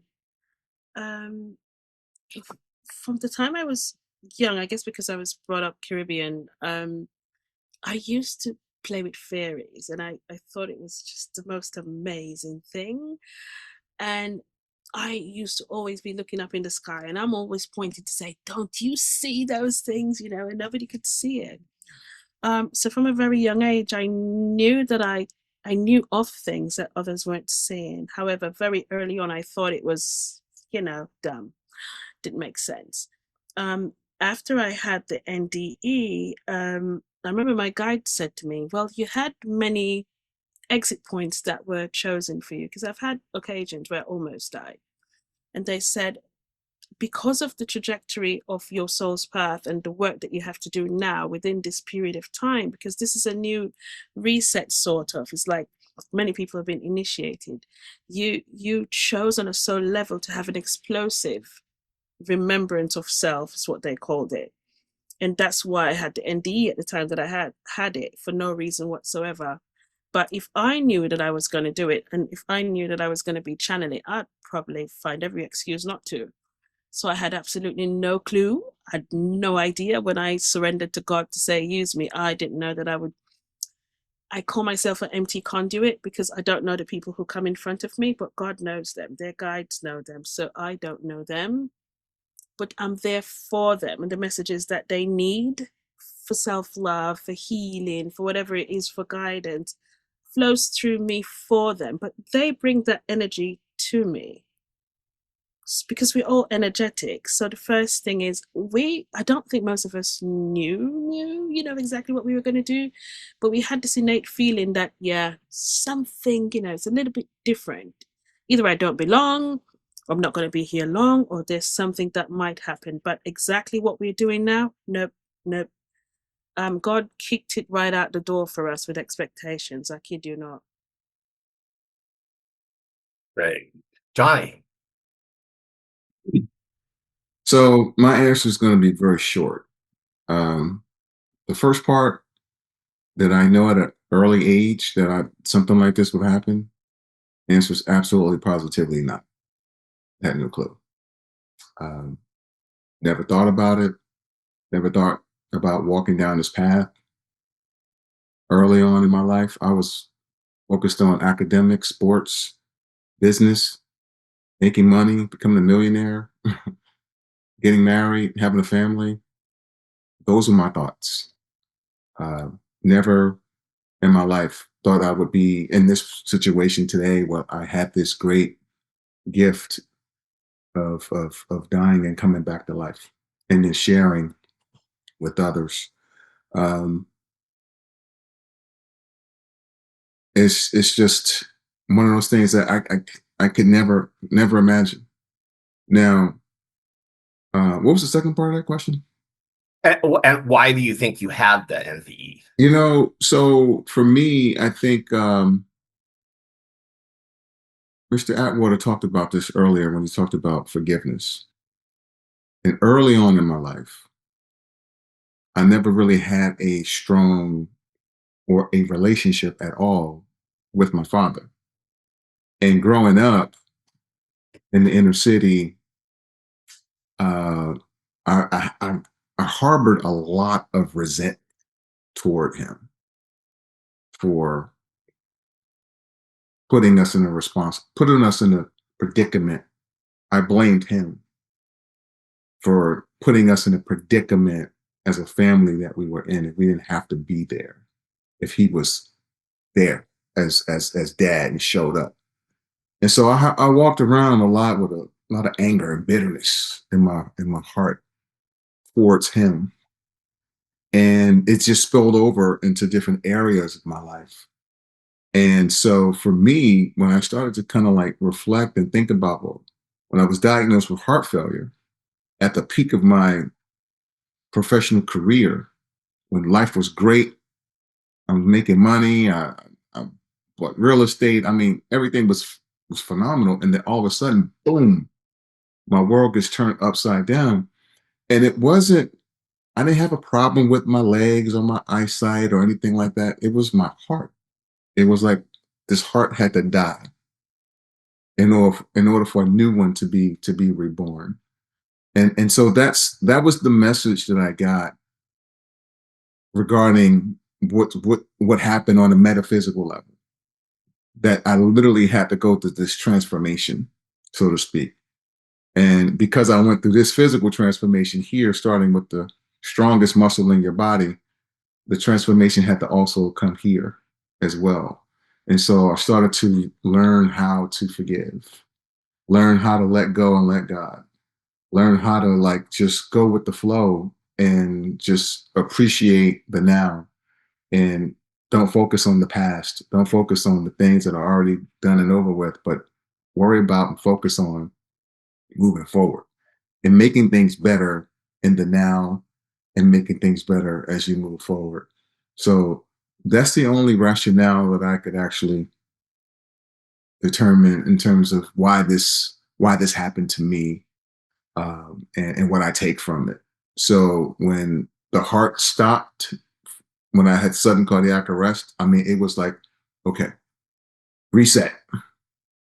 Now we can move forward again. Right. And so that's how I look at this whole situation. And this is why I don't I don't dwell on the past. I don't dwell on why am I still here. In fact, that's the name of my book. I'm still here, from heart failure to heart of the champion.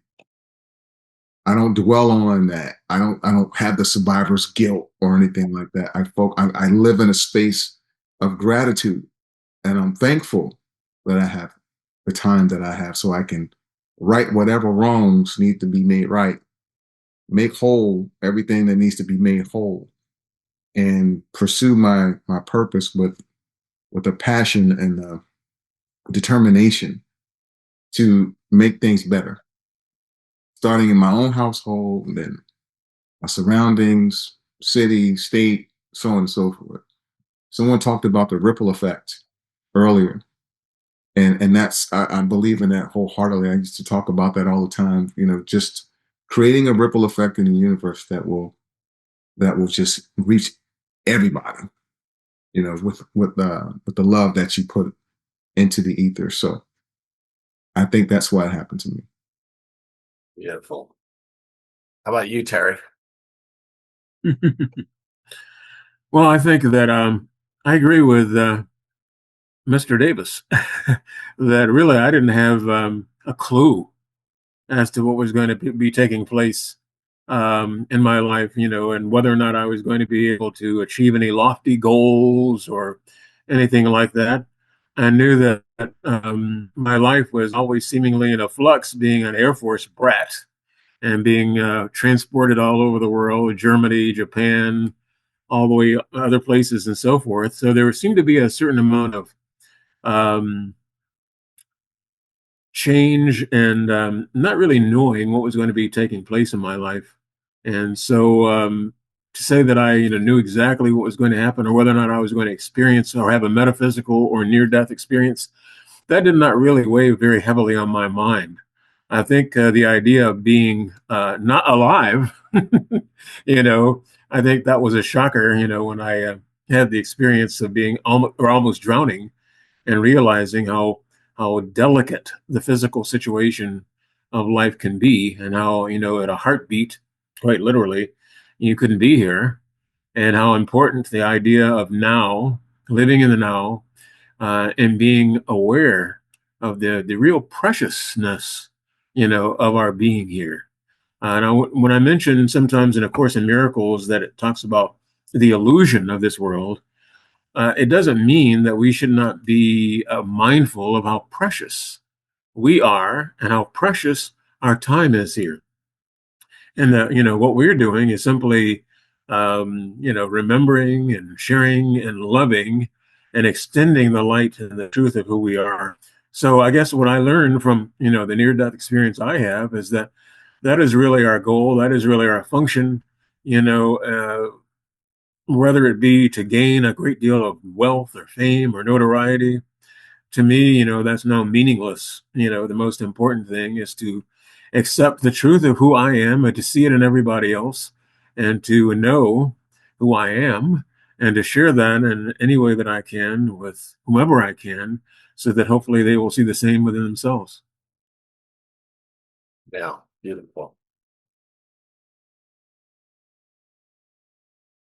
Anasuya, you wanna sorry. Hallelujah. Just say that. Hallelujah. Okay, I'll get it someday. That's okay. I've had this name for a while. I'm used to this. You know, say the question again, please. Well, from an early age, did you have some sort of a feeling that not, and not exactly that you're going to have an NDE or something, but some sort of that you're meant to be on some sort of a spiritual path? And then do you think you brought about these NDEs? Okay, got it. Thank you. I would not say that I knew in a conscious way that I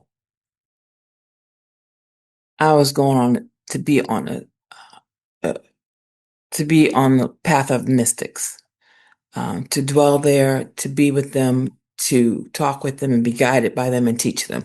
No, I didn't know that. Now, I knew I was different because I knew nobody else was getting messages from doves that are painted.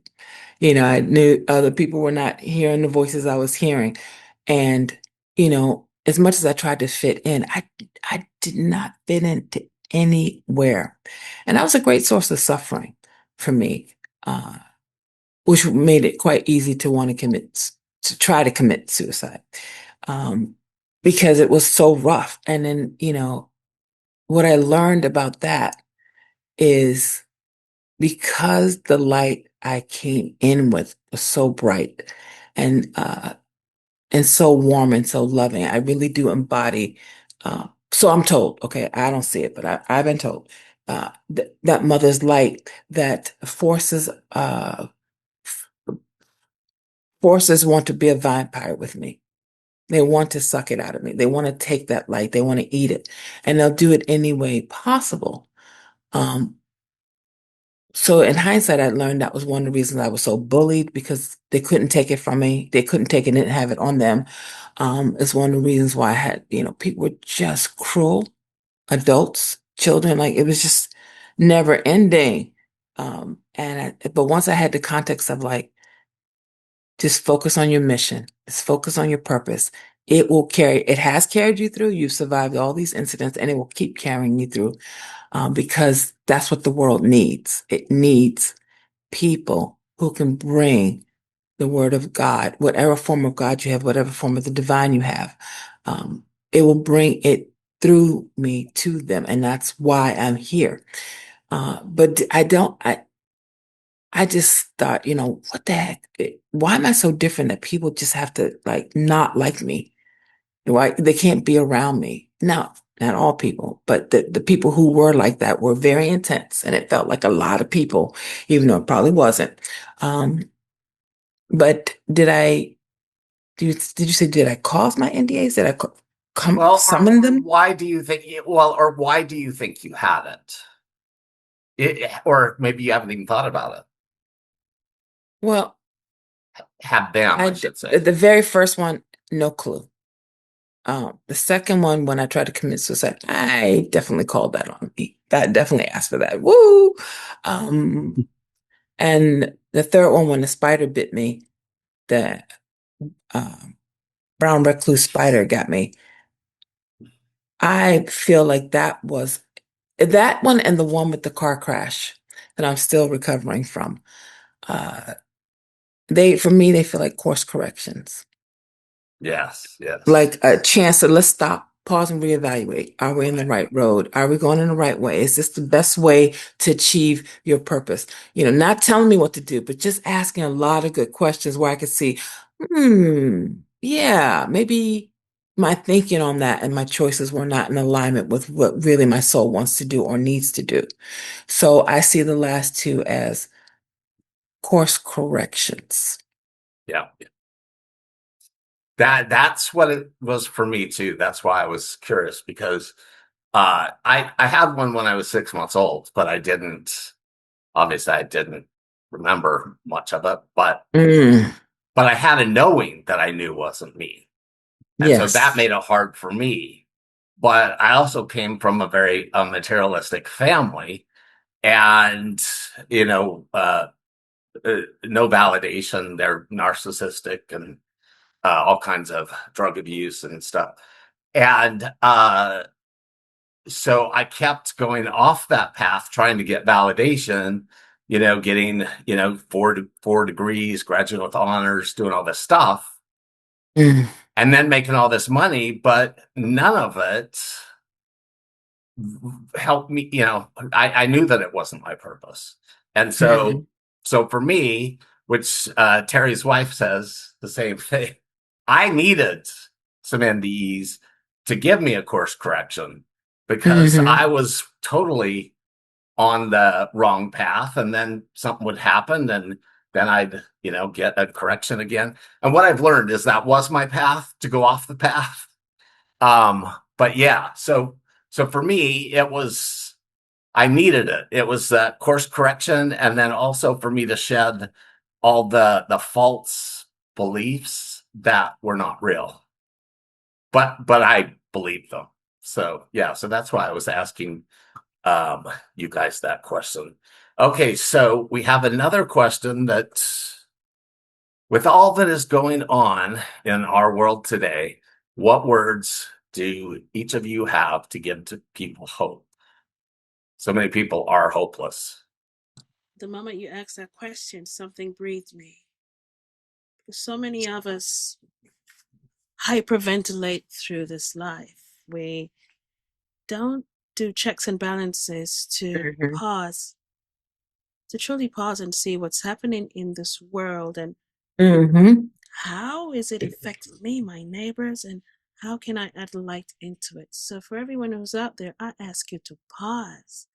Even when it feels as if you're in the middle of a tornado, pause, because the reason why you're in it, because your light is needed to be anchored in. You're in a dysfunctional family. You're only in that dysfunctional family because your soul just knew that it was a superhero. And I need to change. I need to break these ancestral curses. I need to change the trajectory of this family. I knew innately who I was before I came here. And just because you forgot doesn't mean that your purpose isn't with you, because it walks you every breath.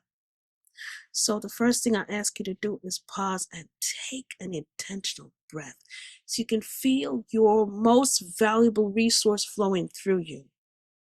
Because this breath that you breathe, the ocean breathe it, trees breathe it, the animals breathe it. I mean, the people with other color breathe it. It means that I am innately connected to every single fiber of this world, and I am deserving, just like everyone else. And when you take that breath and do a self-assessment, believe me, your soul has been ready to speak in ways that you can hear it now, because it never stopped. So you can start to see what really serves me and what doesn't. Where am I shrinking my light and where am I not? Who are the people in my life that are sucking my energy dry? Do I need to keep holding on to these paradigms, these beliefs? Do they really belong to me? Because I can tell you something. The world needs to continue to evolve. We're not here to change it. We're here to anchor God's light in it. So the world will learn about courage through those who endure it. So if you're enduring something, find God's light through it. There's something here for you to teach as you teach yourself. The world will learn faith through those who keep believing, which is why we're going to keep speaking the light of God without these walls and without these windows that people built, because God cannot be confined. And the world and everything else in this world will learn about strength through those who were denied that power. And let me tell you something about history that we hold on to so innately to say, I must struggle because my people struggled. History is our curriculum. That's all it is. How do I choose to now let go of these paradigms and start to tell my story? Because their story is theirs, but they did it to make sure that we didn't have to struggle through ours. So what's going on in the world now is because we still won't use our power of choice. It's our superpower. So I'm not asking you to go to another country to stop a war, but I'm asking you to stop the war that you're fighting in your own mind, because that's where it started. I've asked these questions a million times. I've had friends who passed away, who I thought they didn't deserve to, but they passed away so I could witness it, so I can stand here to speak about the next person. So I have to carry their light. So I ask you, can you anchor your light? Because there are many lost people out there, and when they're ready to find their way home, all I ask you to do is keep shining your light in your art, in your voice, which is magic, in what you do and what Shaun does. I don't care what you do, but that is your purpose. And if you really want to know what your purpose is, what the daylights of people call you about all the time that you get annoyed of, that's your purpose, really. Because people see within you that you don't see within yourself. God keeps showing up every day to show you exactly what you come to give to this world. Now, how you choose to express it is different, but it's still you. Because if you're a nurturer and a healer, you don't have to be in a hospital. But wherever you go, even if it's a stranger, you are a nurturer and a healer there, and in your family, and in quiet. So I ask everybody, no matter what's happening in this world, if it seems dark, shine another light, will you? Because every time you add another light, darkness dissolves. And finally, I learned energy from the angels. And because we're all energetic beings, please understand this. Darkness has got no power. It has no root. It needs your light to strive. So when I say be careful and be aware and conscious of where you feed your energy and your attention, it's because darkness has a way of distracting you to focus on something that isn't yours. Why? Because if you don't shine your light there, it can't feed. So if you want to dry up these trees, you see these trees that are showing up in the world now, and they're only showing us the ripe fruit that they want us to see, and the root is still running and diverting somewhere else. Please be aware, don't take that trap. I ask you to stop feeding the root. And stop paying attention to these fruits that they dangle in your faces. Use discernment. Feel it. God, is this really true? When whistleblowers come out, God, are they speaking the truth? Stop shooting the messengers. Be aware of what your heart says.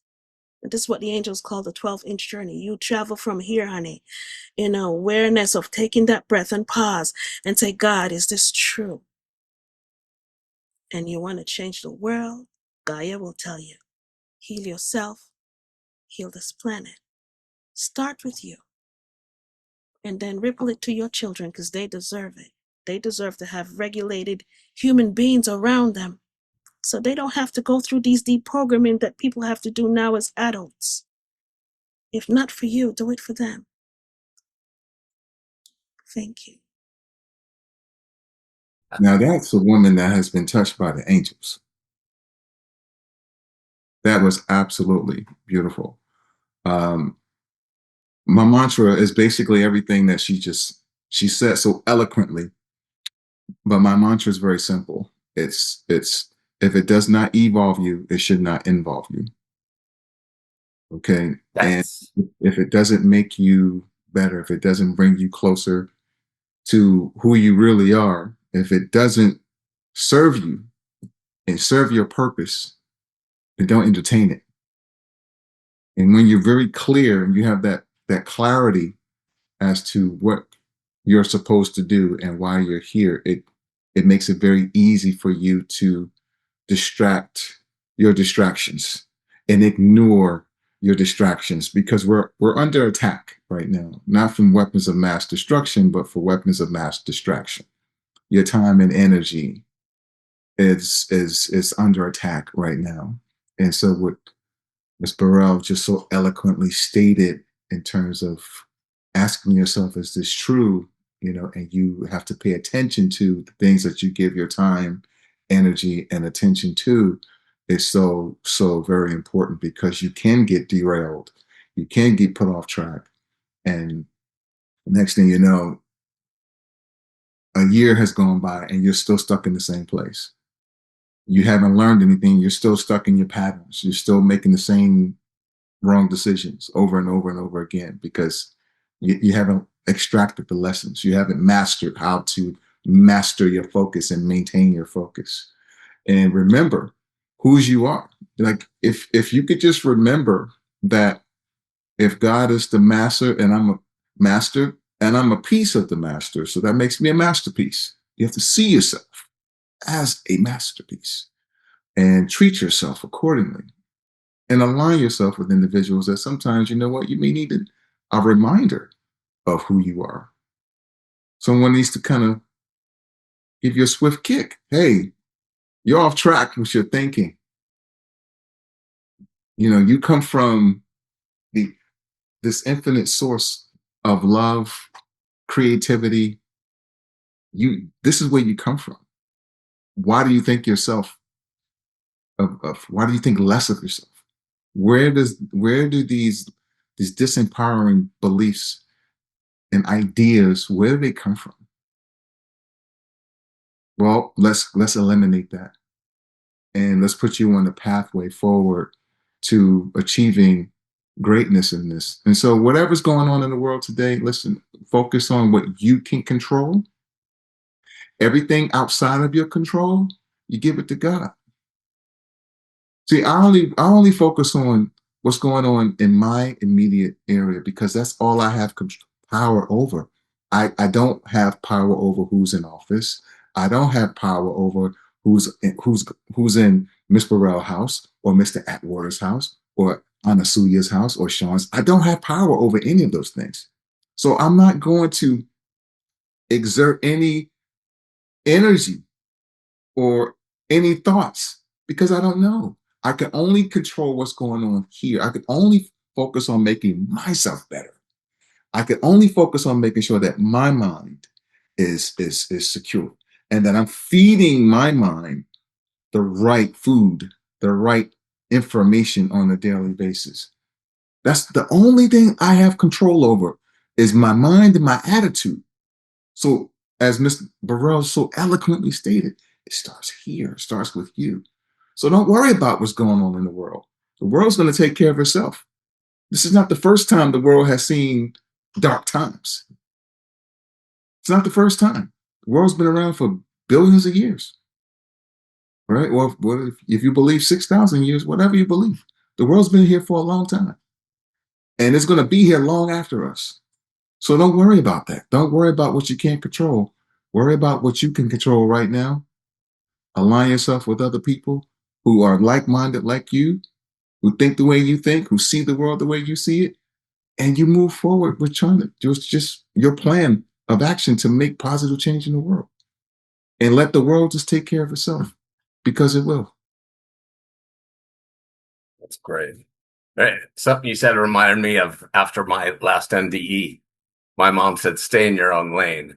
And she, for the next 3 years, every time I got going down some rabbit hole, I'd hear her say, stay in your own lane, get back in your own lane. Terry? You know, well, you know, I think it all boils down to one thing, and that's love, you know. I see Miss PMH in the background. Yeah.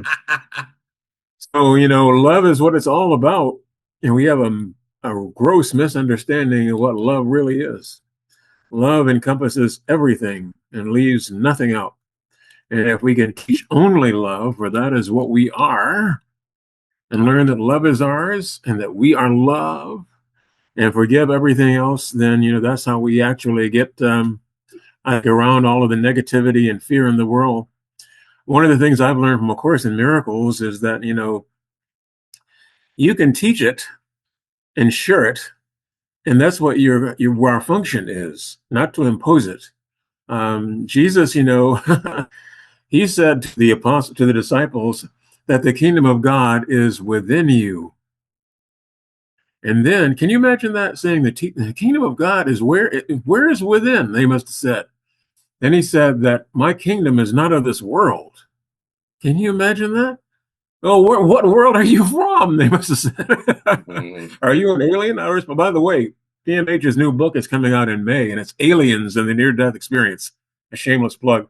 But anyway, the apostles must have said, where is this guy from if he's saying my kingdom is not of this world? They didn't quite understand what he meant. But what he said was it's all going within. So if I was to share with someone, the most important thing at this time is go within. Know that that is where the reality of who you are is, and that's where your real power lies. Your mind is really where it really begins and ends too, because if your mind is in darkness, then you're not going to see the light. So love is the reality. Go to the kingdom. Know where the kingdom is. The kingdom of God is within you. Seek ye first the kingdom, right? All these things will be added unto you. And then, as the Course says, nothing real can be threatened. Nothing unreal exists. Herein lies the peace of God. You will not find peace in anything in this world.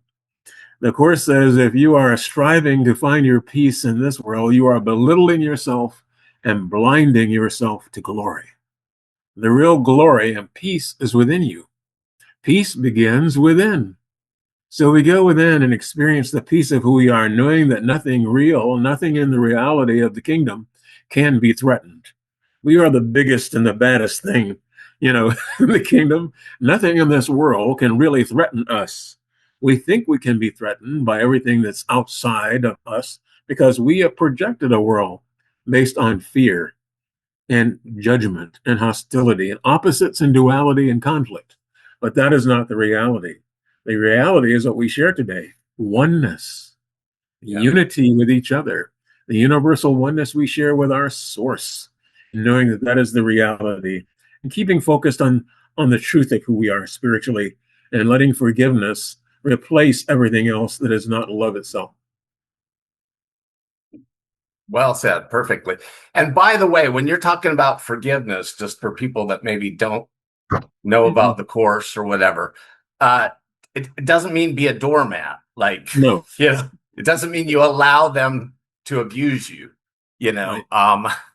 It just means that you don't allow them to take you out of your peace and joy. And many of us that have had NDEs, like me with my mom, because my mom, she had an NDE in 1975. The year that Raymond Moody's book came out. But people didn't really know. And she then spent a lot of time in mental institutions. She had lots of mental illness. She tried to kill me several times. She tried to kill herself several times, all kinds of trauma. And after she crossed over and she started showing me her life and why she was the way she was from an early age, all of a sudden I had this 360-degree view of her life. And it was complete forgiveness, but there was really nothing to forgive because now I knew. And so, yeah, I just wanted to clarify that for people to understand that forgiveness is not about sacrificing and letting people abuse you. Right. That's all one of about the giving up the illusion. Forgiveness is give love and giving up the illusion. It's releasing our minds from the fear associated with the false, and has nothing to do with having to sacrifice anything. It's actually about letting go. And I've learned in my spiritual journey that really it's all about subtraction more than it is about addition. If you really want to gain the realization of who you are spiritually, you can read all the self-help books, including A Course in Miracles, and you still might not get there. Because it's not about getting anything. We already have it. It's already there within us. All we have to do is let go, release, and subtract what is keeping us from the awareness of who we are. And that's what forgiveness does. It doesn't forgive sins and make them real, or pardon sins and make them real. It realizes there really was no sin.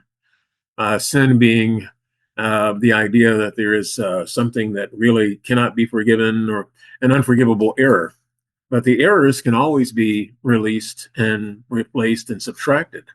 So our job is not to define what love is, as the Course would say. Our task is to release the blocks to the awareness of love's presence, which is our natural inheritance. Love is who we are. Forgiveness allows us to release everything else that love is not. Yeah, perfectly said. Okay, so let's go ahead and Venus has been. Did you write down all the names, Venus? Wait. Can I just say something? Yeah. Oh, yeah. Did you not get to? No. Oh, I'm sorry. No problem. And I'll be short because my sister and brother have said what needed to be said. I just have an unusual proposal to add to being in this world in the way that it is right now, and how to stay grounded in your purpose and you're centered in alignment. And one of the things that's making such a big difference for me is intentionally staying in the darkness. Because darkness has been so demonized. Like, you got to find the light. You're in the dark, you got to get the light. No, you don't. I no longer want to be part of perpetuating darkness as evil and a place where bad things happen. Darkness is so beautiful. You were in darkness for 10 months in your mother's womb. 10 months, and you loved every second of it. It was peaceful. It was calm. It was where the divine was. And it's where you knew you were protected. Darkness is still that opportunity. Being in the unknown and the mystery is what people run from. And everything in our culture, American culture, sorry, not even American, the USA culture always pushes for certainty. You have to know this. You have to know the right answer. You have to get the right mark. You have to get this because there's only one right answer. There's only one real God. There's only one true religion. There's only one. No. Be in the mystery. There could be 500 gods. There could be 5,000 gods. There could be no God. It's all possible. But if we're looking for certainty, like I want to know the right way to fulfill my purpose. I want to know the right purpose. I don't want the wrong purpose. I want to be with the right man or the right woman and not these other, like if we keep looking for certainty, we will stay miserable. God is in the cracks, those deep, mysterious places, that in between space when you just don't know and you have no clue and you don't know what to do. Stop rushing to get out of it. Stop asking a million people for advice. Just be still and know God is with you. In those moments, that is exactly what you're being invited to do. Be still and know God. Don't run. Don't hide. Don't try to escape it. Don't think it's bad. Don't think you're being punished. It is actually the place where you are creating. You're co-conjuring with God. That's in the space where you are creating. Oh, thank you, God. Where you are creating your next move. It's where you're being in that place of fabrication. It's no different from when a caterpillar or a dragonfly goes into a space where literally they disappear. I mean, butterflies don't just go to sleep in the cocoon. They literally, their whole body and their whole essence turns to goo, to nothingness. Well, something other this. And because they have imaginal cells put in them, which is what we have imaginal cells that says who we are, why we are, and that we're God. The imaginal cells wake up when it's in that total darkness, when it doesn't know what to do, it doesn't even know what it is, and it doesn't even know if it still is. In that space of uncertainty, it stays still. And the imaginal cells wake up and it says, butterfly. The caterpillar don't know nothing about a butterfly. I don't know what it's talking about, but it say, okay, I roll with it. I'm not fighting it. And the imaginal cells create the fight to get out, the fight to get out of that cocoon, out of darkness, that fight to get out, that willingness to partner with the God, is that what creates the wings. It takes a fight to create the wings. Just like babies going through the birth canal versus cesarean. When it goes through the birth canal, they're fighting. They're learning that the world they're going into has resistance. They're learning how to say, oh, this is different from being in mom's womb. I need to learn how to navigate here. And when they come out and take that first scream, that is when their lungs expand and open. And they fully become here, because without the lungs, they're in trouble. And that's what will happen to us. Our lungs will open up to say and breathe in that which we need if we are willing to be in the darkness, in the mystery, in the unknown, like the mystics. Stop looking for certainty. There is none. Be with the answer will be revealed in the right time, in the right place. And that's a mystery because we want to control. Well, what time is that? I want to be there. I want to be awake for that. No. This is not microwave world we're in. We're in the God world. And in the microwave world, you have instant gratification. And that is ruining our minds. It's ruining our sense of reality. It's ruining our relationships with other people. Forget how much is it ruining your relationship with God. Instant gratification takes you right out of being fully present. And there's no co-conjuring, there's no co-creating, there's no path in.